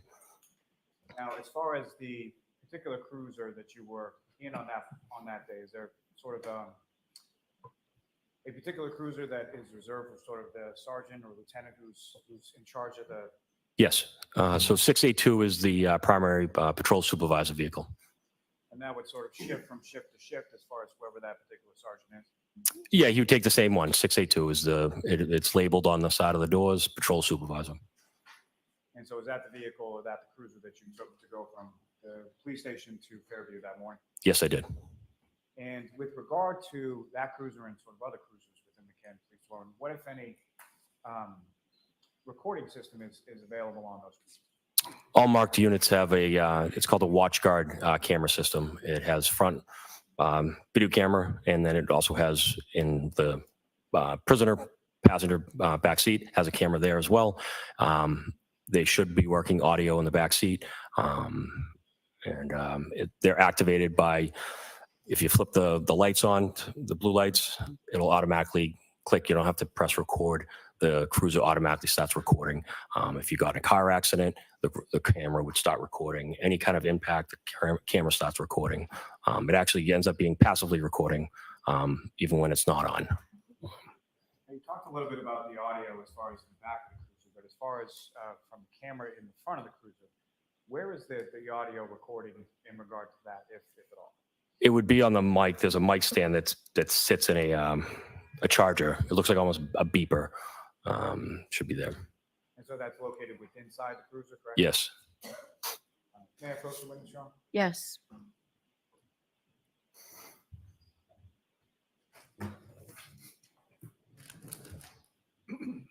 So I'm showing you a flash out. You recognize that? Yes. And what do you recognize that? That is the flash driver for the Canton Cruiser 682 streaming. And I'll will seek to introduce in the minutes the next exhibit. Exhibit 41. All right, why don't we break now for lunch, Mr. Lally? Dude, the prosecution hasn't presented shit for a case yet. All right.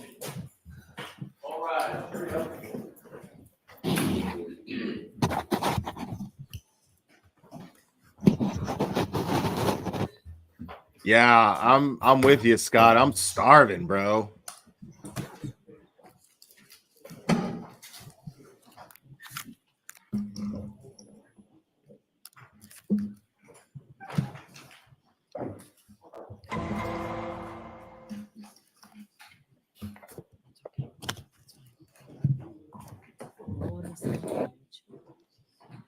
All right, so Mr. Lally, you'll have Lieutenant Ray here in case we can get to him. Yes, Your Honor. And just with reference, I do have a number of other witnesses who I had anticipated having this afternoon. Am I free to release anybody who's not Lieutenant Ray or Sergeant Lank? So I think we'll have those two. We'll finish.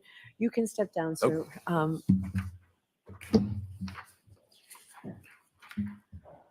So we'll finish with Sergeant Good, and then you've got Lieutenant Ray, Yes. and that'll probably get us till.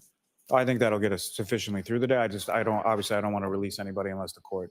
Well, that, I really don't think we're going to get to anyone else. okay, and then we'll do the voir dire. All right, so you can go ahead and release the civilian witnesses. Okay, All thank right, you. Thank you. All right, so the court, please. You are muted.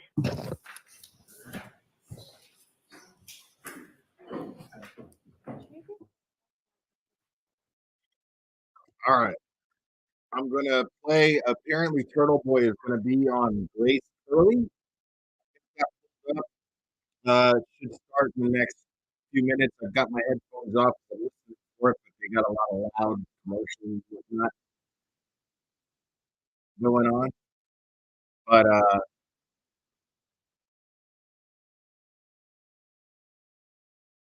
so they break for lunch. This is good 'cause while that's playing, I'm gonna order some food. I'm not doing well with my diet, just saying. But I've been on top of going to the gym, so you know, I don't feel that guilty about it. Um, oh, my mic sucks right now. What do you mute it? Can't mute it.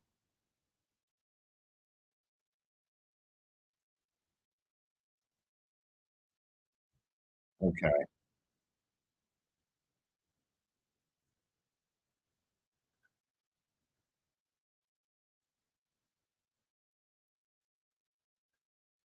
Okay.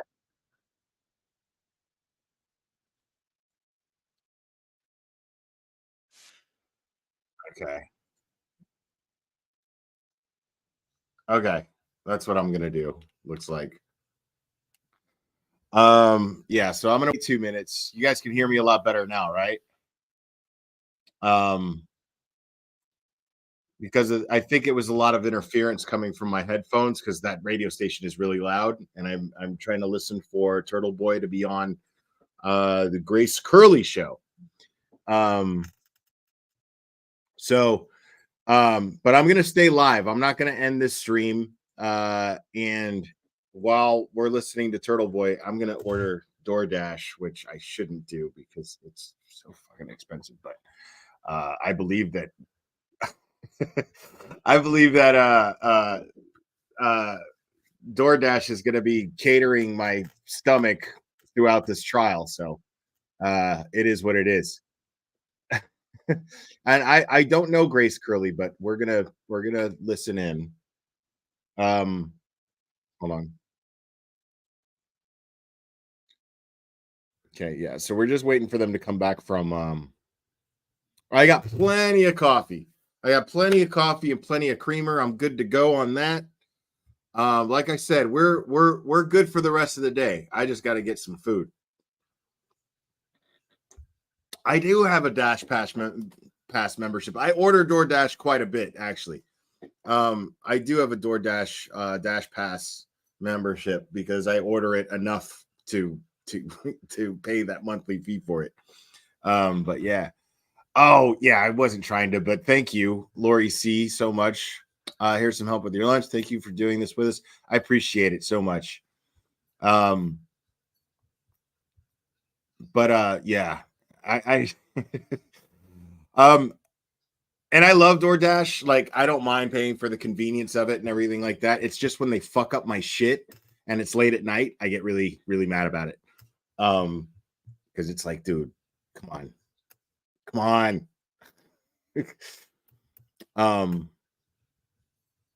All right, here we go.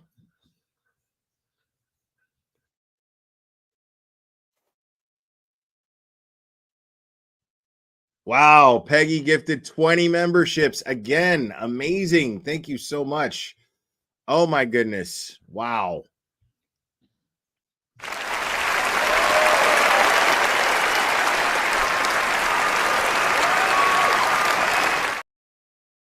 Thank you so much, Peggy. I appreciate you. Thank you so much. All right, let's. All right, still commercials. Still commercials.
All right, I've got a. Hold on a second.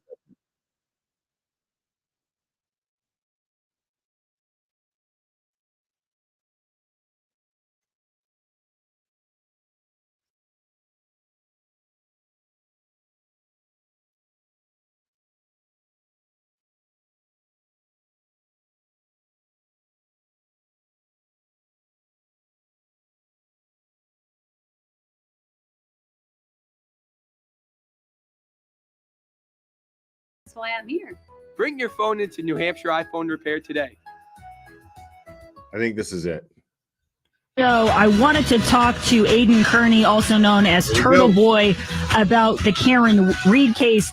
Aiden, thank you so much for joining us. So last week we heard from paramedics who were on the scene in the morning that O'Keefe's body was discovered.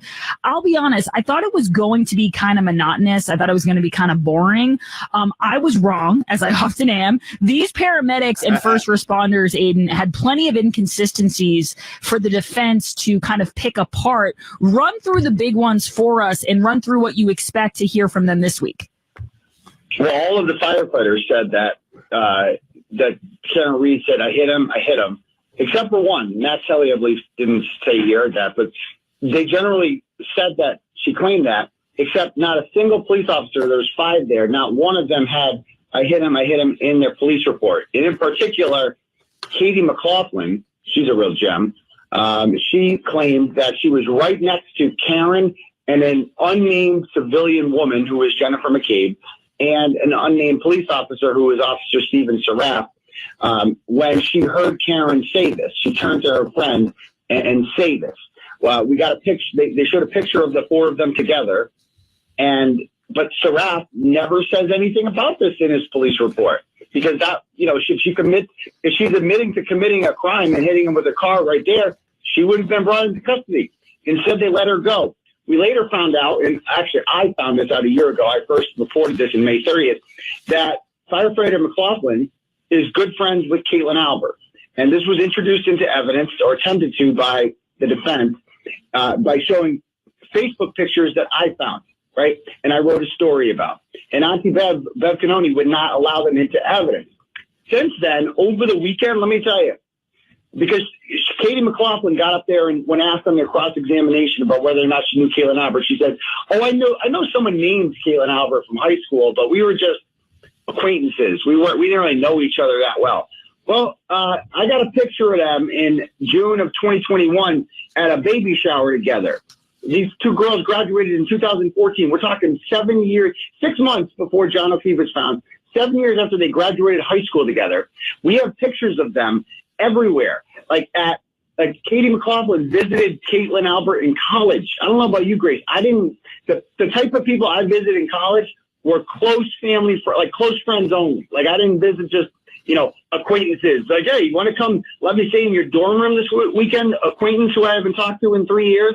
But no, she's a liar. You have this firefighter up there lying her face off. And this was brought to the attention today in court by David Yannetti that this woman committed perjury in open court and they're supposed to be addressing it at some point today. Yeah, Aiden, when I had you on earlier, months ago, it was the first time I was going to have you on. You were going to run through the whole case. And I was able to talk to Howie for a minute beforehand. And I said, what's a good question for Turtle Boy about this case? I said, people are really amped up about this. They've been following a lot of his reporting. And Howie said to me, he goes, cops make mistakes all the time, when they're handling a crime scene. Their incompetence is nothing new with the cops. Why is this different? And I remember your response, and you said to me, cops make mistakes all the time, but they don't make mistakes when they're dealing with another cop. You show up to a crime scene and you know that one of your own is dead. You handle it. It takes it a step above the normal way you'd handle a crime scene. And the reason I bring this up now is because this is what you tweeted today. You said Lieutenant Gallagher just testified that they didn't search Brian Albert's house because there was no probable cause. Reminder, there was a dead cop found on his front lawn who was missing a shoe. The cops had probable cause to search my house and take all my computers due to out-of-context comments from my YouTube show. Elaborate on that part a little bit about the fact that there was a dead body on the front lawn and they didn't feel that that was enough reason to search the home of Brian Albert. Not only a dead body on the front lawn, a dead body that was missing a shoe. So where is the other shoe? There's no shoe around. You have to assume it's in the house, right? It's just gone. There is shards of cocktail glass around. Did that cocktail glass come from inside the house? Let's find out. Of course, you know, Grace, you throw a dead body on your front lawn, cops are going inside, especially if it's a cop, period. Unless your name is Brian Albert, in which case it's automatically assumed, I guess, that he was hit by his girlfriend without any of this, you know, even coming up. Like none of this has been, like they were still by 10:30 operating off of the assumption that it was a domestic situation in which she hit him with the cocktail glass. So, yeah, I mean, if my house was searched, they had probable cause to search my house because of literally, Grace, they determined that I did my YouTube show in my house. Like they did this whole thing about how they determined that I did a YouTube show in my house. And they're saying that the things I said on my YouTube show, which is just commentary on the story, is witness intimidation. Therefore, they have grounds to search my house, take all my devices, etc. I should have thrown a dead cop on my front lawn because that's like kryptonite to the state police. They won't even come step foot on your property if you have a dead cop on your lawn, apparently. Just don't make the wrong kind of jokes on YouTube and, you know, that you'll be all set. Yeah, I'm speaking with Turtle Boy Aiden Kearney. I wanted to ask you about the shoe because one part of this story that I think is playing a big role that maybe the Alberts and the McCades and these other people didn't expect is the snow and how much snow was on the ground. And that's thanks to this dash cam footage. Now, you talk about this missing sneaker. Give us the timeline of the sneaker, when it showed up and how much snow it was found in versus when they couldn't find it, how much snow was on the ground. So when they first got there, they showed video today for the first time around 8 a.m. of Lieutenant Gallagher using a leaf blower to kind of clear the scene around and search the area around where John's body was discovered. There was less than 2 inches of snow, you can see, because his foot is in the snow and it's barely, you know, coming up above the sole. So there's not much snow there. What do they find? Shards of broken cocktail glass and like 6 or 7 droplets of blood. However, you don't find any pieces of taillight, and you certainly don't find a size 12 black Nike sneaker. However, 12 hours later, when the state police, under the direction of Michael Proctor, assumed control, and after 18 inches of snow has fallen, they suddenly find what we did not see in that video: 4 pieces of red taillight and a size 12 black Nike sneaker. It just suddenly appeared like that. And in the subsequent weeks, the state police, under Michael Proctor particularly, find over 31 more pieces of red taillight, which again, we all just watched the video of them searching the scene.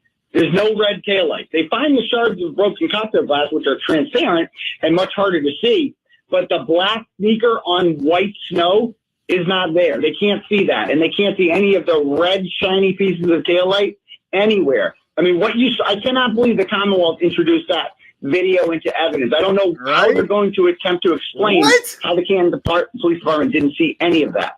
Yeah, it's like what you said today. You said a lot of the things they're introducing into evidence seem to be helping Karen Reed. So that should give people a sense of how good this case is going for the prosecution. The other part of this, Aiden, I wanted to ask you about, because in this photo from the dash cam, you can see the leaf blower on the side. I was talking to this with a friend of mine, and I was explaining it, and I said, well, then, you know, Turtle Boy tweeted out a photo, and there was a leaf blower.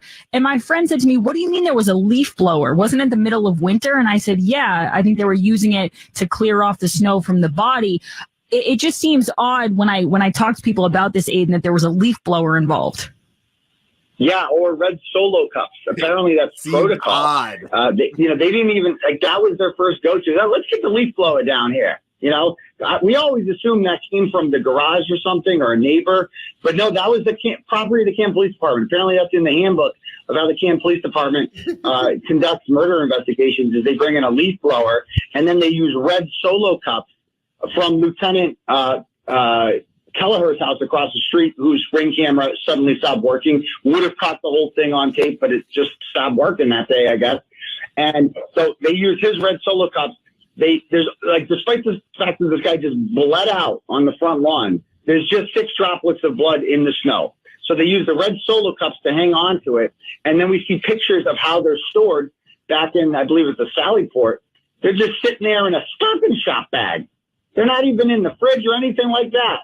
They're just sitting there in a Stop and Shop bag. I mean, what kind of clown show Police Department is this? There's a murder investigation of a cop, and it's treated as a joke. It's an absolute disgrace what these people have done to John O'Keefe. Because of the way they handled this, he will never have justice unless the FBI comes in and saves the day. But the people who actually killed John O'Keefe and should have been investigated were never investigated because of this clown show operation of the Canton Police Department. Turtle Boy, I don't know if you can answer this, but on Friday they brought the jurors to Fairview Road in Canton, and for anyone who noticed, 128 was kind of a mess because they had it blocked off so that these jurors could go and visit the home and visit the lawn. I'm just curious how that kind of thing goes. I've seen that before in movies. I do understand why this case, it would be important for people to kind of lay eyes on what they're dealing with and see, what the prosecution is claiming, how far the car backed up and where it went into and things like that. But how does that work? Can they explain things to the jurors, or do they just get to walk around and nobody says anything and they just get a sense of the property?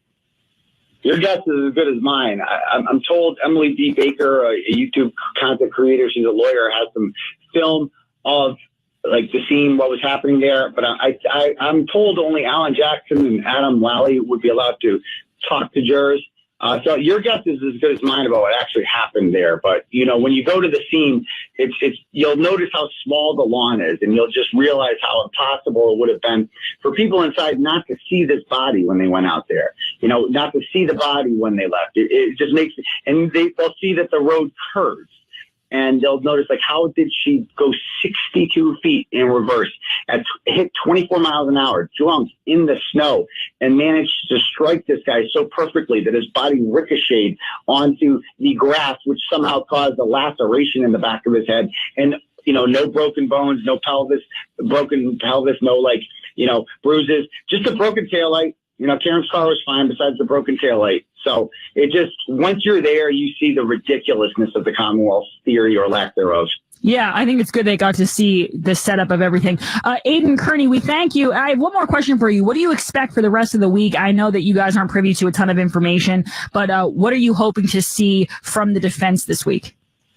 More of the same. As we progress, these witnesses are going to get more and more controversial. Wait till Michael Lang comes up next. That's going to be a good one from the Canton Police Department. So we haven't even gotten to the good witnesses yet. We haven't gotten to any of the McAlberts. That's when the party really starts. So, get your popcorn ready because you're going to see one of the biggest abortions in American justice ever coming up in the Karen Reed trial. Everyone, you should follow Turtleboy at Dr. Turtleboy on Twitter, and he also does a post. Turtleboy, give out the website, though, because I know you do a wrap-up every night. TBDailyNews.com, or check out our YouTube channel, Turtleboy Live. Thank you very much, sir. We'll talk to you soon. I appreciate you making the time. Allergy season is here. You need the Eat and Pure Thunderstorm Air Purifier. This is the device because it has multiple uses. So if you're sitting in your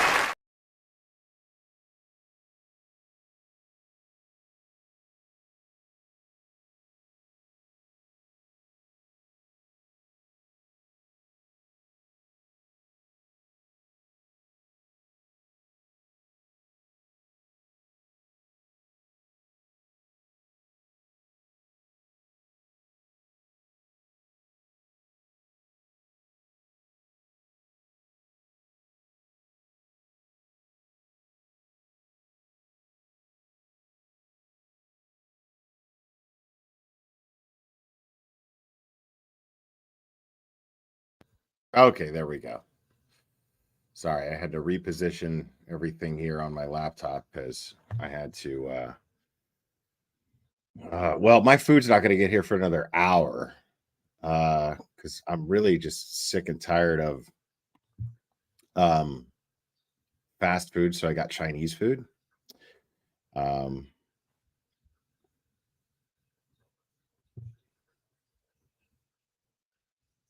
All right, there we go.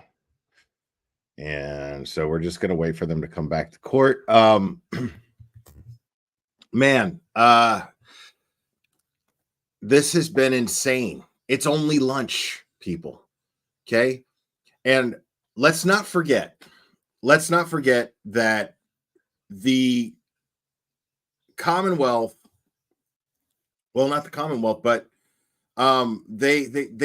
the jury saw 34 Fairview. As Turtleboy explained, the jury saw 34 Fairview on Friday, saw how small the front lawn actually is. And also, it's as though, see, what I'm fascinated by is the Commonwealth is losing their own case. And the reason why I say that the Commonwealth is losing their own case is because what they're doing is they're treating the jury like they're stupid. This is fascinating to me. They're absolutely treating the jury as though they're dummies, like it's full of a bunch of dummies. And I think that sucks. I mean, it's good for Karen, but if I'm on the jury, I'm like, what do these people think? You know, I'm blown away. I'm like, what do these people think? Because I'll explain, I'll elaborate a little bit. First of all, they took a tour of what 34 Fairview looks like, at least on the outside, right? They saw Karen's SUV. They also just saw video presented by the prosecution of the taillight being removed by officers who should not have been touching any of the evidence due to a conflict of interest that was already established by this detective, by Detective Gallagher. So Gallagher is already stating that there's a conflict of interest here, right? Then he tries to backpedal on it. Okay. Then on top of this,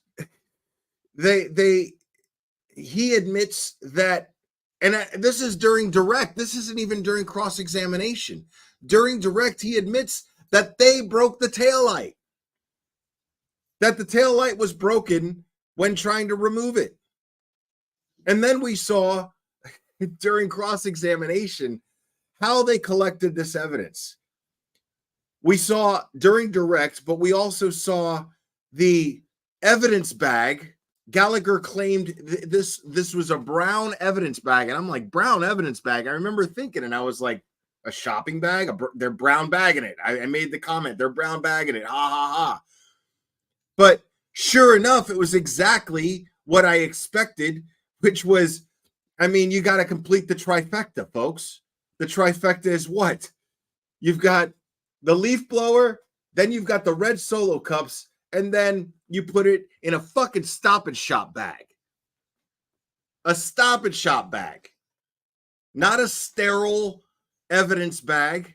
And then this guy tries to say that when he's confronted by Alan Jackson and saying, how long would it have taken you to go back to the Canton Police Department to retrieve sterile evidence bags?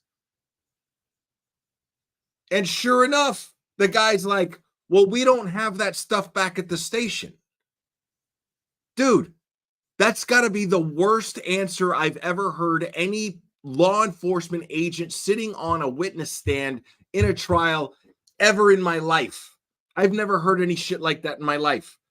We don't have evidence bags. We don't have the standard issued receptacles to collect evidence in at the police station, which is just a few minutes away. This guy with his whole chest stood proud in the way that he handled collecting this evidence. Stood proud. Right. Great point, Cherry. But we also saw the current chief of police, whatever the fuck her name is, Rafferty, Chief Rafferty. She ends up in the Canton Select Board meetings, and this is why it's important to watch these Canton Select Board meetings. Make sure to subscribe to the Young Jerks. Young Jerks. Mike Crawford hosts the Young Jerks, and he always goes over the Canton Select Board meetings. And we watched Chief Rafferty, who just recently hit somebody with her fucking car. The chief of police hit somebody with a car. Failed to mention this to the public, considering all of the the talk about this case, all of the coverage, how public it is, and then she doesn't tell it. But here, not only did she hit this poor old handicapped man, a pedestrian, with her car, she doesn't even say shit. What's up, Mr. Nuts? Good to see you, buddy. She doesn't say shit about this, but sits there in a Canton Select Board meeting asking for money for a new kitchen. And I think it was in an insane amount of money too. Somebody remind me of how much money she was asking for this new kitchen at the Canton Police Station. So they need a new kitchen at the Canton Police Station when they don't actually have $100,000. Thank you, Cherry. $100,000. She had the fucking audacity to ask the Canton Select Board, which Chris Albert sits on, the brother of the owner of 34 Fairview Road, the night in question. Dude, he sits on this. He sits on the select board, and she had the fucking audacity to ask for $100,000 for a new kitchen, and they don't have receptacles, the proper receptacles to collect blood evidence for? Dude. Oh, it was $200,000. Thank you. I'm sorry. $200,000. $200,000 for a new kitchen. What about, I don't know,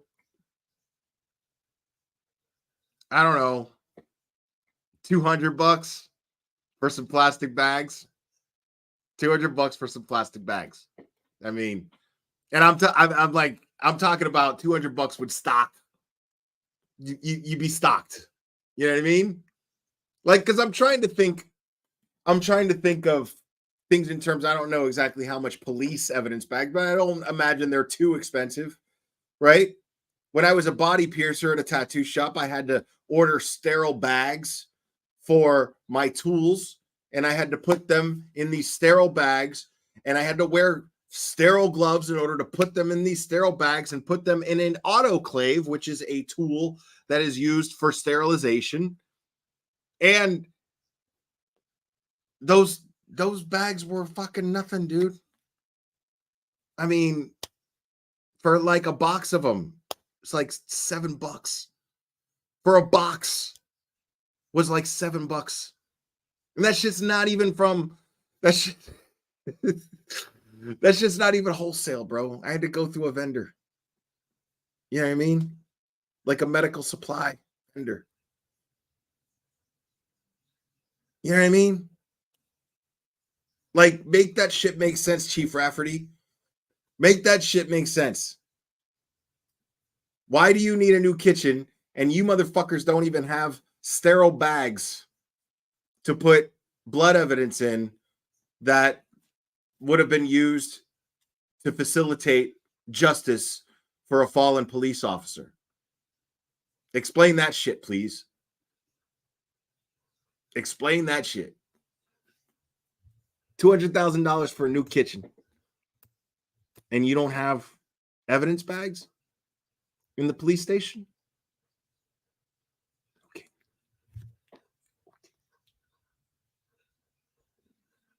I mean, dude, this is incredible. This is the craziest shit I've ever seen. Hold on one second, folks.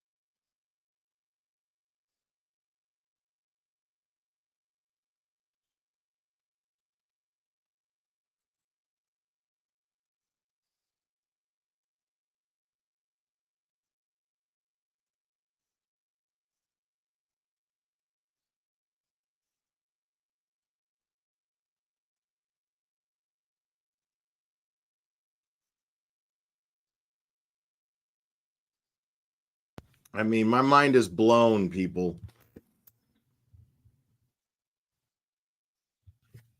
Oh, it was $200,000 for the audit, not the kitchen. Okay. Thank you. I mean, even 100,000. My point being, it doesn't even fucking matter. The point is that a new kitchen is your priority, not the proper tools to conduct an investigation.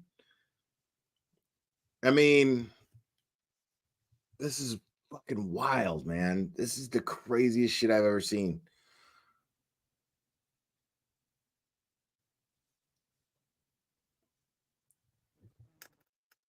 Yeah, where's Rita? Rita knows. The point is, it doesn't matter. It doesn't matter. Oh, Mr. Nut. Oh, you get a cuck church dance for that one, buddy. I think we got a super dad. Super dad. I think we got a super dad. Super dad. Super dad. Super dad. Dad, dad, dad, dad, dad. I think we got a super dad. I think we got a super dad. I think we got a super dad. I think we got a super dad. Super dad. Thank you, Mr. Nut, man. You please don't give me no more money. Appreciate you, man. Yo, when are you gonna start? I know you, dude. Y'all, let me tell y'all about old Mr. Nut here. This dude was by my side in covering a very, very controversial case that I still have people whining at me about, that I'm still not actually done with. But Mr. Nut was right there, man. With me and Annie and a few other people. And we were focused, man, on getting justice. I really can't mention it, considering the status of it right now. If it involves a minor, and if that minor's father ends up wanting a voice, he's always going to have a voice here, because I absolutely believe him. And I still believe him to this day. I know a lot of people turn their back on him because he kind of behaved a little irresponsibly. Well, arguably very irresponsibly. But the question is what would a father do, any father, to protect their child? And I think that he did exactly what any father would do. But what I was referring to as far as behaving irresponsibly was just kind of letting the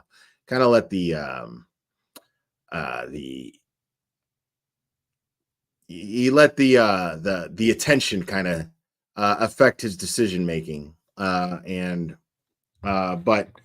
I think he's still in jail right now. I don't think he belongs in jail. He most definitely doesn't belong in jail. If I presented this crowd with all of the evidence of this case, you guys would be like, okay, Collin County, Texas, dirty as fuck. Guaranteed.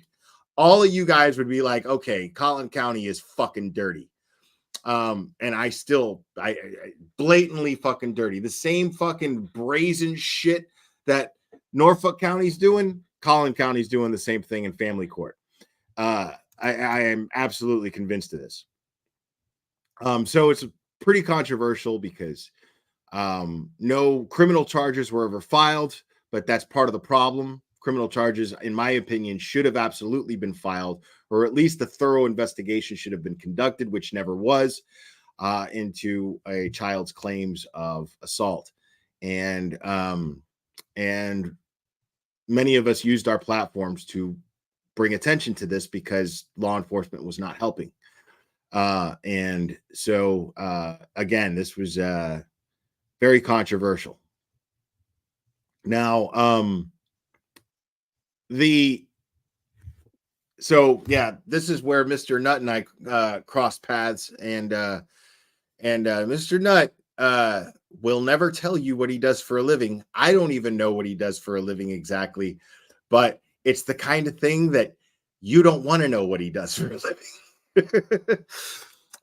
But just to give you an idea of the kind of guy he is, somewhere in between the time that we were streaming together and then recently, Mr. Nut went to the gym and got fucking super jacked, and then had a heart attack, and then was like, nah, fuck that heart attack, and then is like still at the gym getting super fucking jacked. Mr. Nut is not a dude to be trifled with, and I'm glad I'm glad he likes me, put it that way. No, he's not in jail. He's still in jail. I don't think he's in jail again. I don't think Michael Long is in jail again. I think he's still in jail, but but it's fucking crazy what happened, what this guy went through. And we went over all of the court documents. We went over all of the evidence. I went over his entire the mother's entire thanks, buddy. You too, man. We went over now he has a great channel too, man. Like if you guys are into like comic books and action figures and shit like that, man, that's normally what he does with his YouTube channel. Pretty amazing stuff too. He just hasn't done anything with it in a long time. But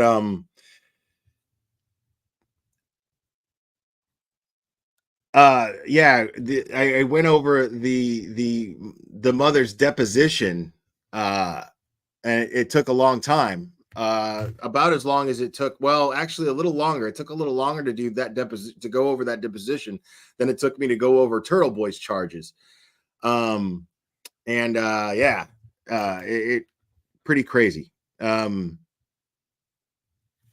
yeah, he's more active on Instagram. Let me see if I can hold on.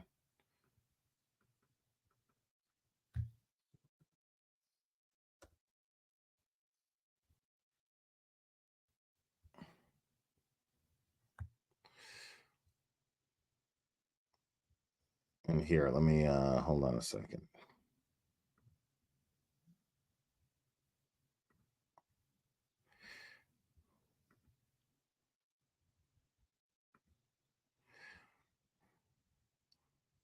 All right, so here's Mr. Nuts Instagram. I'll share it in the chat. So, oh wait, I might be looking. I don't want to share the wrong one. I don't want to share his personal one. Almost fucked up there. Hold on.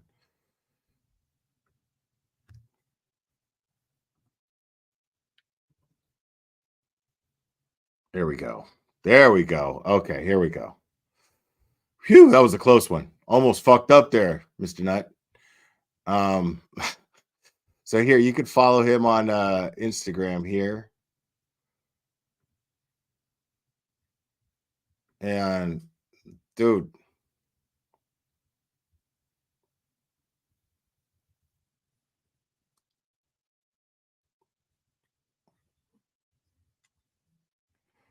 this dude's a fucking monster, bro.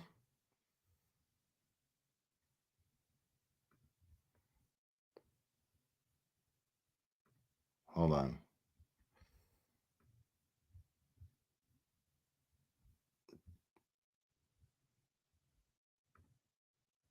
Look at this guy right here, dude. Like with a fucking like in the hospital laid up. In the hospital laid up because he had a heart attack. And then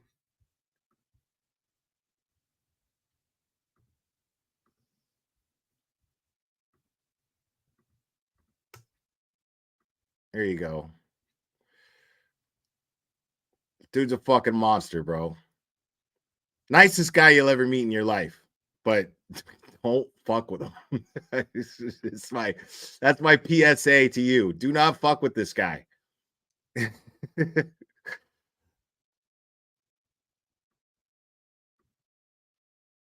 Oh shit.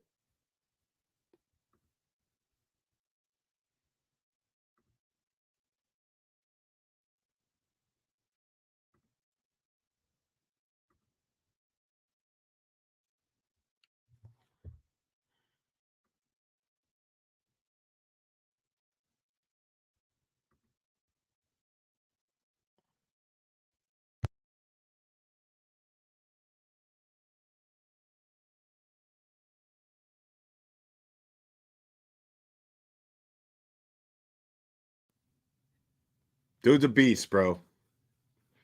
Dude's a fucking beast.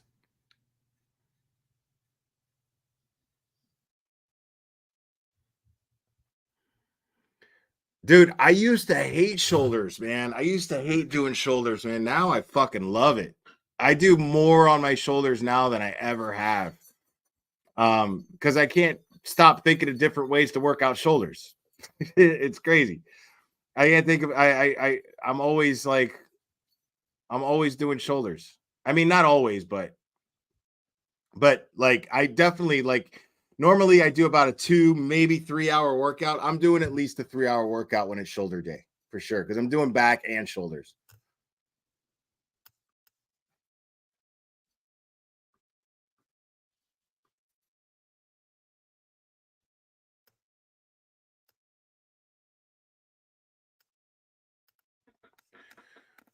Let's see what we got here.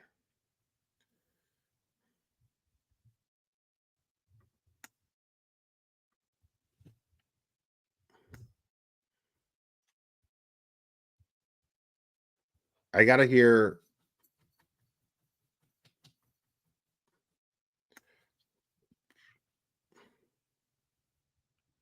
Okay, so no commentary from Plevin because I just clicked on his live and I'm not seeing any commentary from. Well, maybe. Hold on.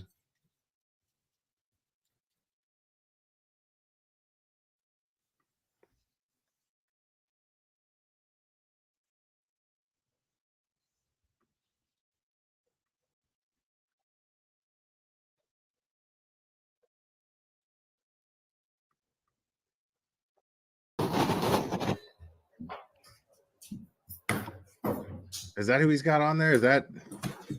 Yeah, he's got Krusty Panties on panel with him. My God. Just watching her face. The face of evil. It was That's a stunning to goal. me. It was stunning to me when they were playing those calls and the camera panned to the families, and I think everybody in the Look at families. the look on her face right now, the eye rolling and shit. What a piece of shit. Lieutenant Ray here. I'm sorry, this in is your case we can channel. get to him. Yes, Your Honor. And just with reference, I do have. Look at the hatred, bro. The hatred. This is what always happens. The hatred. All of a sudden, there's hatred, right? I mean, there always was hatred with these idiots. But now, now that they're seeing her rightfully gloat because this fucking trial is a sham. And so, look at all they got is look at her face.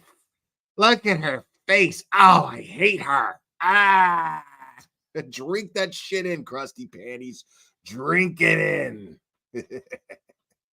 Have a number of other witnesses who I've anticipated having this afternoon. Am I free to release anybody who's not Lieutenant Ray or Sergeant Lang? So I think we'll have those two. We'll finish. You can step down, sir.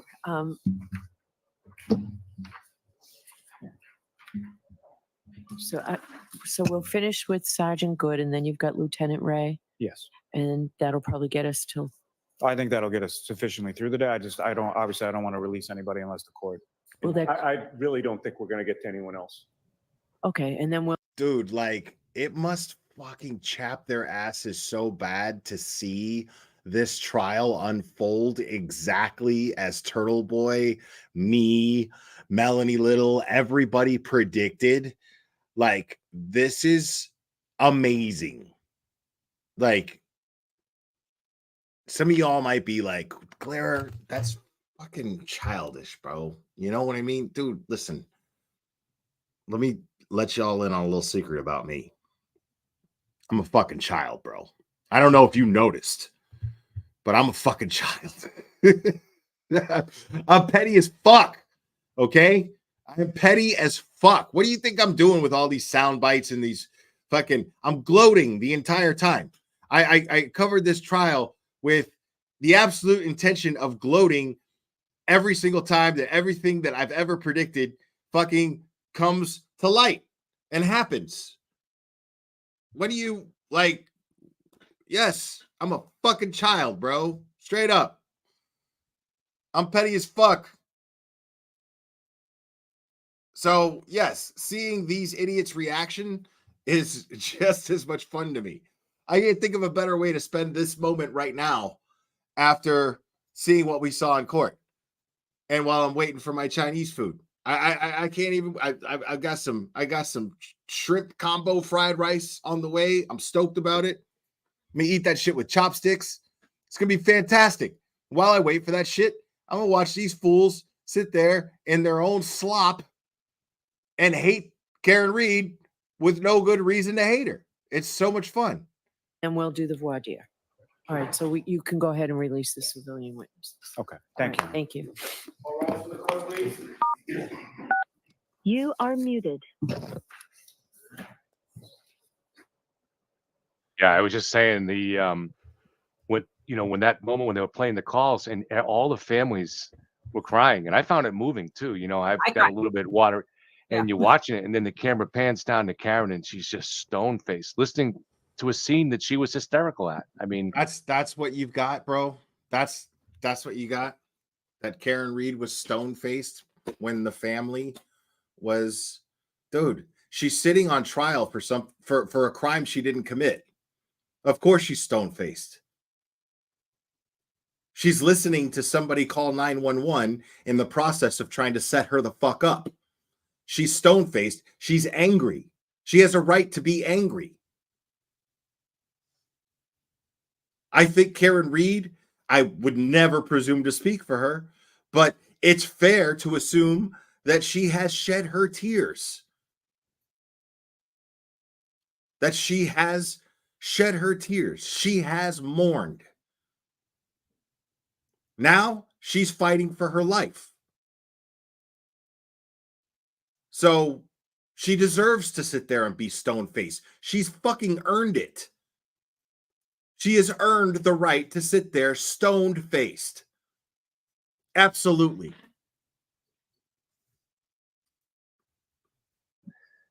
I don't know. It's just kind of stunning. It's just kind of stunning. How can you just? She's. There's something wrong with that girl. There's something wrong with that girl. Yeah. I don't know. Well, I need lunch real bad myself. You want to add anything before I go? No. I'm with you there. All right. I got nothing to say because the fucking the defense just won this case, and we're only in week 2 at the beginning of week 2, and the prosecution is already lost. So let's eat. Oh Okay. All right. We'll see everybody at 2:00. Wow. Nothing. No insight. No observations at all. Nothing. Just yeah.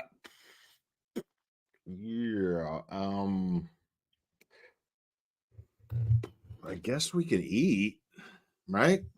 I mean, we got nothing, so might as well eat.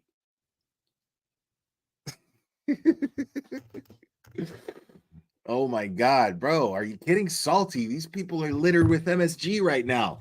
Just like my fucking Chinese rice. It's on the way. Hell yeah. Oh my God. Let's look at Twitter real quick. Let's see what's going on Twitter. Let's see what's going on, folks.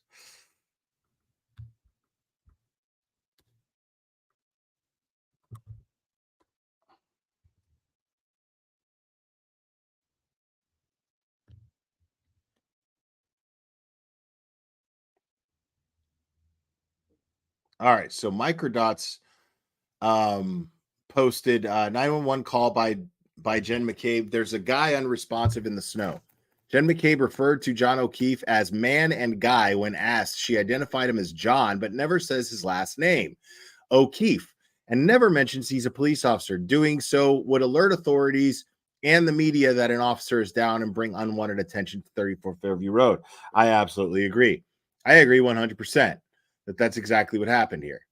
And the audio, I would expect that Microdots is probably on it. I don't want to speak for Microdots at all. But I would expect Microdots is probably on cleaning up that audio because Microdots has already cleaned up other audio. which is great. Let's see.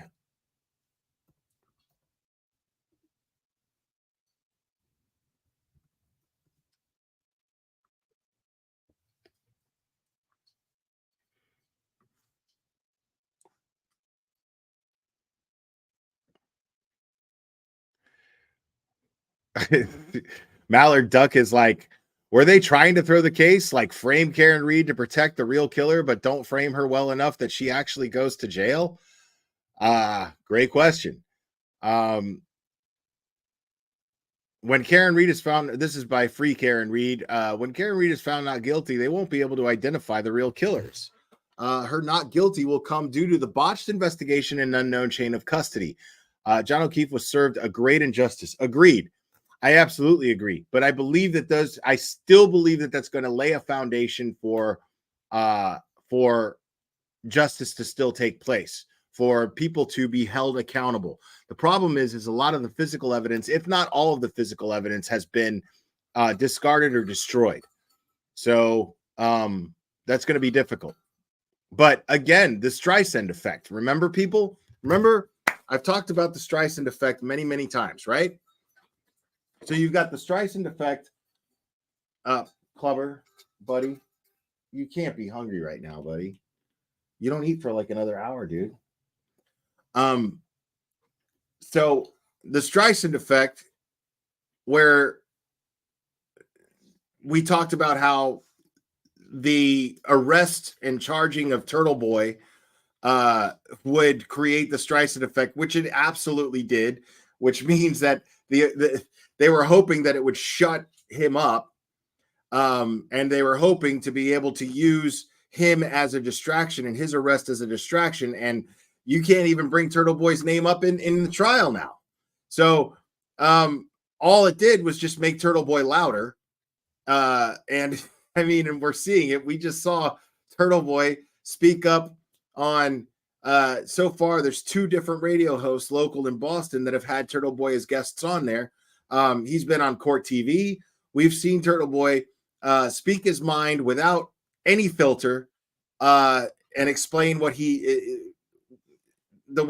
and explain his opinions on this case and his findings and absolutely take just credit for exposing a lot of the evidence that's being presented and used here by the defense to exonerate Karen Reed, which will exonerate Karen Reed. So on top of that, when we're talking about the Streisand effect with what's happening with the Karen Reed case, when I had Turtle Boy on this channel the first time, we discussed it, and I was like, it seems like they didn't even do a good job. Like, because that's what I'm blown away by. They absolutely, this is clearly a frame-up job. And I got to send out a PSA to all dirty cops out there. Listen, if you're going to frame somebody, do a good job. If you're gonna frame somebody, at least put some effort into it, because I had to ask her. I was like, Turtle Boy, it looks like they're not even trying to even look like this isn't a frame up. It seems like, and this was months ago. This is before fucking Christmas. Hold on one second.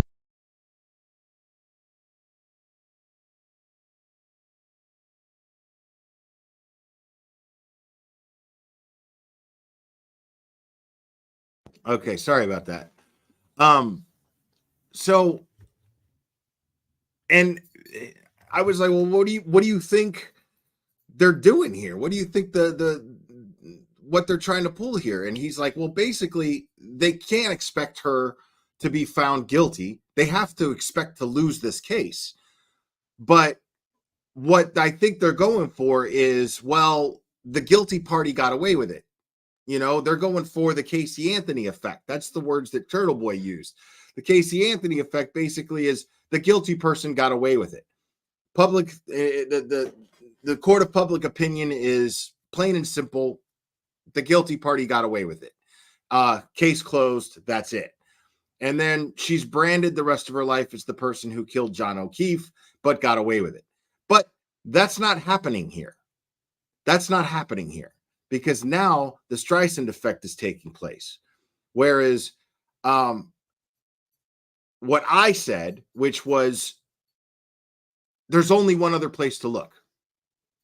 There's only one other place to look. If you're not looking at Karen Reed for the murder of John O'Keefe, there's only one other place to look, and that is inside 34 Fairview on January 29th, the early morning hours of January 29th, 2022. There's no other way. There's no other place to go. Okay?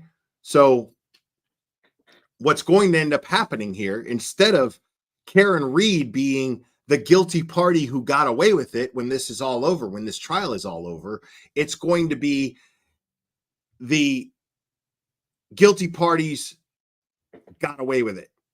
The guilty parties that were inside 34 Fairview, whoever they are, they got away with it. That's what we're looking at.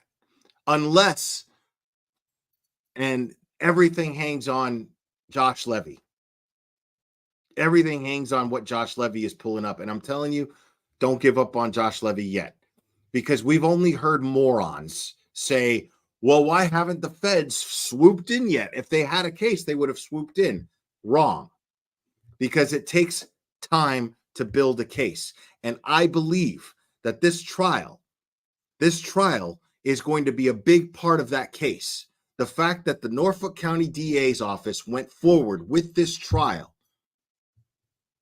The fact that the Norfolk County DA's office went forward with this trial, the fact that Michael Morrissey's Norfolk County DA's office went forward with this trial is going to be the damning evidence. That's going to be the smoking gun. That's going to be what is going to seal the deal. And it sucks for Karen Reed. And it's very expensive for Karen Reed. And thank goodness that she has so much support. But her having to go through this, it sucks. And a lot of us feel like, well, why don't they just put an end to this? Well, if they put an end to it now, they risk losing their case that they're building against Michael Morrissey and any other party that is accountable for costing John O'Keefe justice. Because we're hopefully, with the results of what is uncovered by the defense in this trial, hopefully this is going to be used moving forward in the federal case that we won't get to watch. We'll just have to follow because cameras are never allowed in a federal trial, ever. And this will be a federal case. Michael Morrissey will absolutely be charged, and he will absolutely be held accountable. I believe this in my heart. I do. I have to believe it. I have to believe it. So, and I really hope, because what they're uncovering, hopefully this will lead to get Sandra Birchmore finally getting justice. I have to believe this. We just got to be patient. You got to think in terms of, if Josh Levy, you got to hope that Josh Levy is doing his job the way that Michael Morrissey should have done his. That's the terms that you have to look at this. We have to hope that Josh Levy is doing his job, and I believe, I have no reason to believe that he's not. So this is going to be very, very fascinating moving forward. And we're just going to have to be patient. And I have to believe that what's going on is Josh Levy or someone from his office has reassured Karen Reed, or someone who represents Karen Reed, like, this is going to suck. And you're going to have to deal with this trial, and this trial is going to move forward, and it's going to suck. But the trial is going to be necessary to absolutely have an airtight case against Michael Morrissey and all of the subordinates under him that were involved in this sham of an investigation that cost your boyfriend justice, true justice. And I have to believe that they reassured her to some degree.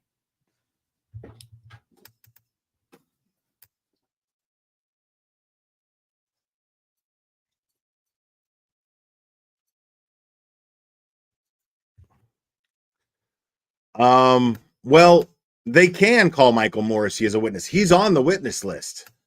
So this will be interesting. I Michael Morrissey taking the stand though is a question of I'll believe it when I see it. You know, it's one of those things. It's absolutely I'll believe it when I see it type of situation. So I'm not counting on it, but it's not even necessary to put Michael Morrissey on the stand. It's not even necessary, but it's you've got to I am so fascinated by how this trial is playing out because again, the prosecution does not seem to be sorry, give me 1 second here. Oh shit, hold on. My food's here. Give me 1 second. Well, actually, I'll go get it in a second.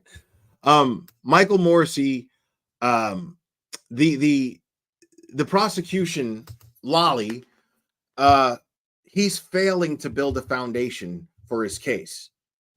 And it's simply because of the way the case was investigated. The investigation itself was a sham. And so the defense basically is like, we're gonna let the prosecution set it all up for us because there's a lot of these. You told Lolly during direct questioning this. You testified earlier to this. You testified earlier to that. We're hearing a lot of that right now. And that is incredible because it's the defense building their case. It's them building their exculpatory case, their third-party defense, because we're absolutely seeing the way that Lolly is presenting his case. He's basically laying out the building blocks for the defense to show a cover-up. And we haven't even gotten to the murder, just the cover-up from the Canton Police Department. Moving on, we haven't even gotten to the Massachusetts State Police and their involvement in the cover-up. We haven't even gotten there yet. This is just Canton. This is just Canton Police Department. This is fucking crazy. Hold on 1 second, guys. Let me grab my food.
Can you pause it just 1 second? Sergeant, if you could, as the video is playing along, if you could just alert the jury to the portion of the video where you observe yourself sort of pulling on to Fairview Road. Yes. And this gentleman, if you could, when the sergeant does that, if you could just pause it at that. Thank you.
All right, we're coming up to Fairview right now. That's Spring, and then next one up.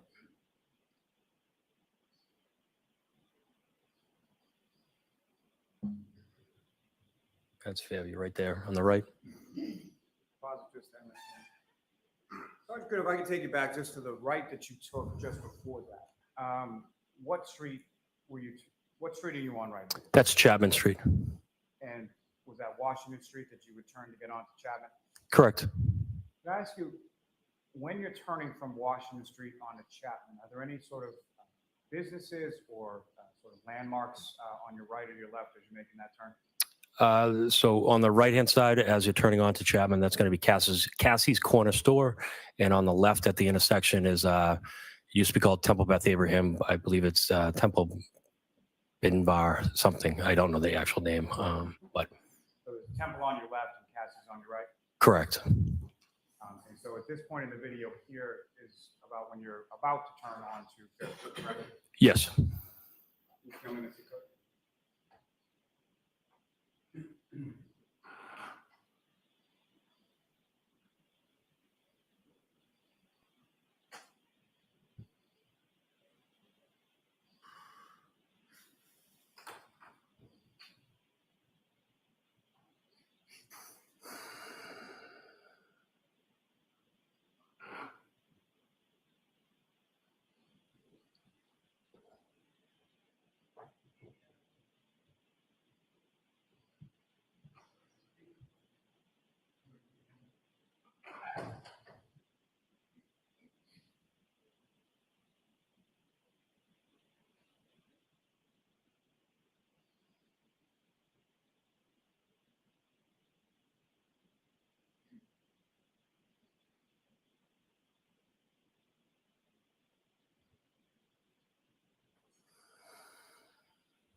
Can I approach the witness room? Yes. Sorry, I didn't realize court resumed, and this is not a replay.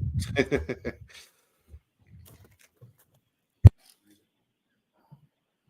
was right there.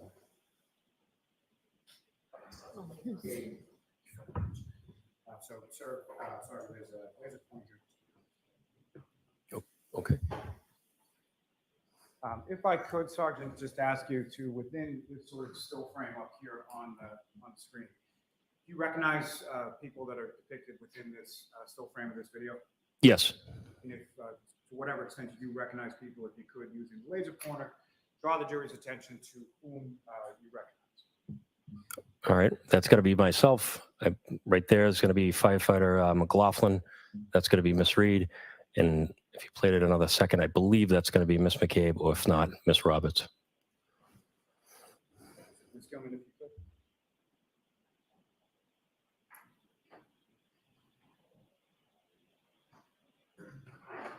Ms. Gilman. The gentleman you see sort of behind you in the frame, Sergeant, do you recognize who that is? Yes, that's Officer Sarif. My apologies, Ms. Gilman. You can run. You can take that down. Thank you very much.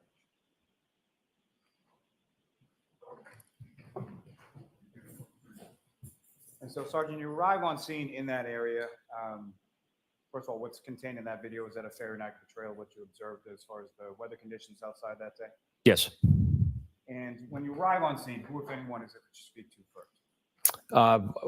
Initially, I walked up to Officer Sarif. I said, probably some version of what's going on. Officer O'Keefe was already in the ambulance, and then I just began to try to talk to anybody and anybody. And so the ambulance is still on scene when you arrive, is that correct? Yes. Officer O'Keefe is in the back of the ambulance, is that Yeah. correct? Yes. And at some point when you're speaking with Officer Saraf, does he direct your attention to where Officer O'Keefe was prior to being placed in the ambulance? Yes. Where did he direct your attention? If you're looking at the house, it'd be left-hand side, slightly probably right in front of the flagpole. And about how far off of the roadway would you estimate that was? I would say 8 to 10 feet off the curb. Speaking to other people without reference to necessarily what was said to you, following your conversation with Officer Saraf, who, if anyone, you speak to? I believe the first person I could really get a statement from was Miss McCabe.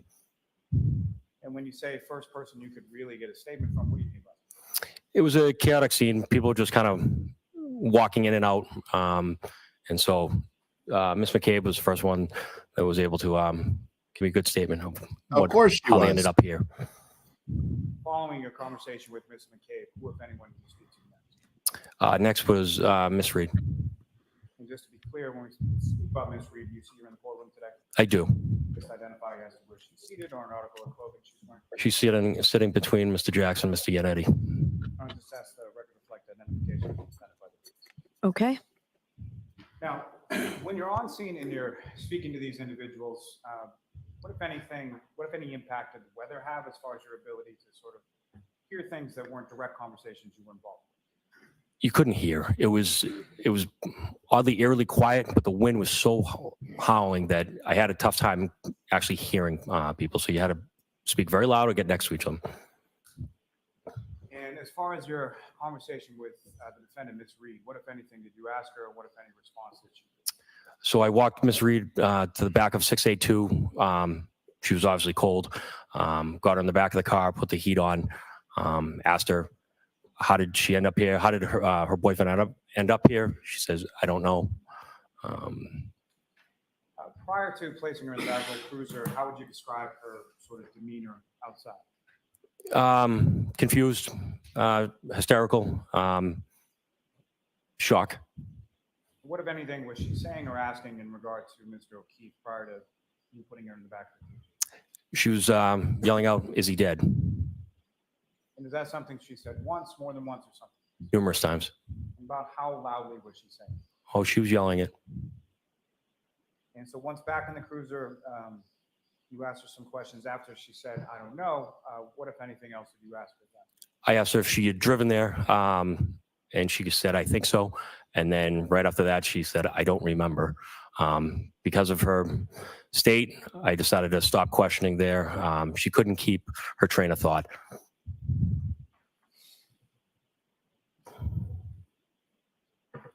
Now, you had notified Detective Sergeant Blank and Lieutenant Gallagher prior to your going to the scene, is that correct? Yes. About what time was it that either or both of them arrived? Detective Sergeant Lang probably got there at about 6:20, 6:25. I immediately briefed him what we had, what was going on so far. And about what time did Lieutenant Gallagher? I believe Lieutenant Gallagher probably came in right around 7 a.m.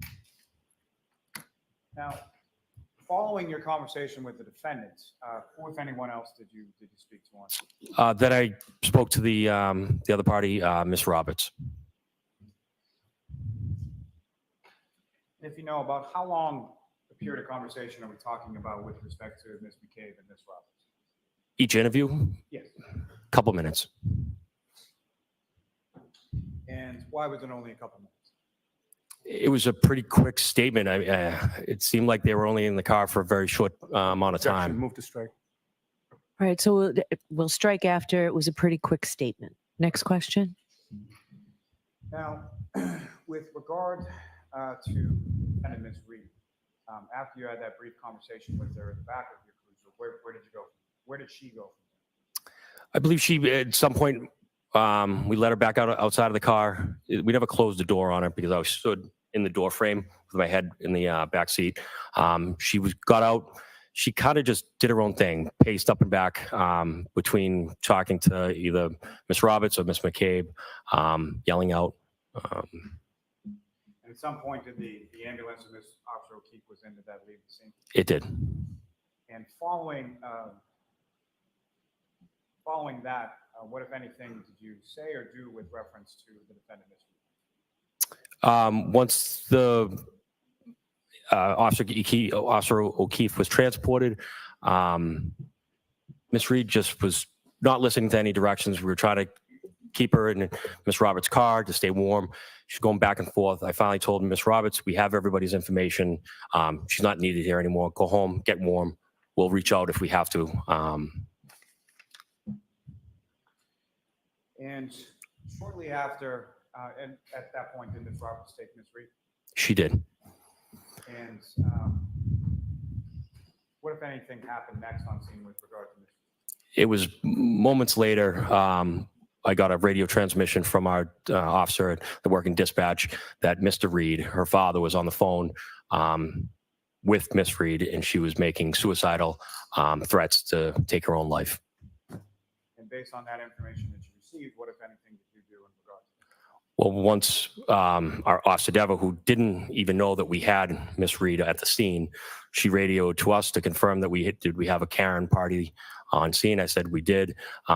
She explained that her father was frantic on the phone, and Miss Reed was stating that she wanted to end her life, and he, in quotes, said he wanted her to be in protective custody. So at that time, I knew that we'd be able to get a hold of her because I had all the information. I believe I just called Miss Roberts' phone, told her to bring her back to the scene. And about how long was it after you spoke to Ms. Roberts that they returned to the scene? They couldn't have gotten very far, especially in the road conditions. And then based on those statements that were reported to you from the dispatch from the defendant's father, what, if anything, did you do with regard to Ms. Reed? I told Officer Mullaney, who was on scene, most of our patrolmen have, it's called the Section 12 paperwork inside of all of our cruisers, just for that reason.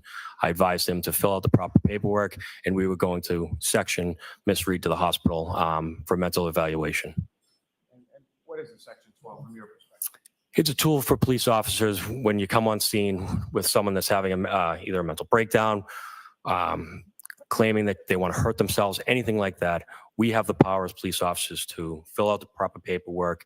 We're not medical professionals. Let a doctor determine if she does need medical help. And if she doesn't want to go, or him, that paperwork allows us to actually physically put her on a stretcher and send her to the hospital. Once she gets to the hospital, it's up to the doctors there to do their due diligence. And if they deem that she's not mentally unstable, then she's released, but at least it's off of us. That's comforting. So you could just Now, lock somebody up. The time that Ms. Reed returns to the scene, the fire department, being the ambulance and the engine, have already left. Is that correct? Yes, correct. And then going to apparatus from the fire department come back in reference to Section 12. Correct. So I believe this group was from Station 2, which is the other fire station in the town of Canton. They arrived on scene. And during that time in between, who arrives first, the fire department or Ms. Roberts with Ms. Reed? Miss Roberts. And during that time, after Ms. Roberts arrives with Ms. Reed and prior to the fire department arriving, what, if any, interaction did you have with Ms. Reed during that time? None. And then once the fire department returns on scene, what, if anything, do you direct them to with regard to Ms. Reed and with regard to the paperwork you had Officer Mullaney fill out? Officer Mullaney and Officer Sarif, and looks like in the video, escort Miss Reed to the ambulance, and she's safely transported to the hospital. Our officer back at dispatch called back Mr. Reed, advised her that his daughter was safe. And then turning back to the scene, following You guys are Sergeant angels. Lang's arrival, what, if any, where, if anywhere, did you and Detective Sergeant Lang go on scene following that? So when we were waiting for the fire truck to arrive, we noticed that the lights went on at 34 Fairview. We needed to obviously speak to the homeowners. I told Sergeant Lank at the time, I believe he was on the phone with CPAC for the state police. I said, the lights just went on the front door. Let's go speak to the homeowners. And Wow. we both walked in. We don't want to wake them up, but it looks like they're awake, so let's check it out. Yes. With respect to Unreal. seeing sort of the house lights go on at 34 Fairview, had you seen anybody go into or out of that residence while you were there? Yes. At some point, either myself or Sergeant Lang told Miss McCabe that she needs to wake up the homeowners. We need to speak to them. And why did you say that specifically to Ms. McCabe? We have no idea why John O'Keefe is laying on a front lawn of a house. We have no idea. The statements from the three Not people. what he asked. Why Miss McCabe? Need to figure out what happened that night. And so I guess my question is more why Ms. McCabe versus somebody else? Miss McCabe is the sister-in-law of the homeowner, so she would be a friendly face to knock at the door at 6 o'clock in the morning in a blizzard. Now, beyond anybody at 34 Fairview Road, again, before you observe those lights go on in the residence, from the other houses sort of on the street up and down, who, if anyone, did you observe come out of any of those houses? Nobody. And was that something that continued throughout the time that you were on scene? Correct. So how long were you on scene for in total? Looking at the log, we were there for almost exactly 2 hours. And so during those 2 hours, no one from any of the houses on the street came outside? No, I mean, every emergency truck that showed up at 6 o'clock in the morning during a blizzard, there's no other cars on the road. So you're not coming down with sirens blaring, waking up an entire street, a neighborhood. There's no need for it. So it was just lights and flashing. And to be honest with you, you couldn't see very far. So you and Detective Sergeant Lang go into the home at 34 Fairview, and who, if anyone, did you speak to in Mr. Albert, Mrs. Albert, Brian, and Nicole.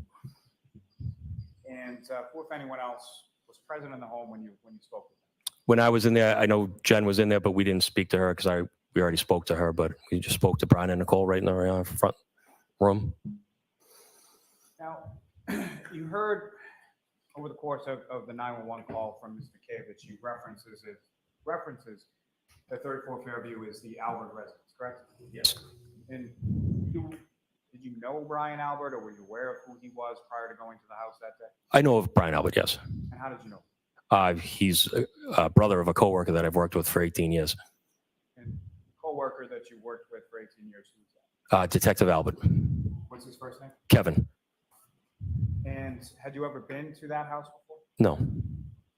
You ever been inside that house before? No. And when you go inside that day, it's Brian Albert, Nicole Albert, and Ms. McCabe, is that correct? Yes. And during the time that you were in there, do you recall seeing, or who, if anyone else, do you recall seeing in there besides those three people, yourself and Detective Sergeant? Nobody. Detective Lang took the lead on speaking to Brian and Nicole Albert, and I kind of just moseyed in the front of the house, looked in the dining room, and listened to what they said, what happened. They seemed like they were generally in shock that there was a objection. Sustain. Next question, please. What, if anything, did you speculation? They look like they just got woken up at 6 o'clock in the morning. And as far as you indicating that you're sort of looking or poking around the front area near the front door, correct? Yes. And what, if anything, of note did you observe inside the house when you did? Nothing. Everything to be in order. It seemed like a normal house. And following, if you know, about how long was that conversation in the house? I would say 20, 25 minutes. And following that conversation, where did you and Detective Sergeant Lang go? At that time, we both left the residence, came outside, and at that time, Lieutenant Gallagher was arriving. We had like a little bit of a powwow, figured out what was going on, and I believe that's when we saw Jen McCabe's husband show up and walked in. And again, you didn't know Jennifer McCabe prior to that day, correct? No. Did you know her husband prior to that? No. So after you saw her husband, who you now know to be your husband, walk in, what, if anything, did you and Detective Sergeant Lang? Sergeant Lang ran back inside to get a statement from Mr. McCabe as well. Did you go with him as well? I did not. And after you have sort of the conversation between yourself, Detective Sergeant Lang, and Lieutenant Gallagher, what if anything, did the three of you do from there? Lieutenant Gallagher immediately said we need to seal off the area of where Officer Keith was located. We grabbed some crime scene tape, put around. He wanted to photograph the area as well. And who, if anyone, grabbed the crime scene? Myself. And what, if anything, did you do? I wrapped it around probably the flagpole, tree, and cruiser. It was hard to keep up just because the wind was blowing at such a good rate. And then what, if anything, did you and the other officers do with respect to the area that was identified to you as where Mr. O'Keefe was on Officer Sarah's ride? Lieutenant Gallagher noticed that the snow was coming down at such a good clip. We couldn't keep it clear, and made the idea of anybody have a leaf blower, and I did. So I told him I'm not too far away from the house, so I shot back to my residence and grabbed my own. Wow. And about how long a period of time was it between the time that you sort of left to go get the leaf blower and the time that you arrived back? No more than 5-7 minutes. And once you arrived back at back in the area of 34 Fairview Road, what, if anything, happened then? I started it up for Lieutenant Gallagher. He took it over, and it worked great. Now, with respect to it worked great. That sort of implementation of the leaf blower, what, if anything, did you or other officers do to sort of memorialize? So as Lieutenant Gallagher was using the piece of equipment, I used my iPhone, videotaped it, and took 2 still photos. And where is that iPhone? And where's the metadata for that iPhone? But that's all standard procedures. You use a fucking iPhone to take pictures. And I got the leaf blower. It worked great.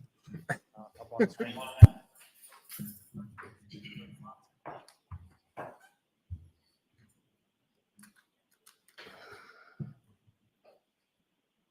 Just the first one.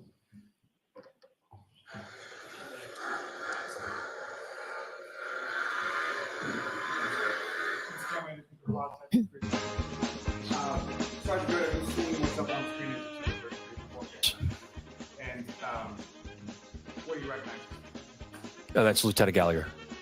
And what, if anything, does Lieutenant Gallagher have in his hand at the time in this particular case? The leaf blower. And what's depicted on the screen, is that a fair and accurate portrayal of what you memorialized on scene that day with respect to the leaf blower? Yes. Ms. Gilman, if you could just run just this one video.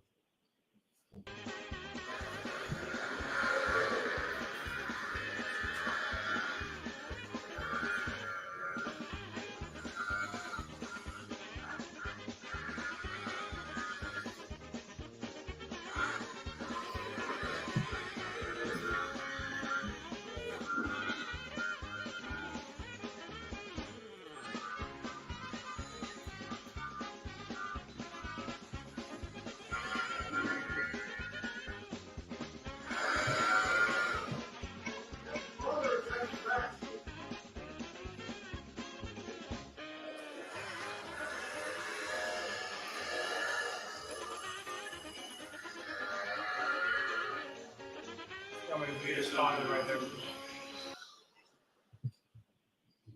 Now, with respect to using that leaf blower on scene, Sergeant, what, if anything, did you observe in the snow when that was used to blow away sort of the layers? It exposed the blood and small drinking glass broken. And do you see It those works items, great. what's frozen up on the screen right now? I do. If you could, using that laser point, direct the jury's attention to where you observe each of those items in this video. So that's the glass right there. And then all the blood droplings. Thank you, sir. Thank you, Ms. Gilman. You can take that.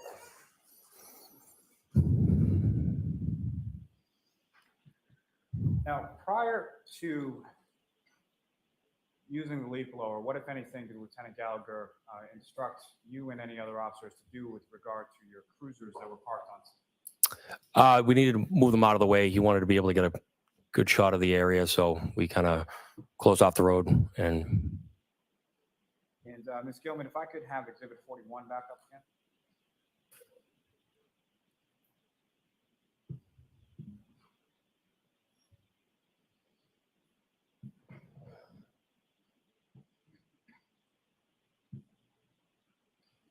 Ms. Gilman, if I could ask you to fast forward on this to about 40 minutes and 30 seconds in.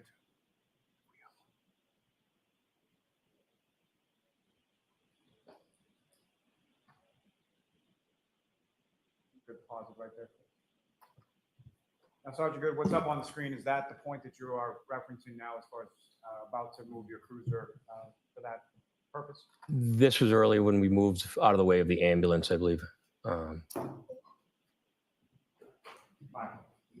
Oh, no, could be right. Regardless, you recognize this to be. Yes, sorry. If you just play forward, I'll know. I'm sorry. Can you Just play forward, I guess. Ms. Gilman, if you could, I'd like to play this through to about 41 minutes and 12 seconds or so. But if you could just pause it real quick, I'm sorry. Sergeant, at some point when you move this cruiser, what, if anything, you're able to see in this footage of the front lawn area of 34 Fairview? So my cruiser camera pans the front yard of 34 Fairview, and it shows the snow undisturbed. No footprints, any tracks, anything like that leading anywhere. And if you could just speak up when we get to that point, and Ms. Gilman, if you could just pause it on that.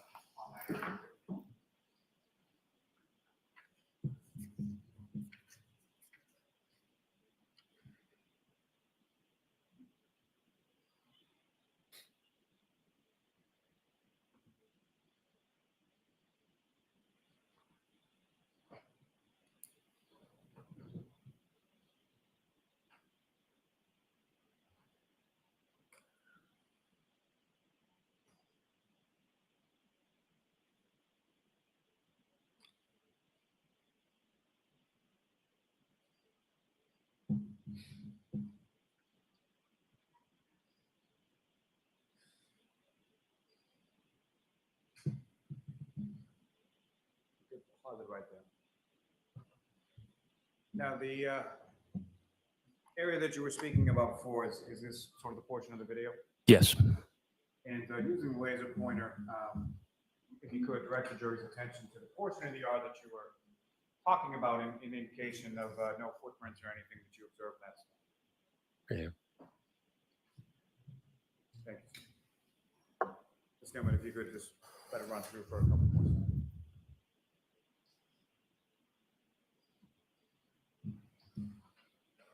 Thank you, Ms. Gilman. And Ms. Gilman, you can take it down.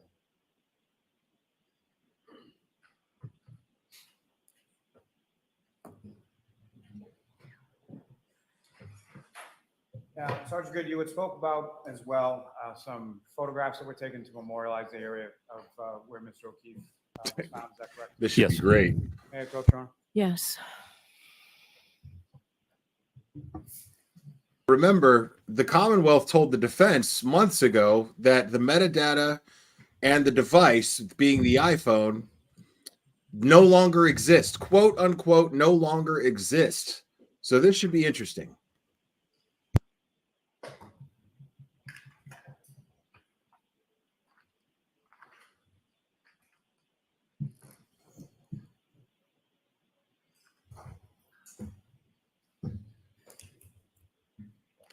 To show you what's been marked as Exhibit 8. That's if you, first, just if you recognize it. Yes. And what do you recognize that? That is 34 Fairview.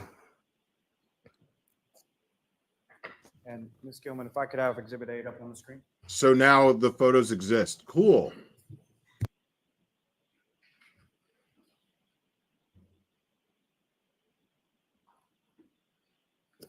What's up on the screen? Is that a fair and accurate portrayal of what you observed on scene that day?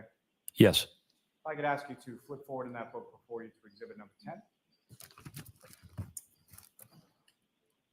Okay. And Ms. Gilman, if we could have Exhibit 10.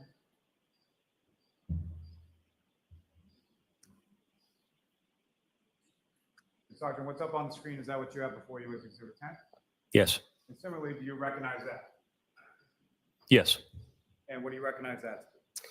That is a scene where our officers and the witnesses found Officer O'Keefe. And if you could, using that laser pointer you have before you direct the jury's attention to where you were directed to where Mr. O'Keefe was found. Objection, hearsay. No, I'll allow that. Go ahead.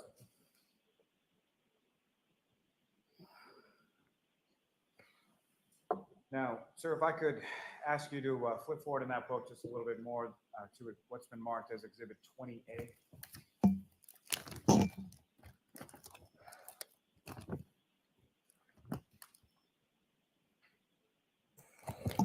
Okay. Gentlemen, if I could have that exhibit on the screen as well.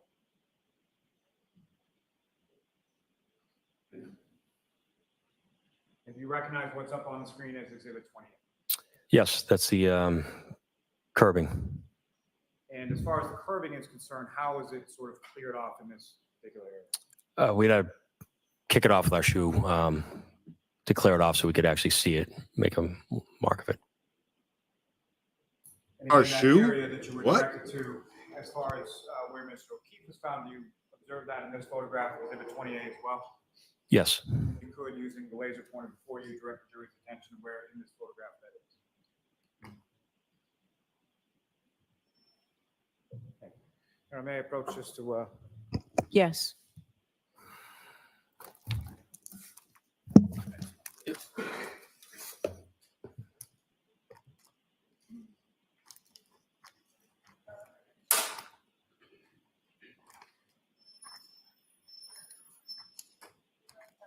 Did I mishear that? Did he say Exhibit 27? with our shoe? Sergeant, do you recognize that? I do. Ms. Gilman, if we could have 27 on the screen.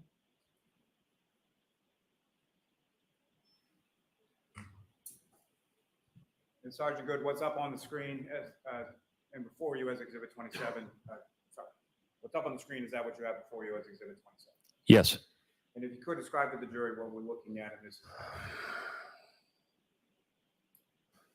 So we have the blood, and then right here is the broken drinking glass that was located. Thank you, sir. You're welcome. May I approach just to retrieve? Yes.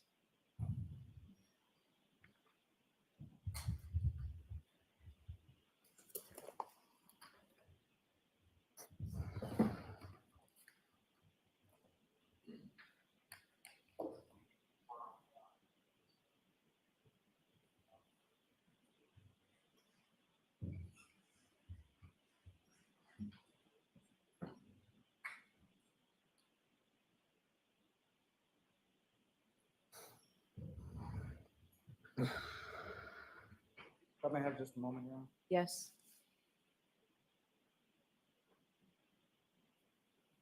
I mean, what the fuck, dude? Yeah, we kicked it over with our shoe so we could get a clear shot of the picture that we took.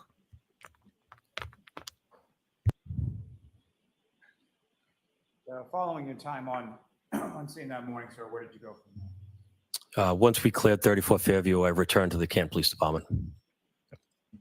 And the items that you were talking about as far as the blood, which believed to be blood droplets in the snow and the piece of a cocktail glass, what, if anything, did you or other officers do with regard to that? Overruled. Go ahead, sir. Detective Sergeant Lank transported those back to the police department. Again, just one moment, Your Honor. Okay.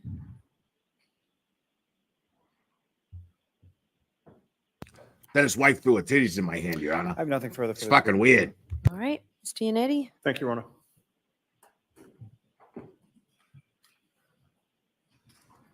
Popped, right, Charlie? Oh, you popped. You're gonna be famous. Here it is. Here it is. Stop! This is Ken. Sergeant. Afternoon. Sir, you and I have never met, correct? No. We've never spoken. No. Sergeant Good, you grew up in Canton. I did.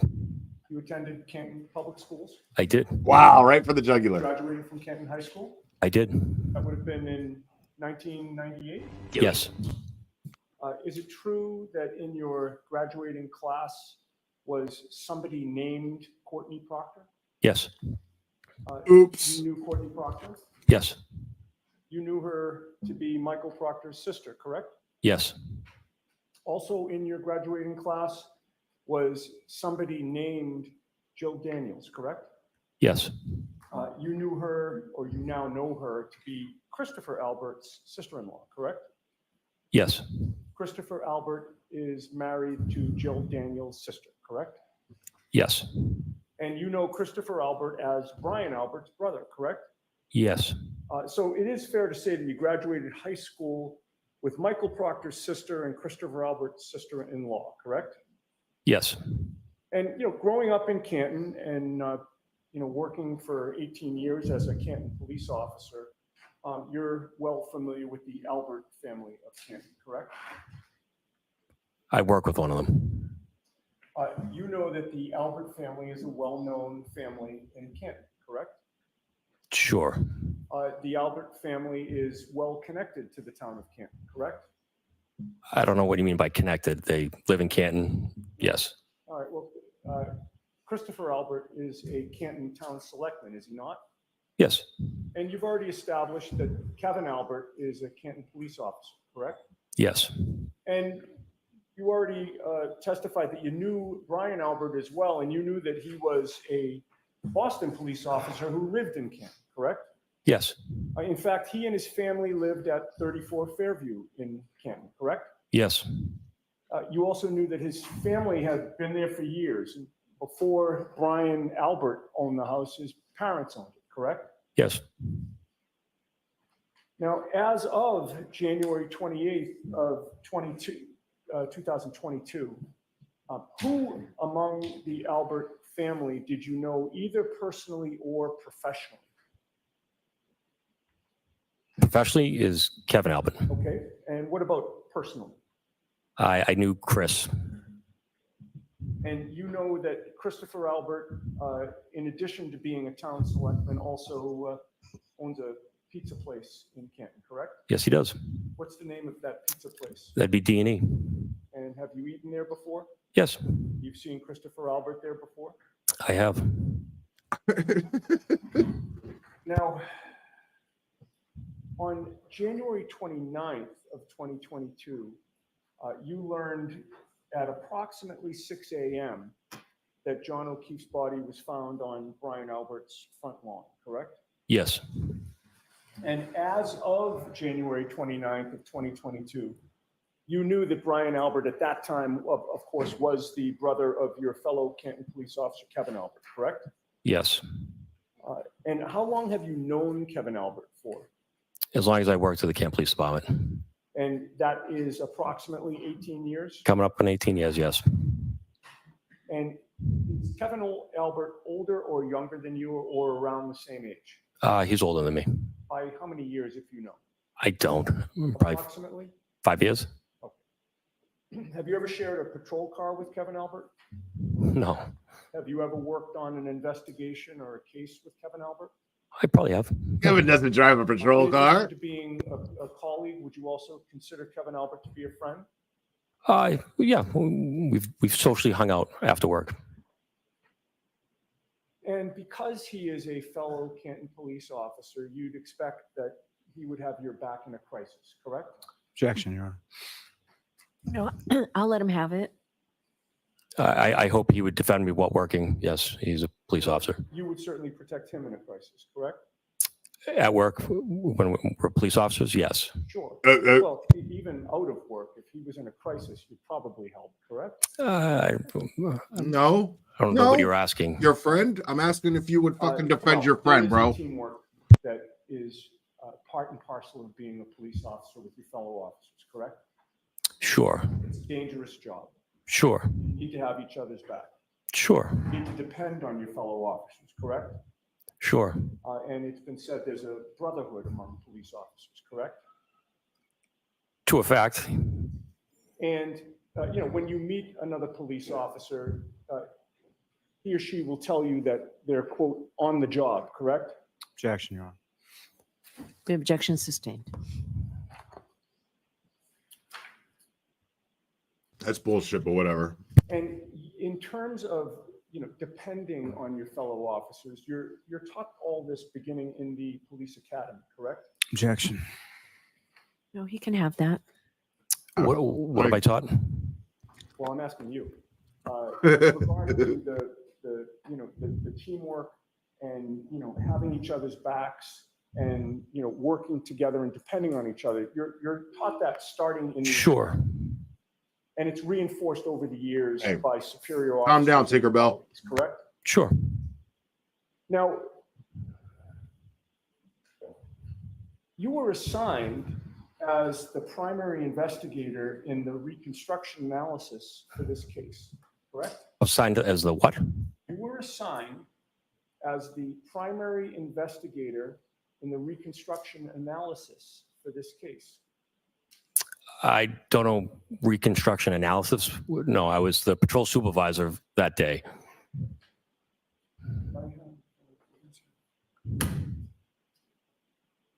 Let me just have a moment, Ron. Okay.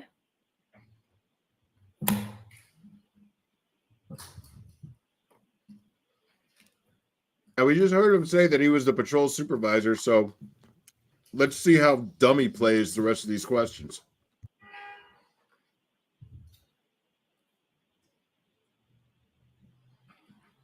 May I approach? Yes.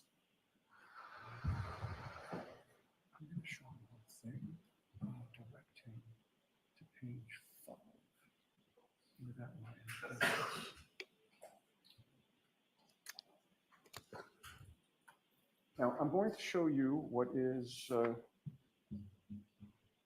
not sure how many pages, but there are quite a few. Okay. It's a. Your Honor, if you could not describe what he's showing to the witness and Yeah, just just show go it to ahead him. and show it to him. Sure. I'm going to direct you, I'm taking up the first 4 pages and directing you just to the 5th page. Okay. And specifically the second paragraph, and it's numbered number 2. Okay. And I will ask you if you've seen that before.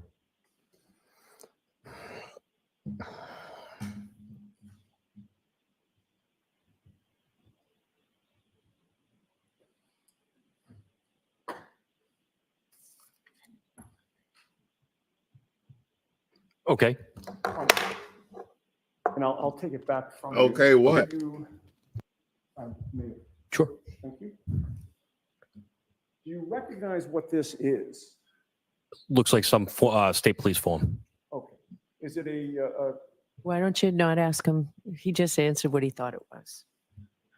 are you familiar with a collision analysis and reconstruction section, a CARS report? I know the state police has a car section that handles motor vehicle homicide.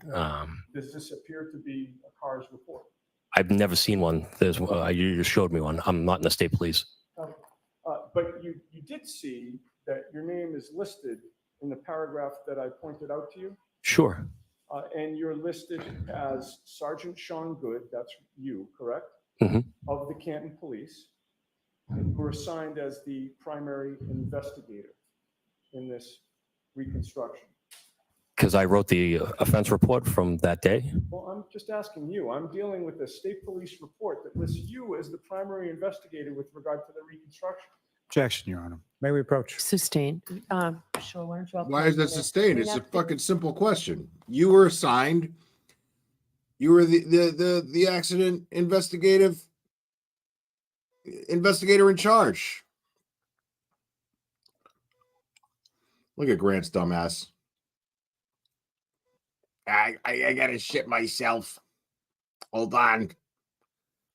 Somebody give me a joint. My ass is bleeding.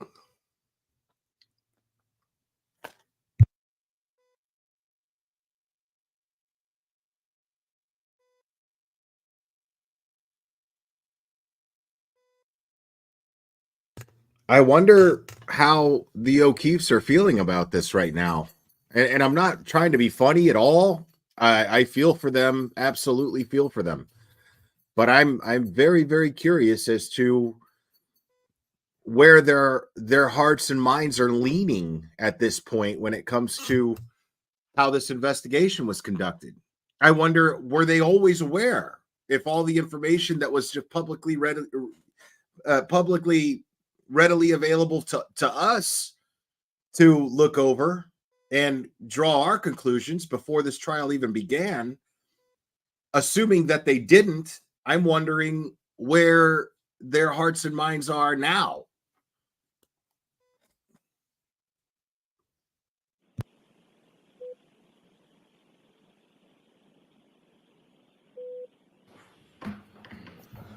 Sergeant Good, what was your understanding on February 1st of 2022 regarding the Canton Police Department's role in this homicide investigation? I believe at some point on the 29th, we recused ourselves and we weren't part of the investigation. Okay, so you did know as of the day that John O'Keefe was found on Brian Albert's front lawn that the Canton Police had recused itself from the case, correct? At some point, I was notified after I finished all my paperwork, yeah. And what was your understanding of the recusal decision in terms of what Canton Police was either allowed to do or not? Well, he had passed away, so now no matter what, it's state police investigation. It's a homicide. We do not investigate homicides. Well, you've been a Canton police officer for 18 years, correct? Yes. During those 18 years, do you know how many homicide investigations have occurred in Canton? None. None? Homicides? No. And I was involved in none. That the department was involved in? I can't think off the top of my head, no. So in the 18 years, this is the first homicide that you've been your department's been involved in, to your knowledge? Yes. Okay. Are you aware that although the state police have primary jurisdiction, they work hand in hand with local departments, usually, unless there's a conflict of interest? Yes. So in this case, you learned that there was a conflict of interest. And my question to you is, what did that mean in terms of your potential involvement in the investigation once that conflict was determined? Action, Your Honor. Sustained. Wow. Were you the primary investigator for the Canton Police Department as of February 1st? No.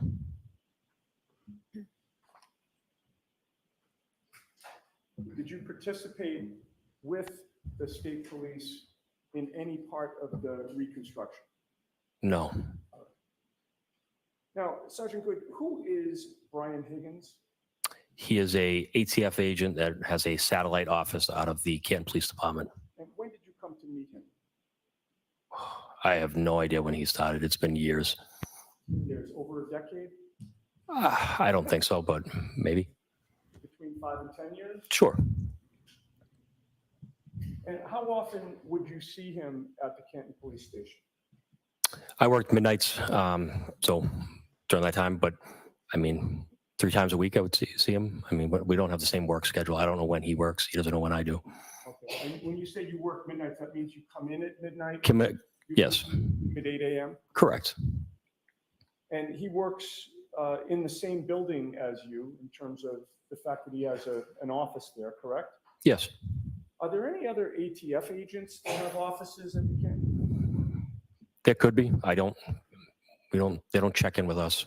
Do you know of any ATF agents that have offices at the Canton Police Department?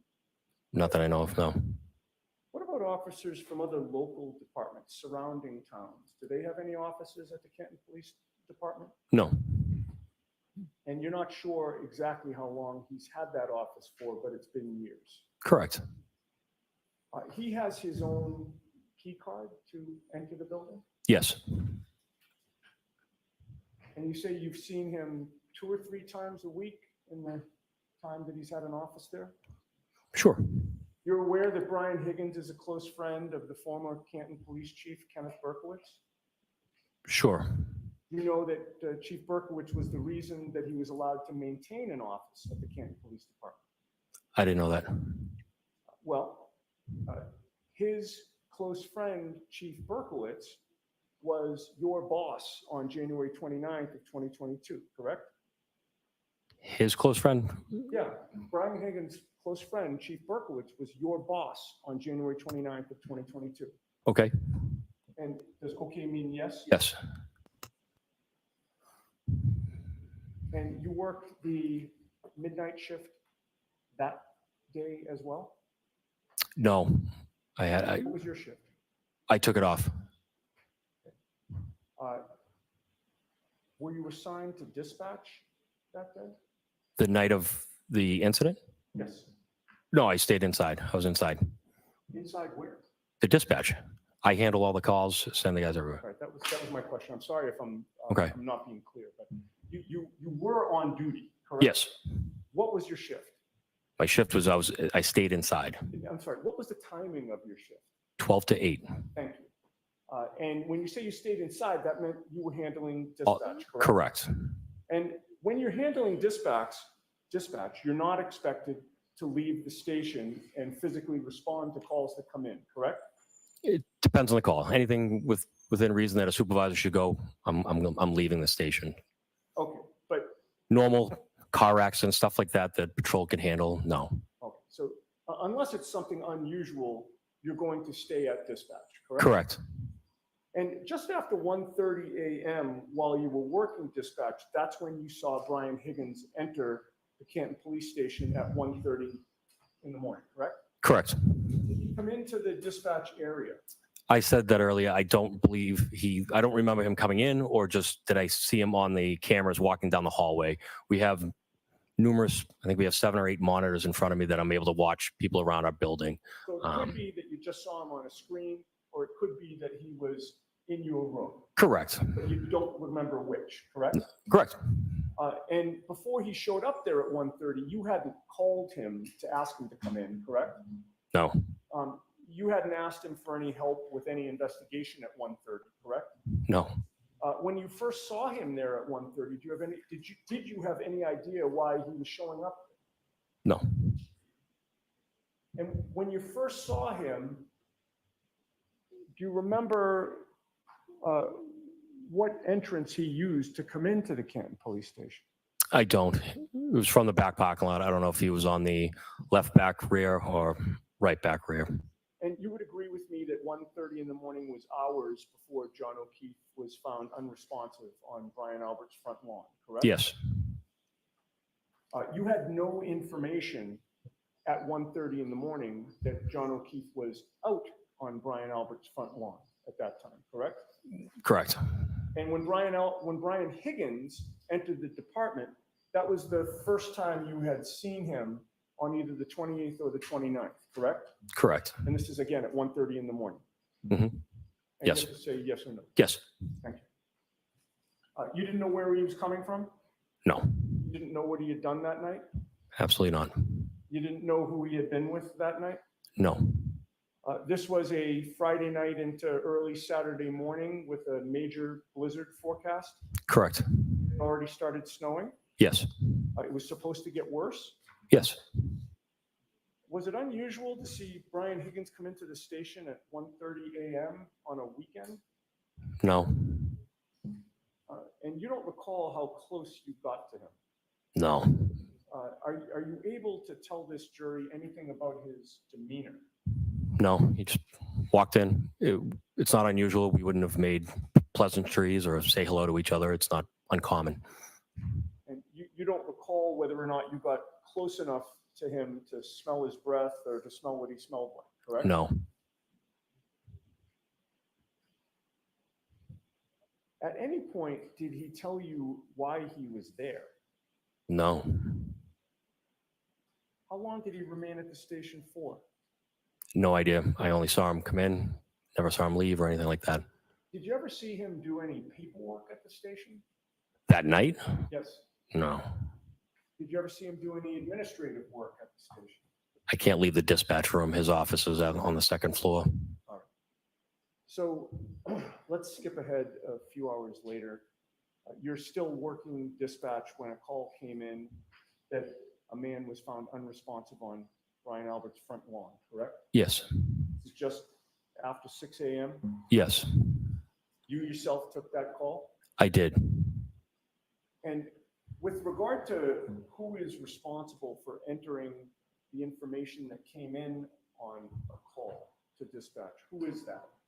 The person that's working the desk. All right, so at 6 a.m., you were responsible for taking down the information and entering it into your system, correct?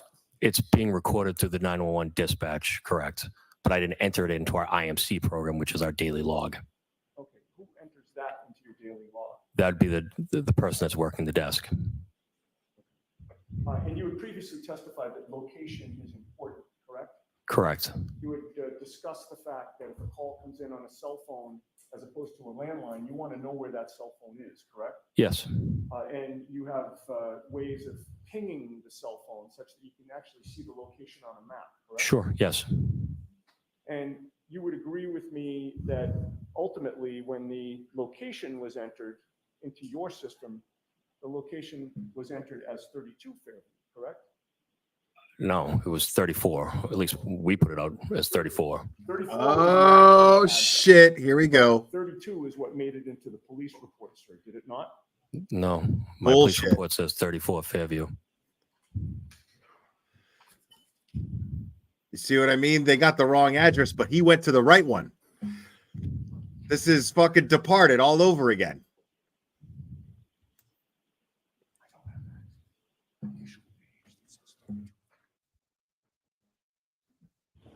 You're lying. And you're a piece of shit. Now, when that call came in after 6 a.m., you decided that you would personally go out, correct? Yes.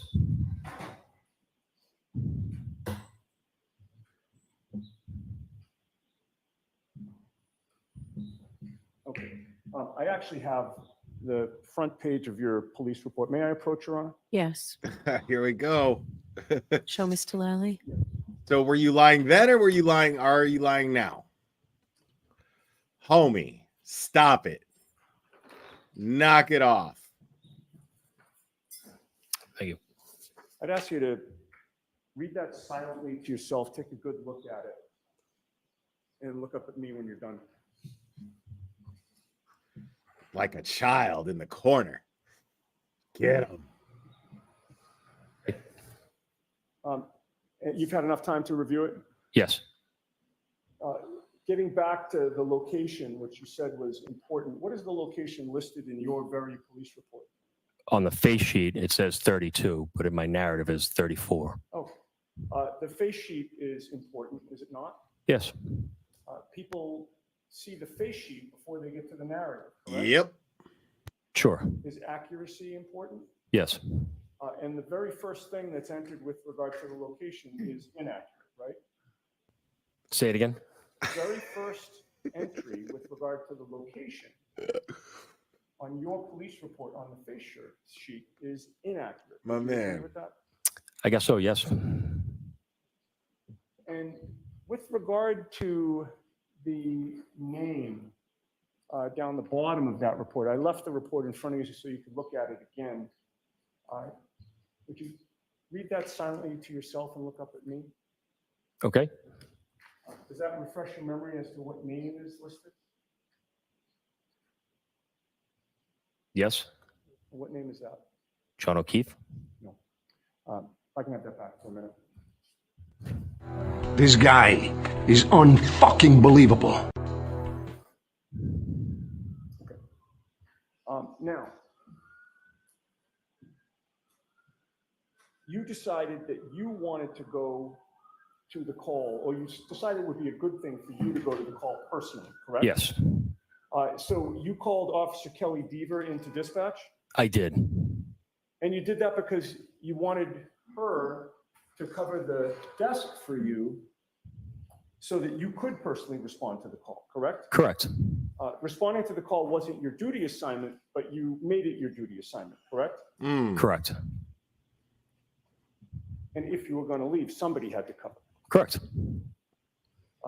After that, you personally called two of your other colleagues who were not on duty that night to respond with you to Brian Albert's house, correct? Yes, I did. And you previously testified, I believe, that Sergeant Michael Lank was one of those officers, and he arrived at 6:25 a.m., correct? Correct. And then Lieutenant Paul Gallagher was the other officer, and he arrived closer to 7 a.m., correct? Yes. When you responded to 34 Fairview on January 29th, did you know that residence? Yes. And what did you know that residence to be? I knew that to be Brian Albert's house. You and Sergeant Lank had both been to that residence before, correct? No. Together. Actually, we have. We were there for a police report years ago. Oh, Oh. And so when you decided to respond to the scene on January 29th, that residence of 34 Fairview, you knew exactly where you were going. Yes. And when you got there, you knew you were outside the home of Boston Officer Brian Albert, correct? Yes. And this was a memorable event. Would you agree with me? Yes. Before January 29th of 2022, you had never responded to a call where the body of one police officer was found on the front lawn of another police officer's house, correct? Yes. And at some point after you arrived, you saw both Sergeant Lank and Detective Gallagher arrive, correct? Yes. It was Sergeant Lank who first entered the home and made initial contact with Brian Albert and his family? No, I was right next to him. So is it your testimony that the first time the police went in the house, you were there with Sergeant Lank? Yes. All right. And when you went in, can I have Exhibit 8 on the screen, please?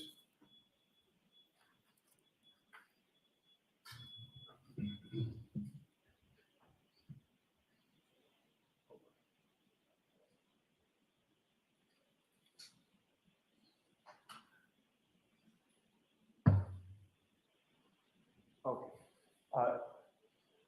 Terrific. You're able to see Exhibit 8? Yes. Sergeant? Is that a fair depiction of what the house looked like when you entered it? Yes. Did you see the front door? Yes. Is that the door that you entered? Yes. And you had testified that you looked around the immediate area where you were while Sergeant Lank was asking questions. You noticed that when you entered that front door, you come into a foyer area, and directly in front of you on the left, you can almost reach out and touch. There's a door that goes down to the cellar, is there not? I don't know. I don't remember a door there. I remember the stairs going up to the second floor. I see. So you don't remember that as you step into the house, you can go down a cellar door right away? Objection. No, I don't know where his cellar is. The objection sustained. You don't know where the cellar is, and that's in part because you did not go down to the cellar, correct? Correct. You never examined it? No. You never saw what condition it was in? No. Saw whether there was any signs of struggle down there? No. You never saw if anything was tipped over? No. You never saw whether there was any blood or any other trace evidence down there? Objection, Your Honor. The objection sustained. You've made your point. Can we turn the lights back on, please? Do you need this, Ms. Giannetti? I do not. Okay. Thank you. Yeah, drink up, buddy. You gotta be thirsty, homie. Okay, now going back to when you first arrived, Sergeant, you were alone in your cruiser, correct? Yes. You weren't driving with a partner that morning. No. You were the second officer on scene? No. Third. Who got there before you did? Officer Saraf and Officer Mulaney. Okay, so Mulaney actually beat you there? Yes. But only within a matter of minutes, correct? Sure. You arrived in your marked cruiser, correct? Yes. You had your overhead emergency lights on, correct? Correct. You pulled up right in the front of the house, facing in the wrong direction in terms of the lane that you were in? Correct. You were parked on Fairview, adjacent to the Albert residence, and you were facing towards Cedar Crest, correct? Correct. When you parked, you left your motor running, correct? Yes. And when you got out of your cruiser, one prominent sound that you heard was Karen Reed screaming at the top of her lungs, correct? Yes. She appeared to be in distress. Correct. She appeared to be crying. I did not see her crying. She was hysterical. Yes. Oh, man. She was very loud. Yes. And you could hear her yelling throughout that morning, could you not? Correct. After you got there, other emergency vehicles showed up?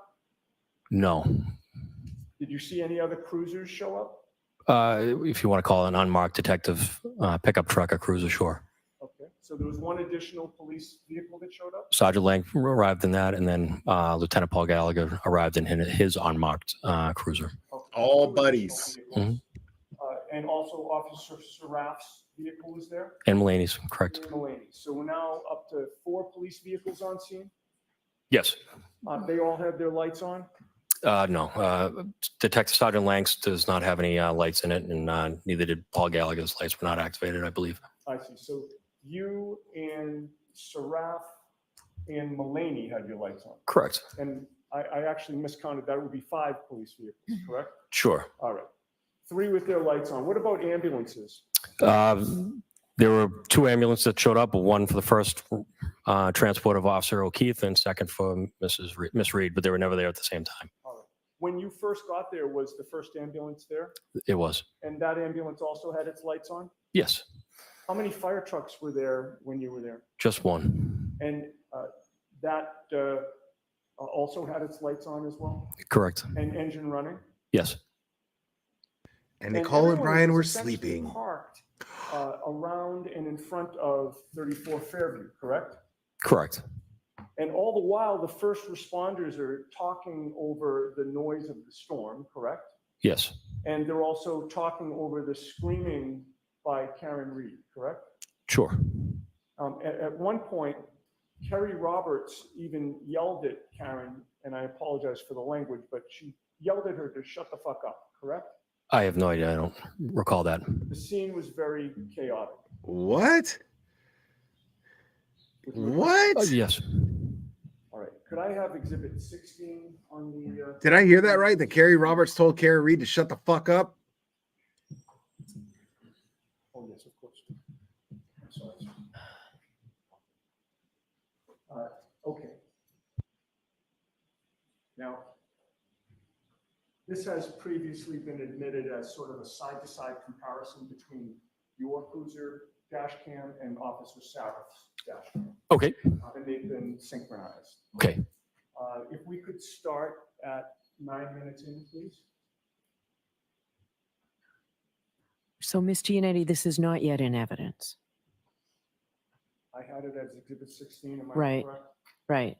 So it's not in yet. I see. With regard to your dash cam, sir, do you recognize the bottom video here as depicting your view as you were driving to the scene? Sure. And that appears to be a fair and accurate representation of what was shown to you on direct examination with regard to your dash cam? Yes. You can continue. No, there's no way I was dozing off here. I have dozed off watching trials before, but not this one. Not even close. Not this one yet. Like I may have been texting. I think I was sending Cherry a message. And that might be why I looked like I might have dozed off, but no. I can promise you guys that.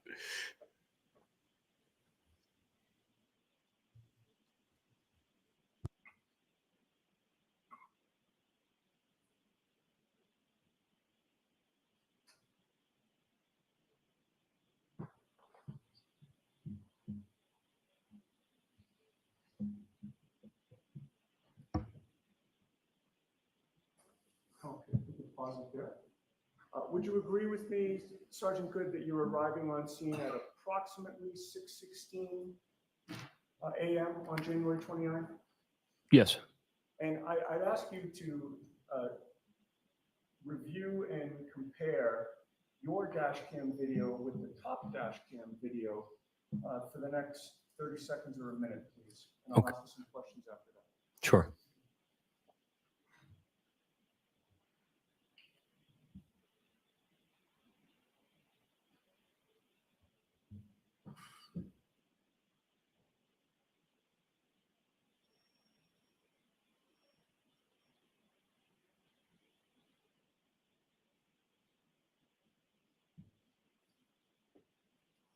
You can pause it. Sergeant Good, does it appear as though the top dash cam shows the exact same thing as the bottom dash cam, just from a different vantage point? Yes. Can you play it for another 20, 30 seconds?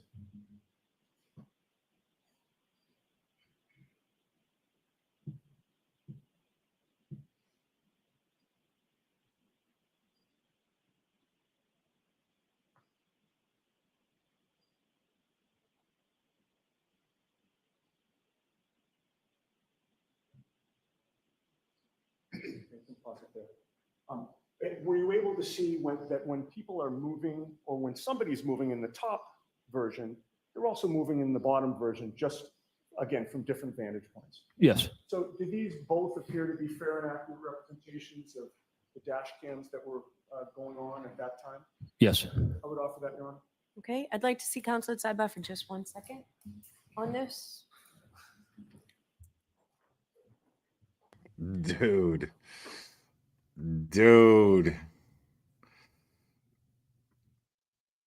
This is fucking wild, man. Okay, so during direct, and I'm telling you, when he was referring to Higgins, he almost said Brian Albert. I know they're both named Brian, but he went Brian at and then corrected himself. So he started with the first syllable of Albert. He did. I heard that shit. And now he's basically saying, yeah, like they all know each other. This is the epitome of a conflict of interest.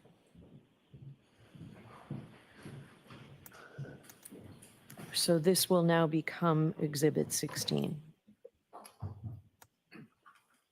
We had it as a placeholder from before. I'm not. It was 379, and on Friday, we said that it would stay as 16, assuming it was put in evidence. That's what you have, Tori and Jim. Great.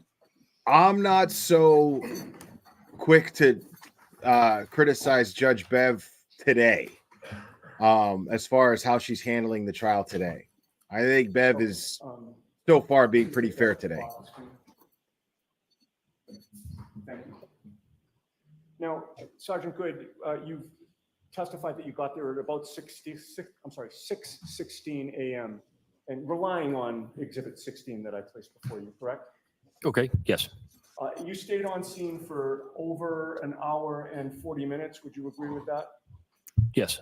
You left maybe around 7:50 a.m. or so? Correct.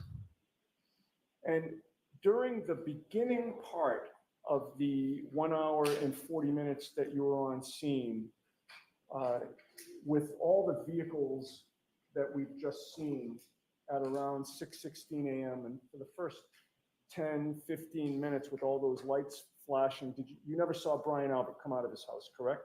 Correct. And did you see first responders working on John O'Keefe when you were there? No. He had already been loaded into the ambulance at that time? Correct.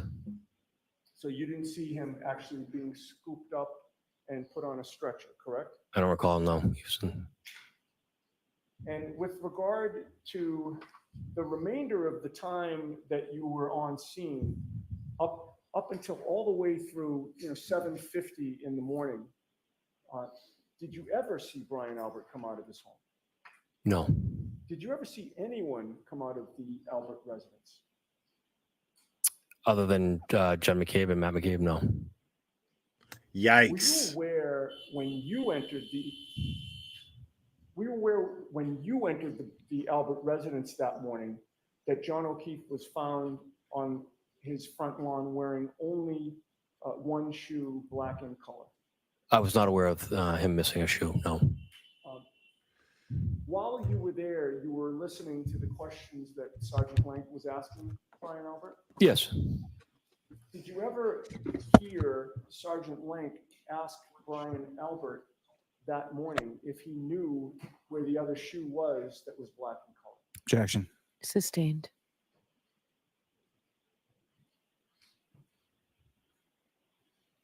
While you were there, did you ever hear Sergeant Blank ask Brian Albert when he learned that John O'Keefe was lying on his front lawn? Objection. Sustained. You knew that Brian Albert, as a Boston police officer, is a first responder, correct? Yes. All police officers are first responders, correct? Yes. You know from your training that all police officers have to receive CPR and other necessary training to be first responders, correct? Yes. At any point in time, did you ask Brian Albert why he didn't come out of his house? No. Did Sergeant Lank in your presence ask him why you didn't come out of his house? Objection. Sustained. After clearing the scene at 7:50 in the morning, did you go back to the station? I did. Do you know whether or not Kevin Albert was working that day? I don't. Did you see Kevin Albert that day? I don't recall seeing him. Did you speak with Kevin Albert that day? No. Now, since that day, it's been almost 2.5 years. You've continued working on the same police force as Kevin Albert, correct? Yes. At some point in time, you and Kevin Albert discussed the fact that you were one of the first responding officers to his brother's home for this tragic incident, correct? Yes. It's a very unique situation, correct? Yes. Many officers in the department were interested to know what you saw and heard that day, correct? Sure. At what point in time after January 29th did Kevin Albert broach the topic with you as to what had happened on January 29th? Objection. Can you answer that? Sure. I don't recall ever immediately talking to Kevin Albert about the incident. No. Right. Well, you had said that you don't recall talking to him that day, but certainly within a couple of weeks, the two of you caught up, correct? I can't remember. No. I'm sorry? I can't recall that. No. Within a couple of months, you talked about it? Sure. And when you say sure, sir, I take that as you're saying, well, if you really want to go there, I'll give you the sure answer. You have to answer yes or no. Okay. Yes. So you answer yes or no if you Yes. can, and if you can't, you can't. So Right. ask the question again or just move on, please. Do you recall where you were when you and Kevin Albert discussed what had happened on January 29th? No. Do you recall who else was present? No. Do you recall whether it was in person or over the phone? I don't recall. No. You certainly told him what you observed and heard that day, correct? Yes. Now, when you arrived, you were on scene not only to assist with first aid and secure the scene, but as a first responder, your job is to assess the situation and also make an initial determination about gathering evidence. Would you agree with that? Yes. So you'd be on the lookout for any physical evidence, correct? Yes. And you'd certainly be on high alert for any individual who made any statement about what may have occurred, correct? Correct. That's important not only for treatment purposes of somebody who apparently is hurt, but also for investigative purposes, correct? Correct. And again, you were the third officer on the scene by minutes in terms of the other two officers arriving before you, correct? Yes.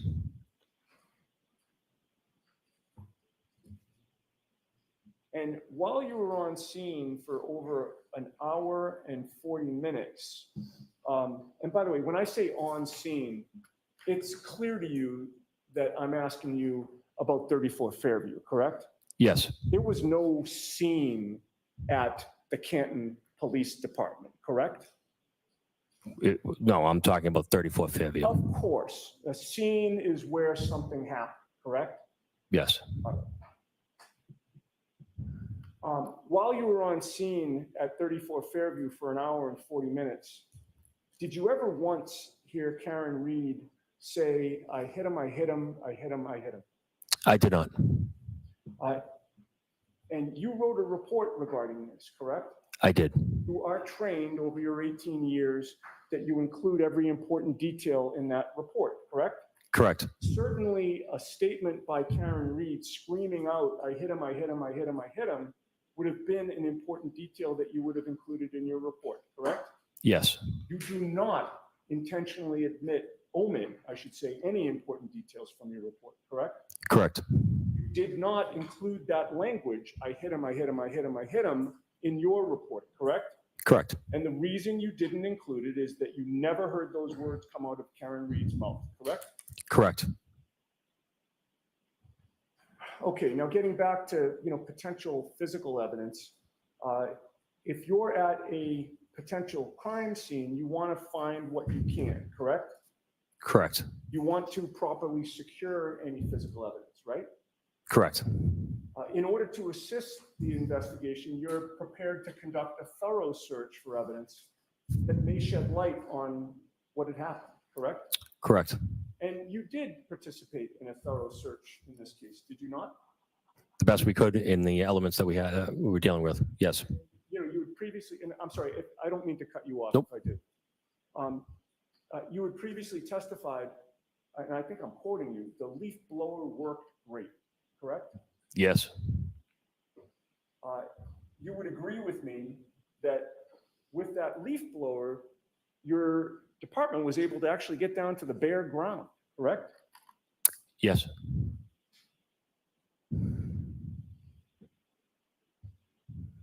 And you were directed to the precise area where John O'Keefe had been laying, correct?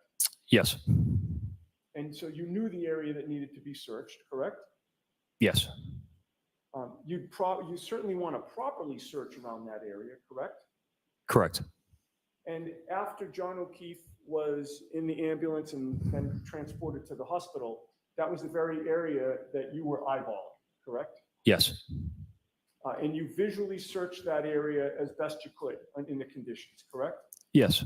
And you tried to be as careful as you could be. Yes. You did not want to miss anything. Correct. You took the job very seriously. Yes. In addition to scouring the area with your eyes, did you use your hands to search in the snow? I don't remember doing that. I was recording it. I'm sorry. I don't remember it that way. I was recording the scene. I see. Okay. Did you see other officers using their hands to search the scene? I don't recall it that. You recall officers using their feet to clear some areas? Yes. And you were the one that actually got your leaf blower, correct? I did. First time you ever used that in an investigation, fair to say? Yes. And your search was thorough enough, when I say your search, I mean your department search in addition to your observations. It was thorough enough that you actually did recover small droplets of blood, correct? We did. Who was it that collected those blood droplets? That was Lieutenant Gallagher and Sergeant Lang. In addition to the blood droplets, you were looking for anything else that might be out of place there? Sure. Small items? Of course. Large items? Anything. And as you were on scene, it was starting to get lighter as the morning progressed, correct? Yes. And again, you didn't clear the scene until almost 8 a.m. Correct. And you searched and were keeping alert to what was around you for the time that you were on scene, correct? Yes. During that 1 hour, I should say, and 40 minutes, you did not find 45 pieces of red and black and clear taillight pieces at 34th Fair, correct? No. How many pieces of taillight did you find on or around that property? That morning, none. Boom! Men's hat, black in color? No. Did you find a size 12 men's shoe, black in color? No. Now, you would agree that it's important to preserve and secure a crime scene? Yes. Why is that? You don't want the crime scene to be contaminated. And you also do not want, and you'd like to prevent a crime scene from also being manipulated. Would you agree with that? Yes.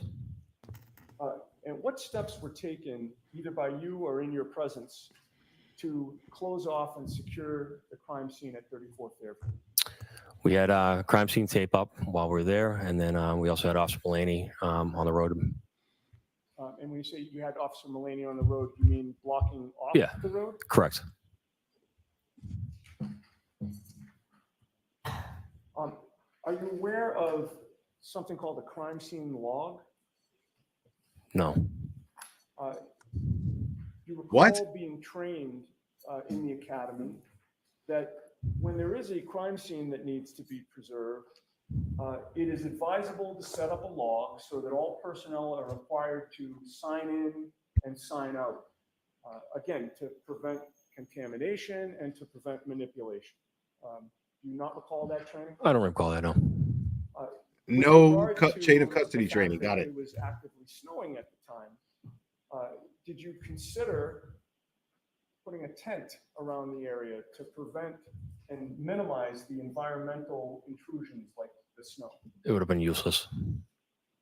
Did you utilize any heaters to assist in melting the snow in that area? No. And before you cleared the scene, or I should say when you cleared the scene, did you post an officer to guard the scene so that nobody could get in or out? No. How long was the road closed off for? While we were there, so those 2 hours. All right. Wow. And then after the 2 hours, there was nobody guarding the scene. Would you agree? Yes, correct. The road was not closed off. No. That crime scene was open to the public. Correct. Oh my God, dude. What the fuck am I watching right So now, with dude? regard to, a crime scene log, a tent, heaters, keeping an officer there to make sure nobody got in or out of that crime scene. You would agree none of those protocols were followed, correct? I don't believe there is a protocol for a tent in our policy. Okay. So I guess leave the tent out of it. None Okay. of those other protocols were followed, correct? Correct. And certainly a tent was not put up either, No. correct? Correct. This guy's in fuck it mode. With regard to your police report, going back to that, your report clearly listed persons involved in the case, correct? Correct. And that police report is generated by computer software, correct? That's Yeah. particular to police reports? Correct. And that's one of the categories that you can fill in, correct? Correct. And would you agree with me that with regard to all of the persons involved listed in your police report, everybody's first name and last name was completely spelled out except for one? Would you agree with that? I don't. I believe those names were entered by Detective Sergeant Lang. Okay, but certainly Thanks, the Mr. report Nutt. has See your you, man. name on it, correct? Correct. So you would review the report before Sure. submitting it in your name, correct? Correct. So regardless of who entered or didn't enter, my question remains, which is that with regard to the persons involved listed in that report, everybody's name, first and last, is spelled out except for one, correct? Correct. Whose name was not spelled out completely? I don't know. May I approach? Okay. Page 2, Counsel. And I just Thank have you. to look at it silently and then look up at me when you're done.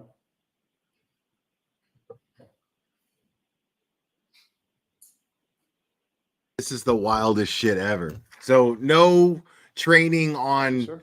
chain of custody at the police academy at all. Having reviewed that report, does that refresh your memory as to whose name was not completely spelled out? Correct. Who was that? Brian Albert.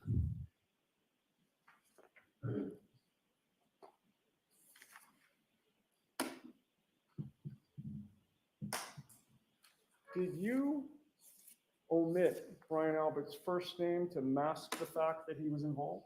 No. No. Do you know who Colin Albert is? I know that he is Chris Albert's son. And so therefore he'd be Brian Albert's nephew? Yes. Anywhere in your report, do you mention that Colin Albert was present at 34 Fairview the night of January 28th going into January 29th? No.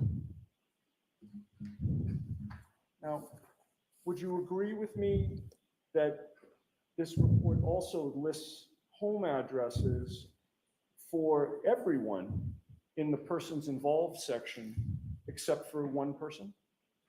Can I see the sheet again, please? Thank you. This is the same, if I may approach. Yes. This is the same sheet that I sent you last time. Thank you. And take your time with it, sir.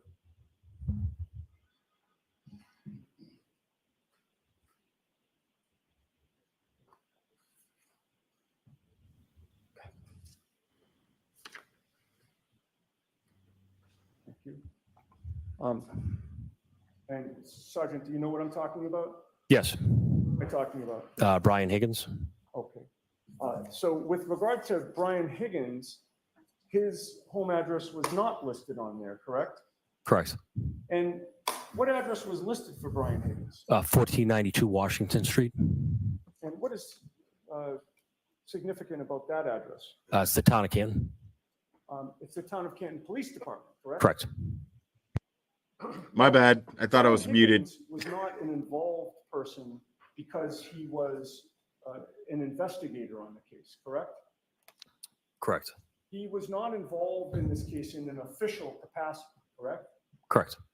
You were, right? Yes. So listing the Canton Police Department as Sergeant Sean Good's address would be appropriate. Would you agree? Yes. Why was Brian Higgins' address listed as the Canton Police Department? I don't know. But that is something that you kept in your report, correct? Correct.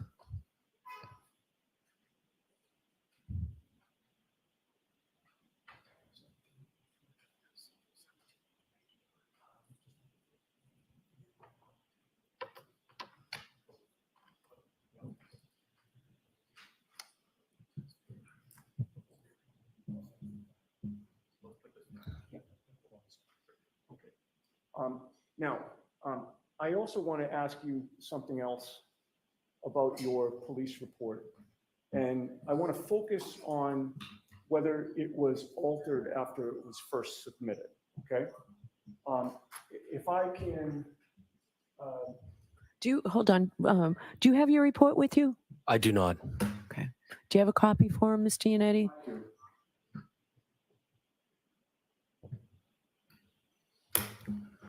I mean, dude. Yes, sure, go ahead. No, that's okay. Yeah, go ahead. Read your report, bro. Feel free to familiarize yourself. Feel with it, free. And please look up at me when you're done.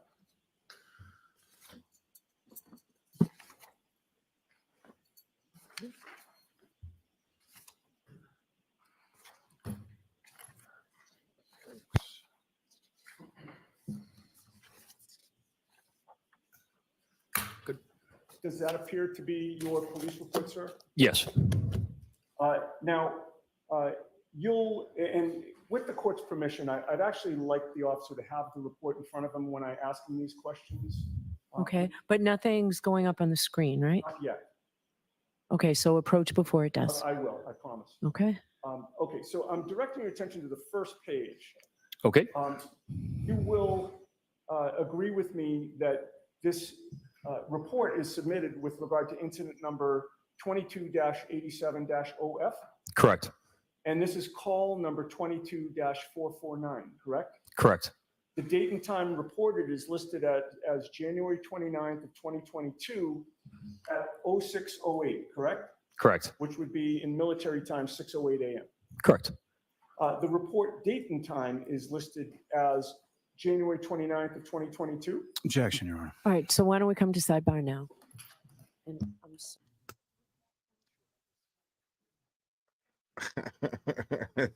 Bro, there's no way to explain any of that shit away. Like, he's already like down in the hole, bro. Like, there's no way to explain any of that shit away. This dude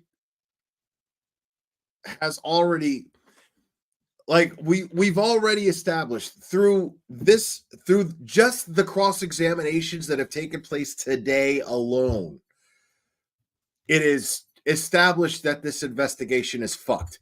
That every piece of evidence that they plan on using against Karen Reed as some sort of smoking gun bullshit is no good.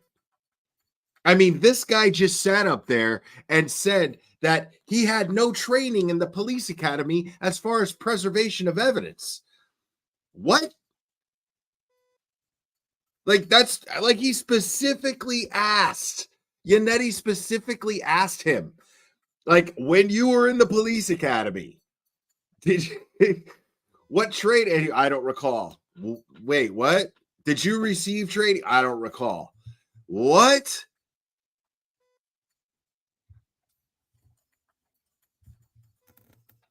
Dude, I don't want to hear that shit. He's a supervisor, for fuck's sake, Eric Mulholland. Come on. Dude, give me a break. I don't give a fuck who you are, dude. You're a responding officer. You're training to be a responding officer. I don't want to live in a town where the police academy doesn't train uniform rookie first year cops on how not to fuck up evidence just in case a detective needs to come on the scene and collect that evidence. I don't want to live in that town. So, and I'm not trying to snap at you, Eric. I'm just saying the notion is infuriating that because he's not a detective, he wouldn't receive that training. Bullshit. Bull fucking shit. Sorry, not him not being a detective is no excuse for that. Guaranteed that he got some sort of training on, like, you got to put on gloves, and we have these things called evidence bags, and you put them in there. Or you put up this stuff called tape. You put up barrier tape so that none of the evidence gets fucked with or contaminated before a detective comes along and is able to observe and collect it.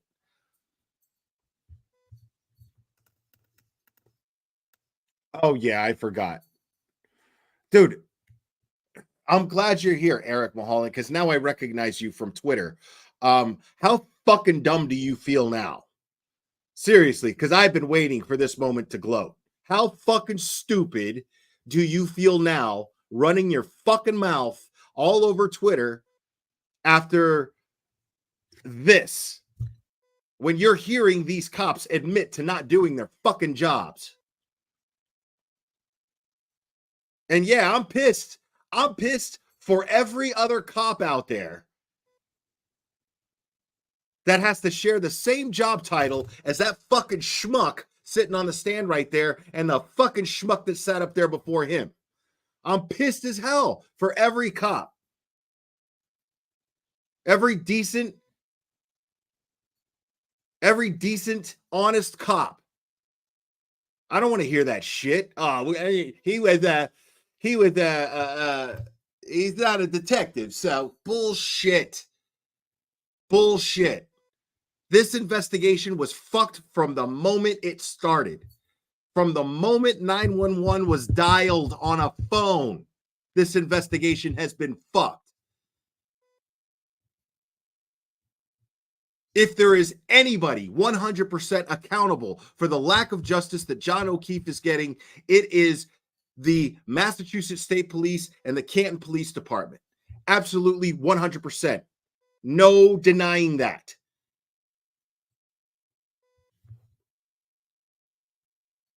So go back on Twitter, Eric, and all you other fucking morons like him. Go back on Twitter and start fucking throwing insults because that's all you fucking got. You must feel fucking stupid right now. So go have your temper tantrums and start taking jabs at people's personal lives because that's all you fucking got. Okay, so the same 3 cautions. Please do not discuss this case with anyone. Don't do any independent research or investigation into this case. If you happen to see, hear, or read anything about this case, please disregard it and let us know. So we'll see you tomorrow morning. Tomorrow morning's a half day. Sirs, if you would fold and close your notebooks. Tomorrow's a half day. Taking all your belongings, follow the lead, all rise. Goodbye.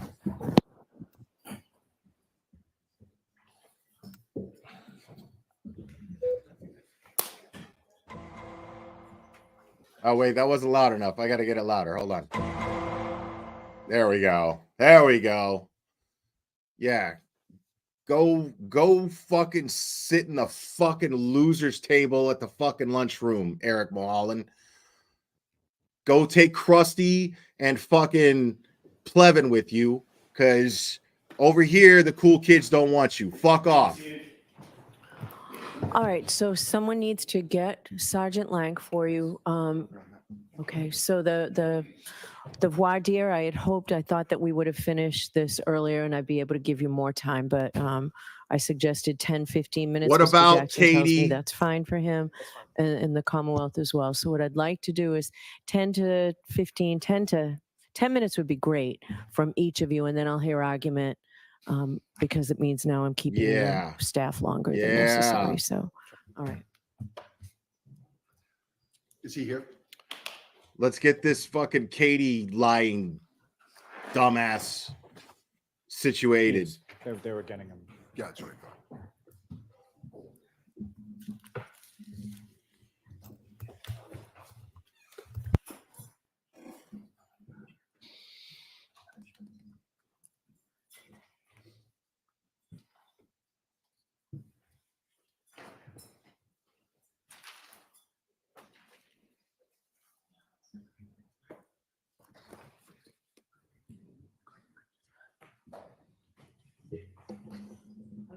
All right. Something to take out, fund you'll need while covering this clown show for all of us. You're killing it with the commentary on here. I hope Tim is following the trial closely. Love the clubber. Thank you so much. Dude, they better not fucking okay. I guess they're getting rid of the jury, but I want to hear this Katie, whatever. What the fuck is her last name again? McLaughlin. I want to hear this trash get situated already. Duke Dudley, thank you. I got this training in the part-time police academy here in Massachusetts. Thank you, Duke, for clearing that up. I appreciate you, buddy. And I appreciate your service as an officer as well. We do back the blue here. Make no mistake about that. Nobody here hates cops. Back to session, you may be seated. Is the witness here?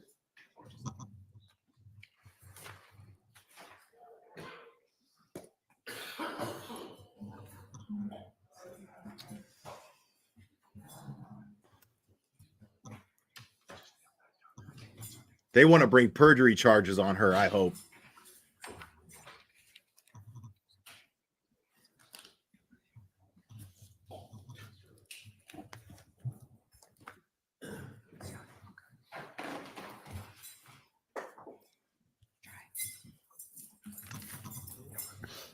Please watch your step to the stand, face the clerk, and raise your right hand. Although this is another witness. I thought court was done. Case now, adherence to the truth, the whole truth, and nothing but the truth, so help you God. Thank you. Who is this?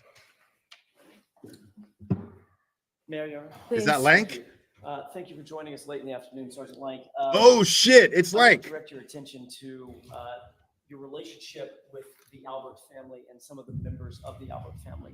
Do you know who Tim Albert is? Yes. Do you know who Chris Albert is? Yes. Do you know who Brian Albert? Interrupt. I just need your name. Oh. I'm so sorry. Can you please state your name and spell your name for the record, please? Michael Lank, L-A-N-K. Michael, common spelling? Yes, I'll start over. Sure. Do you know who Tim Albert is? I do. And do you know who Chris Albert is? I do. And do you know who Brian Albert is? I do. How do you know Tim Albert? I know Tim Albert to be one of the younger brothers of the Albert family How long have you known Tim? since childhood. What about Chris Albert? Yes, I know Chris How long have you known Chris? since childhood. And how would you describe your relationship with Chris Albert? Chris and I were pretty good friends growing up, right into our 20s. Still friendly when I see him. Still socialize with him? No. When did you last socialize with Chris Albert? I couldn't tell you the last time I personally socialized with him. I've seen him at events, but Chris and I don't make arrangements to go out together. What about Brian Albert? No. How would you describe your relationship with him? Civil, Friendly? exchange pleasantries when I see him. Hello. But you're closer to Chris. Yes. Have you ever described yourself as being a longtime, quote unquote, drinking buddy with Chris? No. Would you describe yourself previously, in years past, as being a drinking buddy with Chris? No. Dude, Have I you ever could. gone out for drinks with Chris? Not in years. Ever? Yes. So you've socialized with him in circumstances in which y'all are drinking and imbibing. It's been many years, but yes. Your relationship with Chris certainly goes all the way back to 2002. Again, we were friendlier back then. Yes. Right. Back in 2002 in August, while you were off duty, were you out either drinking with Chris or in some way at a restaurant or a bar with Chris? No. Were you close in proximity to Chris when he was out drinking and at a bar? No. Was he at a restaurant? I don't know where he was. Were you at a bar? I was. At some point, did you realize that Chris was getting into some sort of a physical altercation with somebody else in a parking lot? Yes. Did you jump into a fist fight in order to protect Chris Albert? Let's fucking go. Chris actually approached my vehicle and started to describe an altercation that had been in previously in the night. When you say your vehicle, your personal vehicle? Yes. Okay, so you were off duty, is that right? Yes. You've been drinking? Yes. Nothing wrong with that, but just Yes. so happens that you've been drinking that afternoon. Yes. Tim Albert was with Chris, correct? Not when I saw him, no. Ultimately, when you realized that Chris I said Albert Brian was in some earlier. sort Sorry, of it was Tim. fracas, some sort of fight or altercation, you activated yourself as a police officer at the time. He wasn't in a fracas when he approached my vehicle. He approached my vehicle and stated that he had been in an altercation earlier in the night with one of the Lapalato brothers, and that during that altercation, threats were made against him and his family, and he was seeking advice because he knew as a police officer as to how he should go forward. And as I was telling him what to do, that's when a group of men started to walk down Washington Street towards Chris, and he said, "Oh no, here they come." So that would be Mark Lapalato, correct? Yes. And his brother Alfred. Yes. Alfredo. Alfredo, sorry. You got out of your car and approached the other men. Yes. You also called for a Canton police backup. I brought my attention to the restaurant owner and a bartender who had walked out into the street, and I yelled for them to call the Canton police. Canton police did in fact arrive, correct? They did. Isn't it true that after you got involved and Canton police arrived, you then instructed some of your colleague police officers to handcuff Alfredo? I can't recall. Isn't it true that after Alfredo was handcuffed and for all intents and purposes physically incapacitated, you then approached Mark Lapalato? No. You got into a fight with Mark Lapalato, though? Yes. You punched him in the face? At one point after he had struck me, yes. So your story is he struck you first, and then you punched him. Yes. His story, of course, is you punched him first. I don't know what his story is. Well, you were sued in You're a federal fucking court. liar. I told you his story in that lawsuit, correct? Exactly. So I actually have a question. The criminal case was adjudicated. The civil case, I did sign a non-disclosure, so I'm not sure if I can speak on that. I will never ask you what the nature of any settlement within that case was. Just the fact that you were sued in a public document, which a federal lawsuit is a public document, you were sued in federal court over this incident that I'm talking about, correct? Yes. And ultimately it was settled. I'll never ask you what the terms of the settlement are. 'Cause that's It was settled, yes. Okay. Ultimately, Get 'em. you said that the criminal case was adjudicated. We'll get to that in just a second. Did you testify at that criminal case? I did. All right. I want to sort of tailor this a little bit because we're on a little bit of a time crunch and I want to be sensitive to the court's time and your time. The allegation that Mark Lapalato made against you is that you punched him, took him to the ground, continued to beat him, and bit him to the point of drawing blood, correct? Ow. I believe that was his allegation, yes. Then indicated that once the police officers that were there pulled you off of him, you then turned and walked over to Alfredo while he was still incapacitated, meaning physically handcuffed, and spat in his face. I believe that was his allegation, yes. Ultimately, Disgusting fuck. both men, after this altercation, were allowed to leave the location, correct? I believe one fled and the other one was allowed to leave, yes. Okay. You're telling me now that Mark Lapalato punched you first, a police officer, correct? Yes. And are you aware of any circumstance in which an individual would be able to punch a police officer on duty or off duty in the presence of other police officers and just be released? That wouldn't happen, would it? I don't believe the other police officers were on scene when the fight initiated. Did you tell them that you got punched? I don't recall. They certainly let Mark go, correct? Mark fled. Okay. And Alfredo was released. So the next day, Mark and Alfredo showed up at Canton PD to file a complaint against you and some of the other police officers that were involved, correct? That's what I was told. I wasn't there. You didn't file a report for assault or battery or anything like that, correct? I spoke with my sergeant that night, and he said that I could do the report when I came back in on my next day of work. My question What, is, did on you? that night, did you file a report? No, The next day, did you file a report? I don't recall if it was 1 or 2 days later. Actually, 3 days later, wasn't it? I'm not sure. Does it sound like that's in the time frame? It probably was about 3 days later.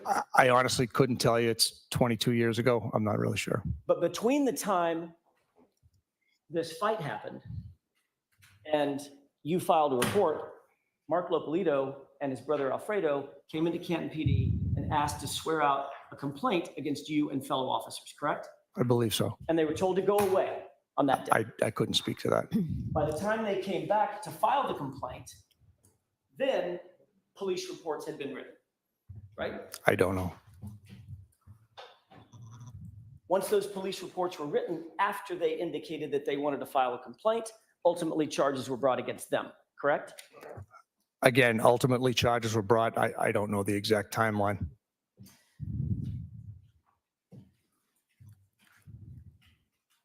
After charges had been brought, and both brothers ended up having to go to court and defend themselves, you ran into both brothers at a mobile gas station. Yes. You confronted both brothers, correct? No. You approached both brothers. No. Isn't it true that you walked up and said, "How you doing?" to the two guys? And one of them responded, "Not so good. You attacked me, and now I've got to go to court." No, Conversation? I believe they initiated the conversation with me. Did you say, "How are you doing?" Something to that nature. And did they respond? Something to the effect of, "I'm not doing so good because you attacked me, and now I've got to defend myself in court." My dude. I don't recall exactly what they said in response. And then, based on that interaction, you arrested them for witness intimidation, correct?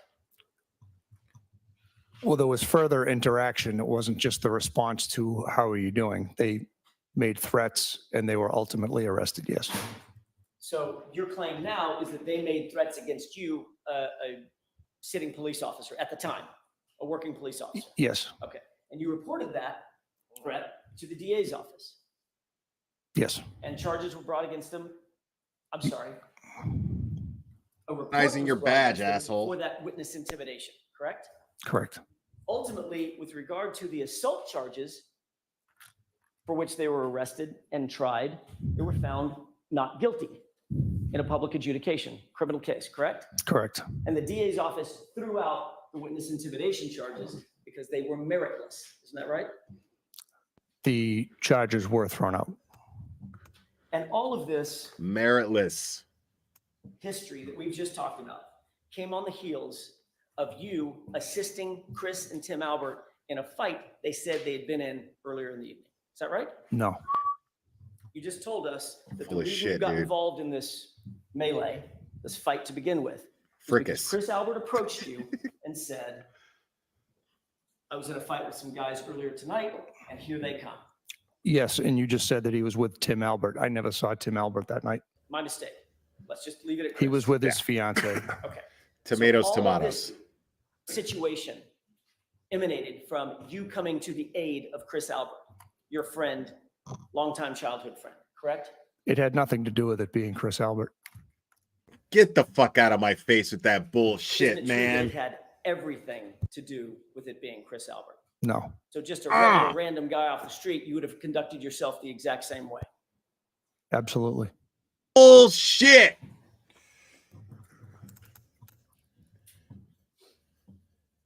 No offense, but Isn't it you are true a that what you stupid actually asshole. did, Sergeant Lank, in that particular circumstance, was you came to the aid of a friend and you used your position as a police officer to further that assistance and that protection?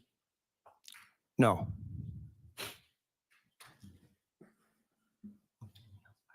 That's all I have, Your Honor. Okay, Mr. Lally? Thank you. You're lying. And you're a piece of shit.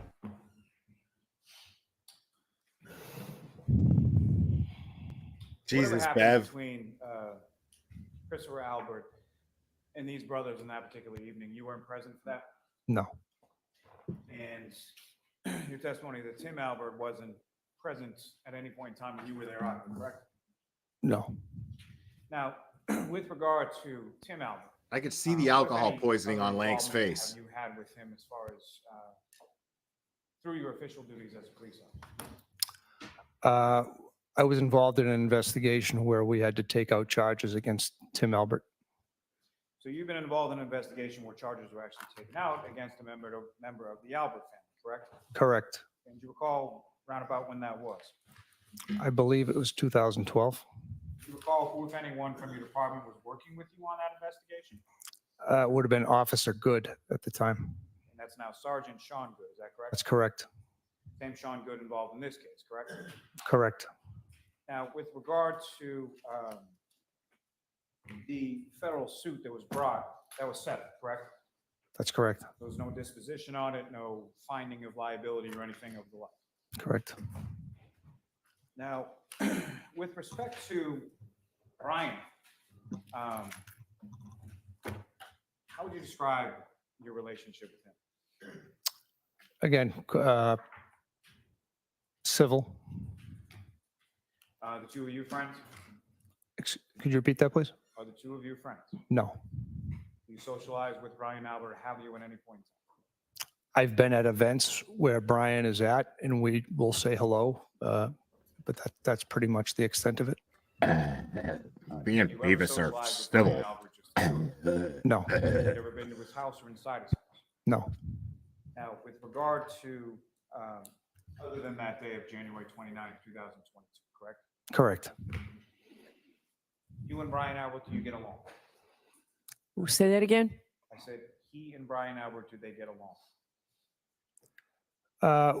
We have had some disagreements, I'd say, in the past, but we're civil. We get along enough to say hello.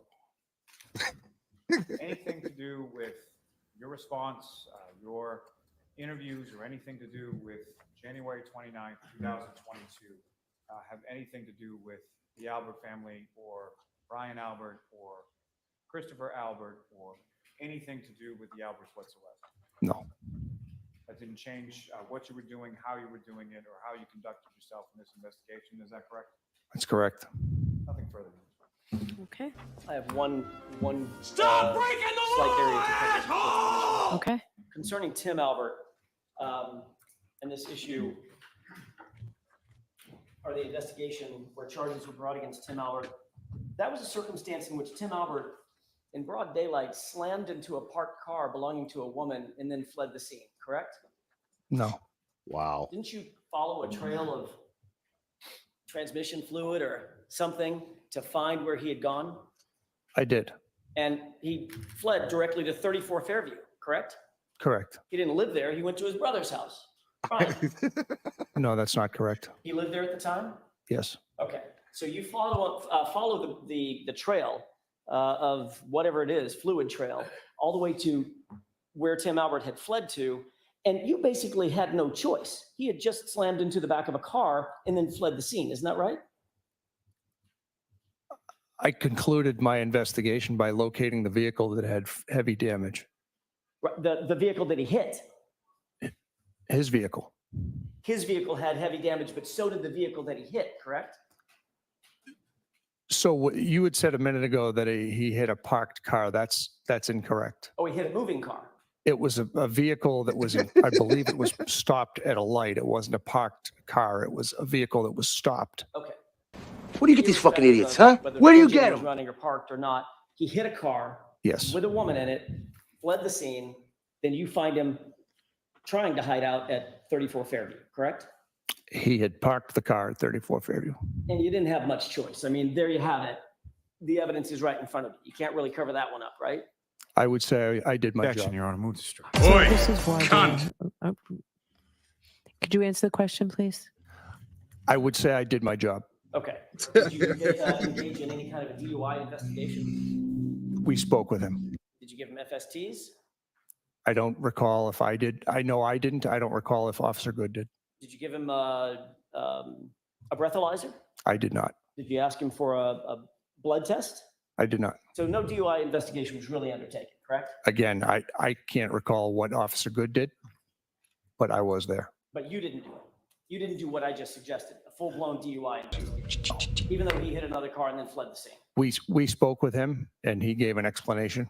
And that explanation coming from Tim Albert was, I'm really sorry I panicked, right? It was something to that nature. And he turned around, well, I'll just cut to the chase. Y'all ended up charging him with a misdemeanor, correct? I believe so. And he was given diversion. I don't know. And his record was wiped clean. I don't know. That's all I have. All right. Thank you, Sergeant. You can step down, sir. I'll hear you, Mr. Jackson. I'm Thank retarded? you, Your Honor. I'll be very brief. I spoke about the Aguiar case a couple of days ago, and I think it's still attendant to our conversation today or discussion today. That case stands for the proposition that it doesn't matter if the evidence reveals something other than something that's otherwise inadmissible, as long as the material elaborates on or establishes that there could be some sort of bias or prejudice. There doesn't have to be a bias or prejudice. I don't have to prove beyond a reasonable doubt or Let her know. to clear and convincing evidence that there's a bias or prejudice. But if the evidence suggests that there could be bias or prejudice, that is proper fodder for the jury to consider, and that's what we're asking. In this case, Sergeant Lank's willingness to activate himself as an officer, get involved with Chris Albert, although it was in 2002, and I know that that's something that Mr. Lally is going to say, and he's going to harp on, this was so long ago, that actually cuts against the Commonwealth case.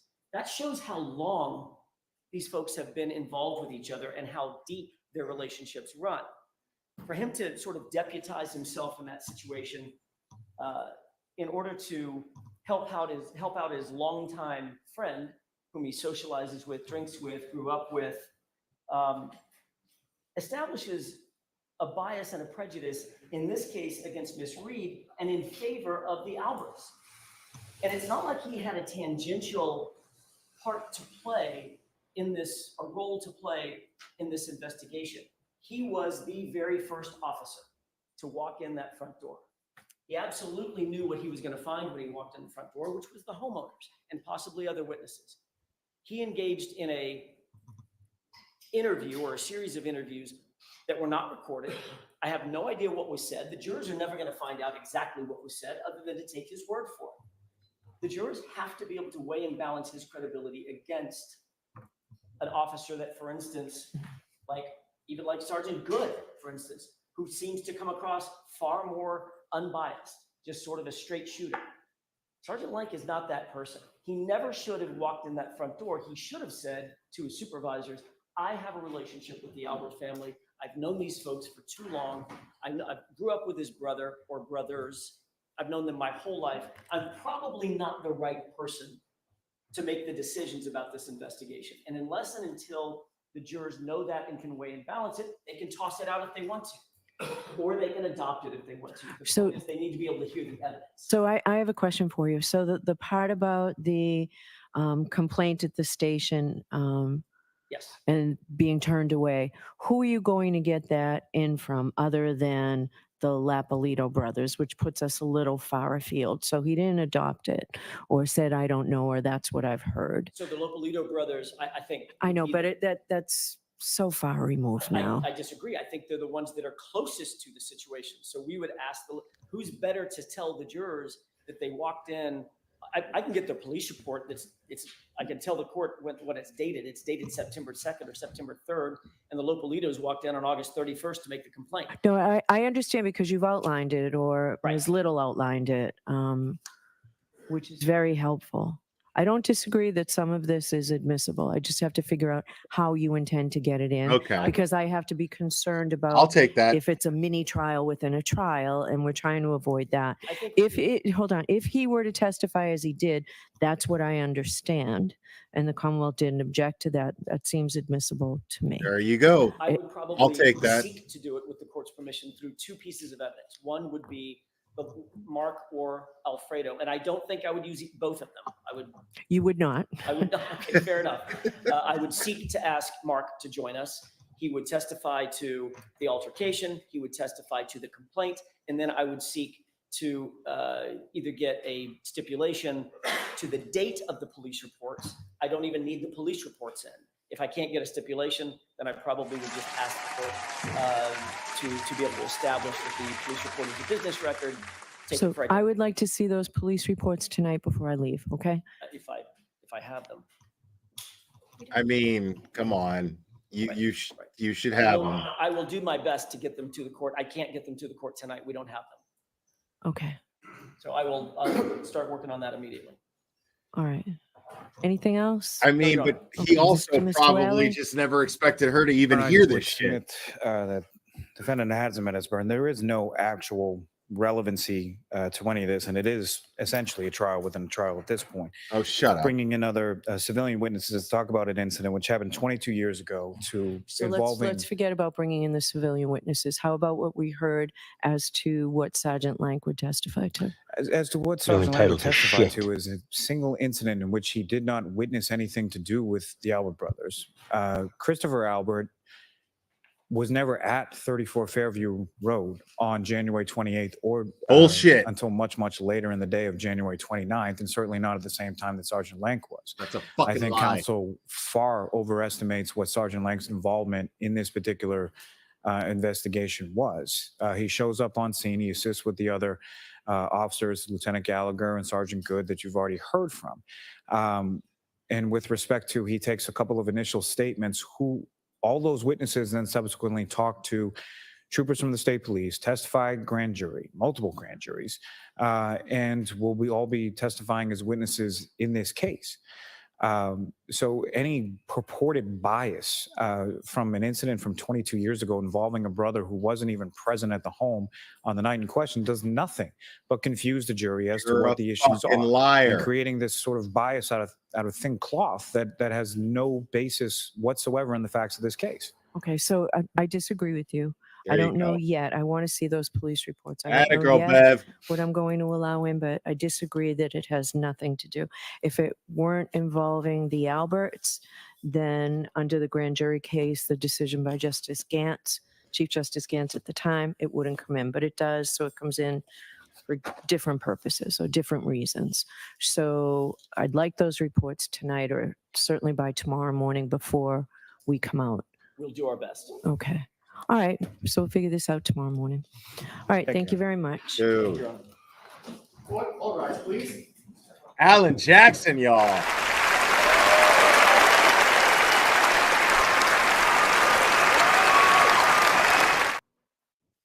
I mean, people. Hold on, we gotta adjourn court officially the glare away. You gotta do that the glare away. Hold on.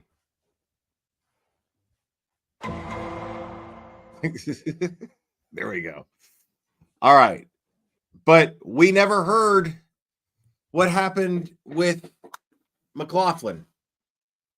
They never touched on the whole. Now, I mean, I'm not upset about how things turned out today because I realize, you know, we all want to hear, okay, we wanted the jury to hear every word of what Lank was up there saying, right? But honestly, folks, I expected Judge Bev to completely and totally shit can everything Lank just said. She's not going to do that. She's going to allow it to be heard. She's even going to allow, provided that that the defense provides the police report of that night, she's going to allow testimony from one of the Lapalito brothers. Lapalato, whatever. She's going to allow one of them to testify. And neither one is even on the witness list.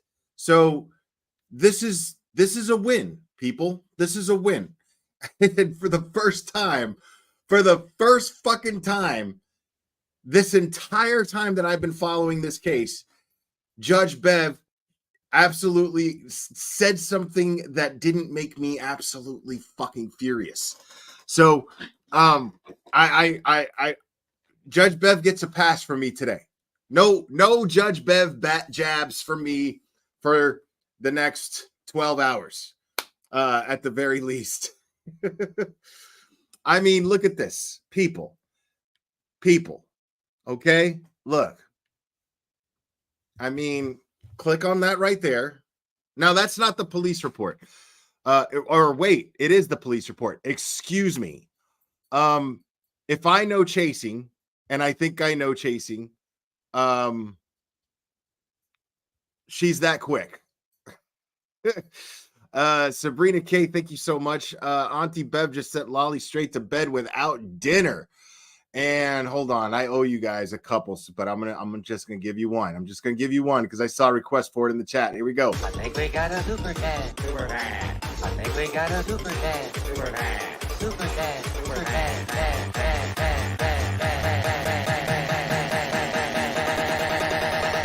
I think we got a super chat. I think we got a super chat. Oh my goodness, man. Wild. Auntie Bev just sent Lolly straight to bed without dinner. She absolutely just did. She absolutely just did. And Judge Bev, I mean, here's what I'm thinking. Judge Bev probably put way more faith.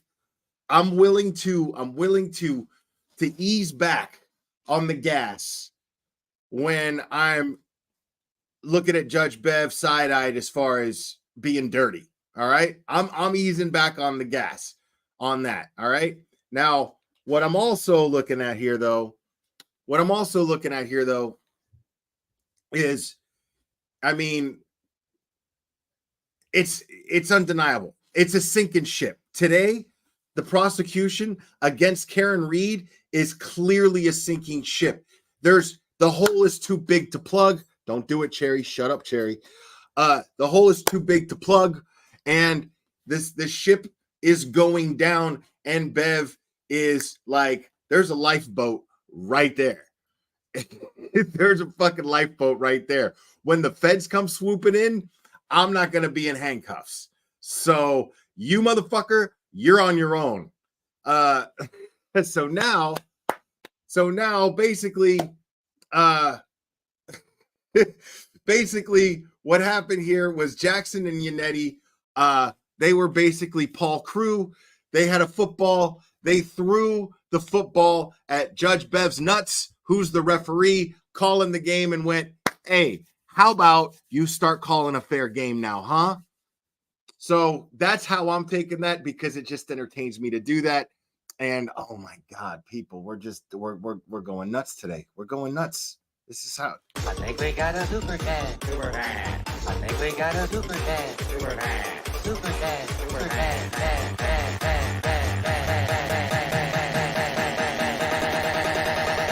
I think we got a super chat.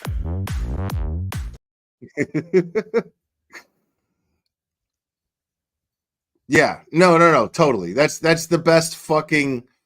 That's the best analogy that I can think of, dude.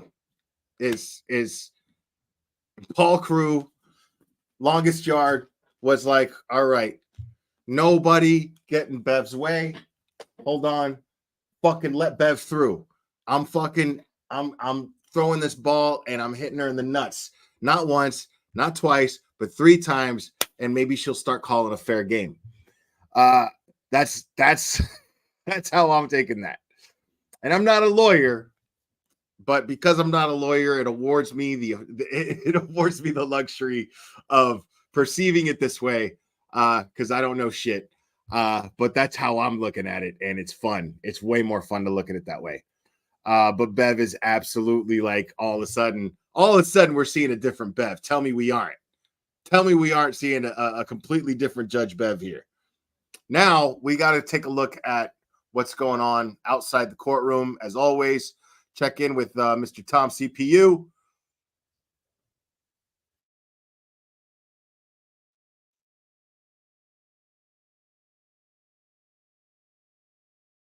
Seeing you again. Good seeing you, dear. Have a good night. No, thank you for coming We'll here. see you again Yep. in a couple days. I'll be here. I'll be here so you guys can watch. If not, Yeah. impromptu. You never Tuesday, know. Wednesday, Thursday. Right. Where are her parents? Like they're not here yet. Did they go in after lunch? Their Maybe car's in the there. restroom or Yeah, the car's there. Yeah, that makes sense. Yep.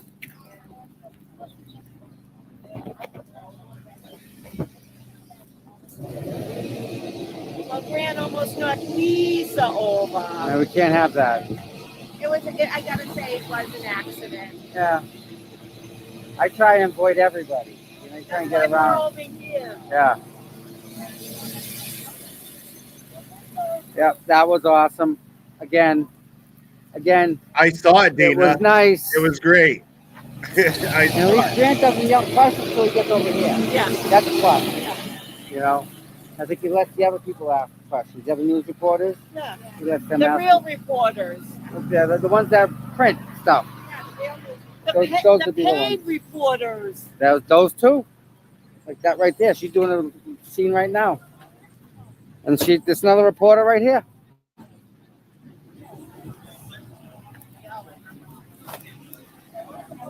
And there's another one there.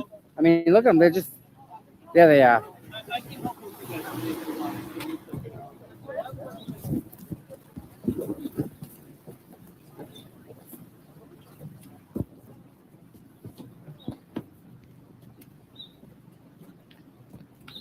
All right, listen.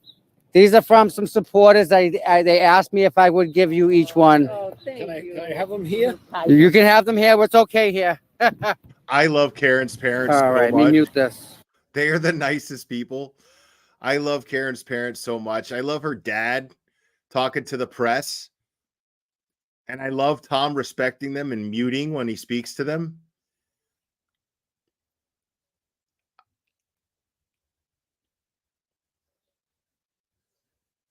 Up. I think we got a super chat. Super chat. I think we got a super chat. Super chat. Super chat. Super chat.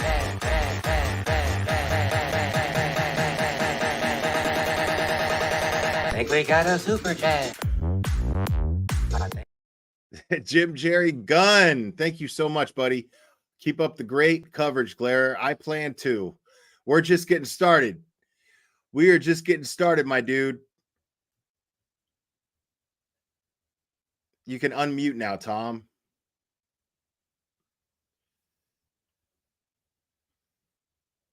Now, if Chasing pulled up that police report that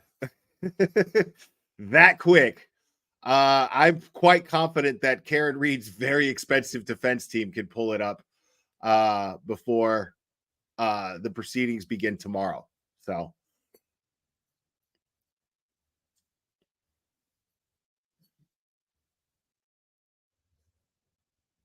Yeah, I mean, they're walking out of that courthouse happy people, man.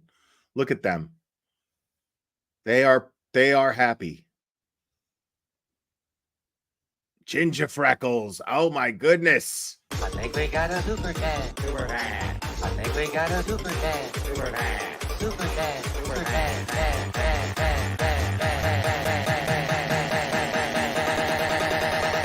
I think we got a super chat. I think we got a super chat. Ginger Freckles, thank you so much. That's a good question. Somebody just asked me a really good question here. Do I think that she'll dismiss the case? Now, understand, I'm not an attorney. I have no experience in the law whatsoever other than following these cases and having more or less a common sense understanding of how the law works. And I'd say less than more. But Michelle Bowling, to answer your question, is to the best of my ability. Do I think that Anytime you want to come back, we'll be here. Recycle your car. I do not think so. There's a few factors involved. I do not think that Judge Bev will dismiss the case for a couple of reasons. It's just fucking unheard of. But then again, a lot of the stuff that's going on here is totally unheard of. But B, it would be, if we're looking at it from a pride standpoint, I mean, she should have dismissed the case already. If she dismisses the case now, it'll make her look incompetent. It's a bad look. It's a real bad look on her part because it's going to be impossible to, Chasing found the police report. And Aiden had it, Turtle Boy had it on a blog from last year, dude. So Turtle Boy had already had it. So there you go. Thank you, Chasing. I appreciate that. Now, if she dismisses the case now, you cannot help but ask why now. That is a question that she cannot escape from. So right now, Judge Bev is between a rock and a hard place, and basically she's just going to have to wait this out and start making the right decisions as best as she can throughout the rest of this trial. And we're only in week 2, folks. This is day 1 of week 2, guys. Okay, so and Microdots has new audio of the 911 call. Let's hang out a little bit, as much as I possibly can. Anyway, we'll hang out a little bit. I want to catch Karen leaving the courthouse. And we'll check Microdots' Twitter right after we catch the footage of Karen, the live footage provided by Tom CPU of Karen leaving the courthouse. Bye. All right, guys. Imagine that. Unless I missed it. So, she's already gone. Okay, now we're going. All right. To do Sandra Birchmore. So, now these people, see these people right here? See these people right here? These people don't stop. When they say those words, "we ain't got no quit," this is what they mean by that. Because now they're packing up. They did their protest outside of the courthouse to support Karen Reed, and now they're going to go protest Sandra Birchmore. They're going to protest the Sandra Birchmore case and the lack of justice in that case. And I haven't even started to talk about that case yet. Chasing is working on something right now. I'm sure, hopefully, her and I can collaborate a little bit, because that is what I am going to be hyper focused on once Karen Reed's case is acquitted, because she will be acquitted. There's no doubt in my mind about that at this point. So I absolutely plan on, like I said, I am going to be hyper focused on Sandra Birchmore once this case is done, because we still got a long road ahead, people. We're in this for justice. Make no mistake about that. This channel, we are talking about this because we have an interest in justice. And the justice does not stop. The justice is not served in completion, in its entirety, with Karen Reed being exonerated. It does not stop there. So this is going to, we got to move on to Sandra Birchmore, and we got to make sure that these shitbags who covered up this murder and framed Karen Reed are held accountable. And this is when everyone's got to get even louder, people. Make no mistake about that. It's going to require everyone to be even louder than they already are when it comes to getting justice for John O'Keefe, when it comes to holding these people, these so-called cops, accountable for what they did to not just Karen Reed, but to John O'Keefe's loved ones, duping them the way that they have. John O'Keefe's family have blindly trusted these people and backed them up and publicly supported them. They've been duped. They are victims. Make no mistake about that. Hey, man, look, I appreciate the super chat, dude. Seriously, man. And I'm going to read it out loud here. We don't agree on almost anything, but the stream and chat are always entertaining. However, things play out that nothing personal towards anyone ever hit it. Listen, no, I'm not playing this song for you, bro, because you do, like, my man, and that, listen, it was very big of you to send that message, not just in the super chat, but just to say those words. And I would be remiss if I did not acknowledge that. And I am going to acknowledge that. And I do appreciate it. Don't get me wrong. But you threw a lot of personal insults at people. And here in this super chat, you're saying nothing personal. When I've seen your tweets where you attack people personally, accuse people of things without any evidence. And we don't abide by that shit here, man. And you know, if you realize that shit is not okay, and you you try to make good with the people that you've doxed and you've fucking spread lies about, you know, I mean, then we could talk. You know what I mean? But $10 isn't going to buy it, my friend. Sorry. You know, I like I said, I appreciate the gesture. I'm not going to overlook that. But no, man, that's like you did some fucked up shit on Twitter, dude. Like some real fucked up shit. And it's not okay. I don't support it. I don't abide by that shit. Ever.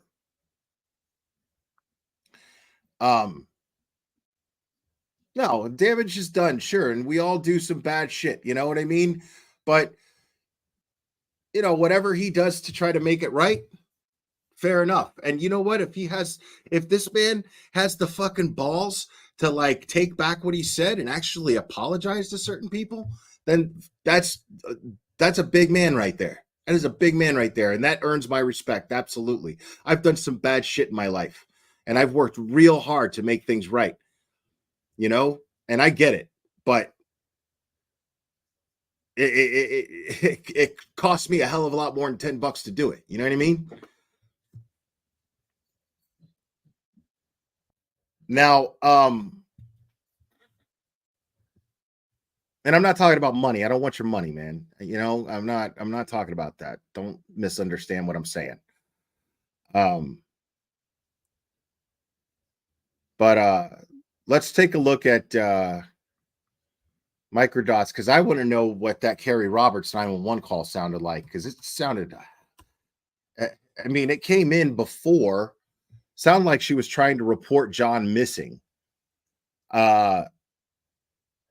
And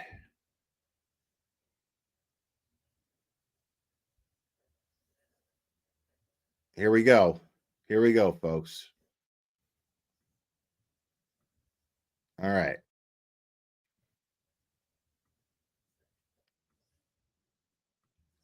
Yo, fucking microdots, people. Hi,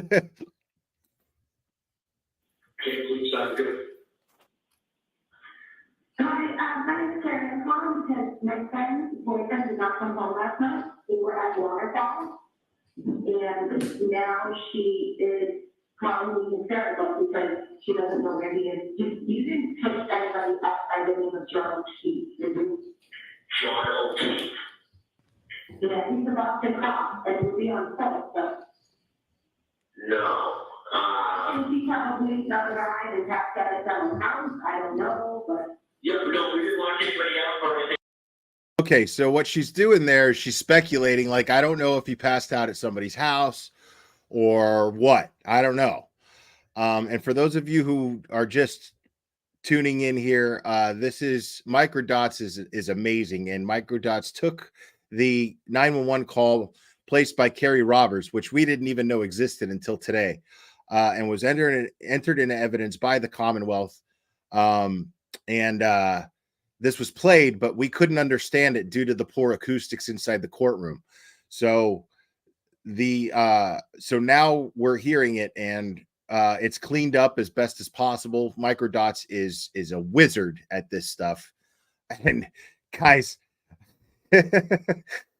Microdots is going to have some shit coming up.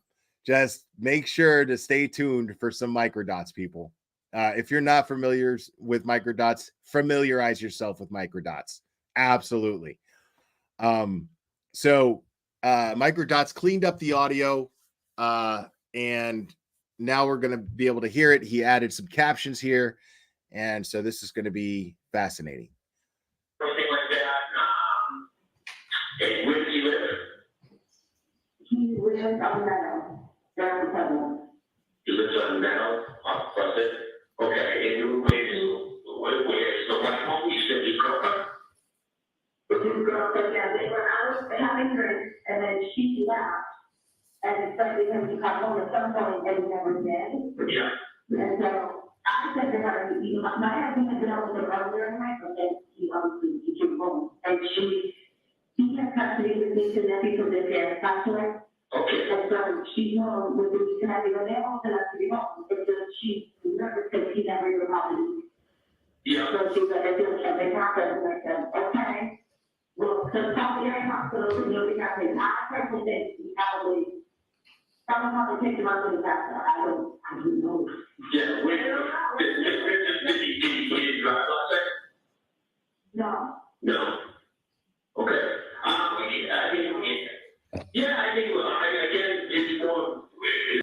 Now, it has to be noted, people, this phone call took place prior to the Jen McCabe 911 call, which we've all heard through John O'Keefe's voicemail that was recording without Jen McCabe's knowledge in the car when she placed the 911 call. So this happened before, where Jen McCabe failed to give his name and the fact that he was a Boston police officer, which she had full knowledge of, because we know that if Carrie Roberts had knowledge of this, Jen McCabe absolutely had knowledge of this. And Jen McCabe is also friends with John. Jen McCabe was the contact that John had, the direct contact that John had in order to be invited over to and given directions to 34 Fairview for the after party after the Waterfall Grill. Now, this is fascinating because here she identifies him as a Boston police officer. Yet, measures were not taken. Measures were not taken. When there's a Boston police officer, there's going to be media, there's going to be tons of uniform vehicles and lights and sirens, and yet only unmarked detective vehicles showed up, except for like maybe one cruiser or two cruisers. Why is that? Why is that? Now, I'm not ready. What I'm hearing right now, to me, is not shady on Carrie Roberts' part. It's more shady on Jen McCabe's part. Carrie Roberts in this situation sounds like exactly what we would have expected at the very least from Jen McCabe when she called 911. She's giving all of the information that she seems to have. Well, he went to the Waterfall Grill. We don't know. We wonder if he went home, but he's missing, and we're concerned because he is a Boston police officer. She's stating all of these things in Carrie Roberts' defense, and I'm not sure how shady Katie Roberts is, but as far as this 911 call goes, I'm not going to sit here and pick apart this recording like, oh, Carrie Roberts is dirty, Carrie Roberts is dirty, Carrie Roberts is dirty. I'm not going to do that just yet. I'm not saying that she's dirty or clean, but I don't like the fact that she was supposedly quoted in saying, shut the fuck up to Karen Reed when Karen Reed was being hysterical. Because that's not exactly how you console a friend who just found her boyfriend dead on someone's lawn. So that I have a problem with. But as far as this 911 call goes, I'm not hearing anything too shady unless I'm missing something. I'm just saying, personally, where I'm at so far, what I'm listening to doesn't sound shady just yet. It would be driven by you. She would have to, call in a conversation, talk to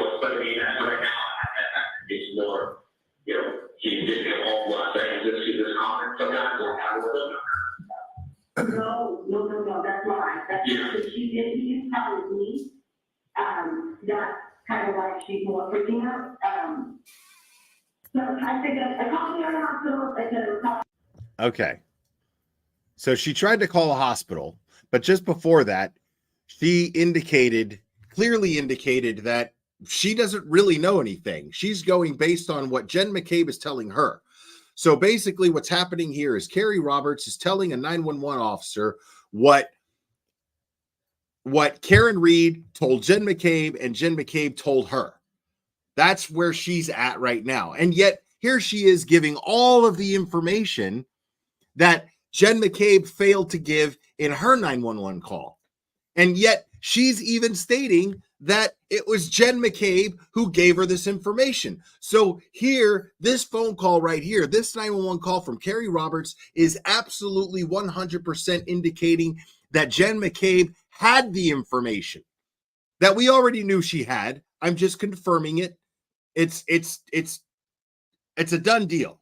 This is proof right here that Jen McCabe at the time knew of all of the information and failed to give it to the 911 operator, even though she was calm, because she wasn't hysterical. Jen McCabe wasn't hysterical and freaking out and panicky. None of that. She was perfectly calm, very chill, yet omitted very, very, very important details about John O'Keefe. Officer John O'Keefe, Boston police officer John O'Keefe. She absolutely failed.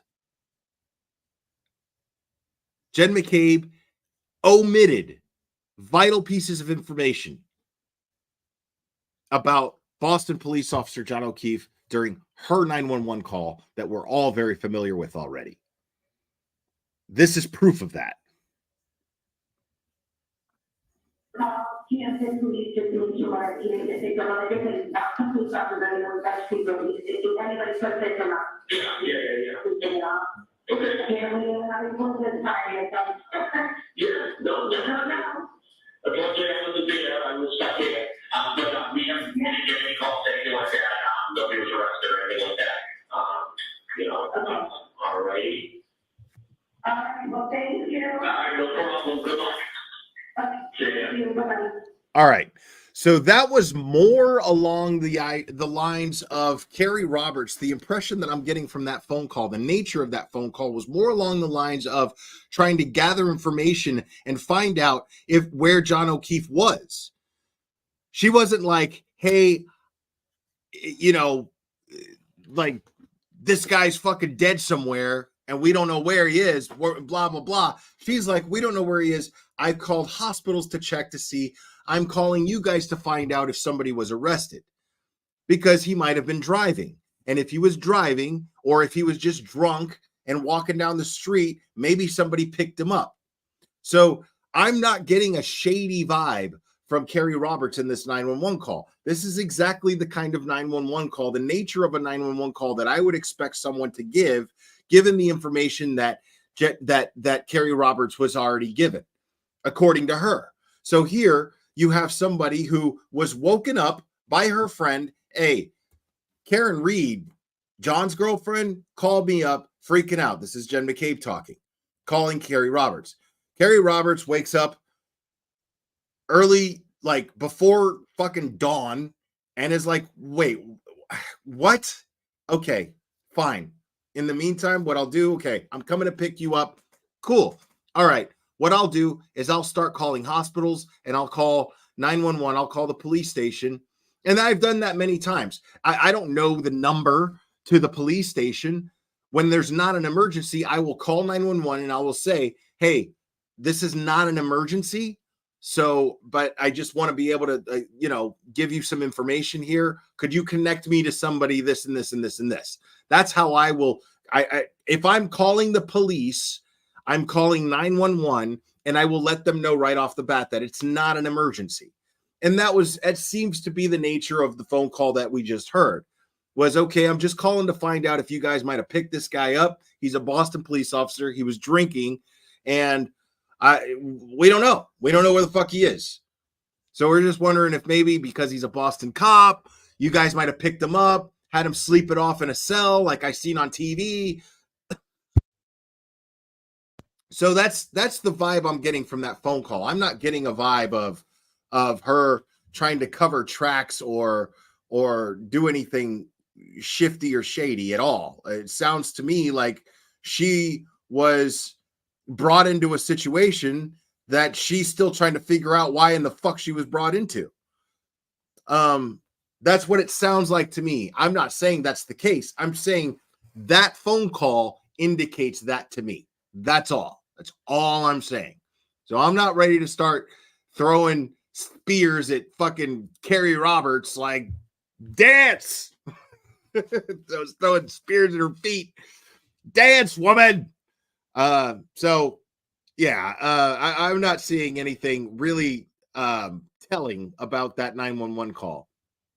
It sounds to me like she was in a unique position and was doing what she could within her power, knowing very little, and gave the information that was made available to her, and presented it to the 911 dispatcher. That's what it sounds like to me. So, do they really have Plevin on again? Nuh-uh. Really? That's the thing? Oh my God. Yeah. All right. So guys, yeah. I think I am going to go ahead and wrap this up. Guys, I'd like to go live again tonight and do a little recap. Tomorrow's going to be a half day. Of course, we'll be here for that, but I definitely want to I want to go over more of the testimony, specifically of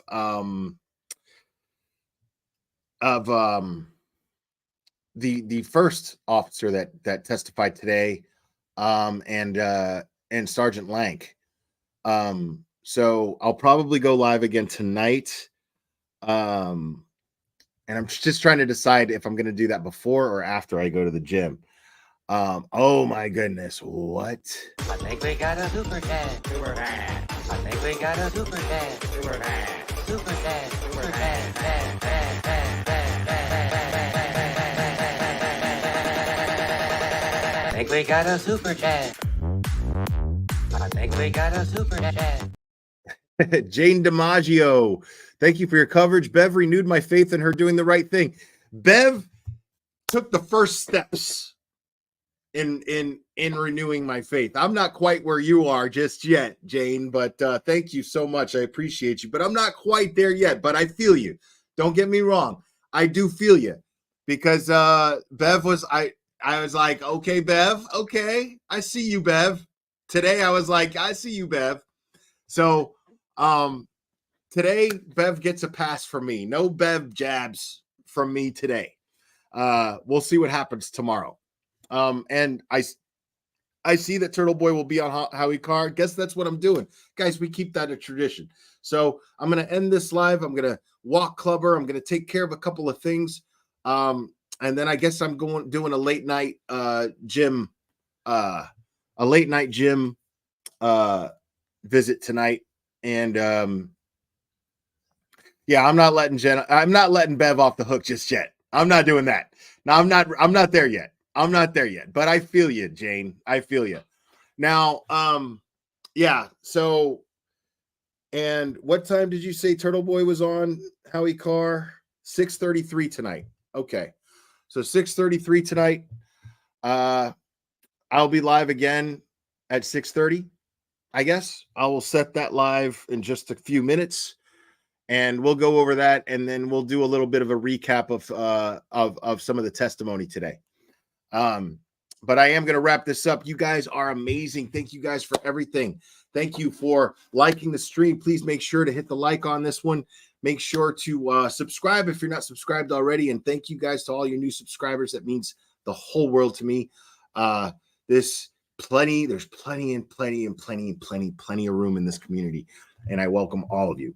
So also, guys, all of the support, Jesus, you guys are, incredibly generous, and I can never express how grateful I am to you guys for that. So, but guys, make sure also I'll be giving recaps, of course, and I'll be covering these things live, but also make sure to check out a lot of the other channels that I've mentioned.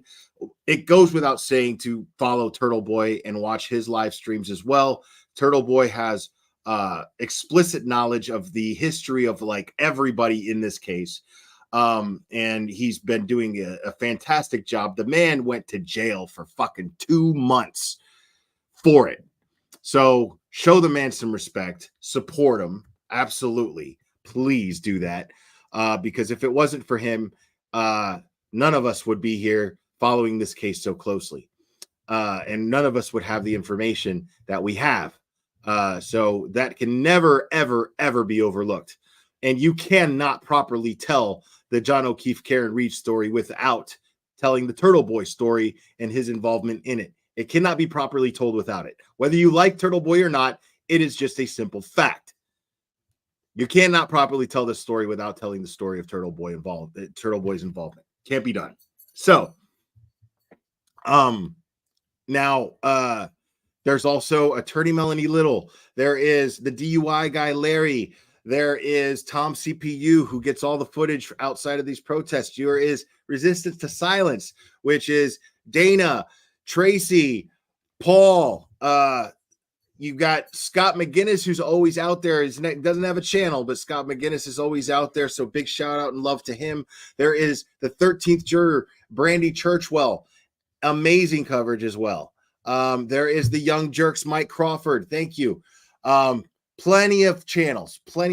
There's new to me is God dang it, what is his name again? Runkle of the Bailey. So make sure to check those channels out. A few of them are actually attorneys, and I always like to get the attorney's perspective on these cases. So yeah, all you guys, man, all of those great creators, man, please make sure to support them as well. By even just giving them a like, just giving their videos a like.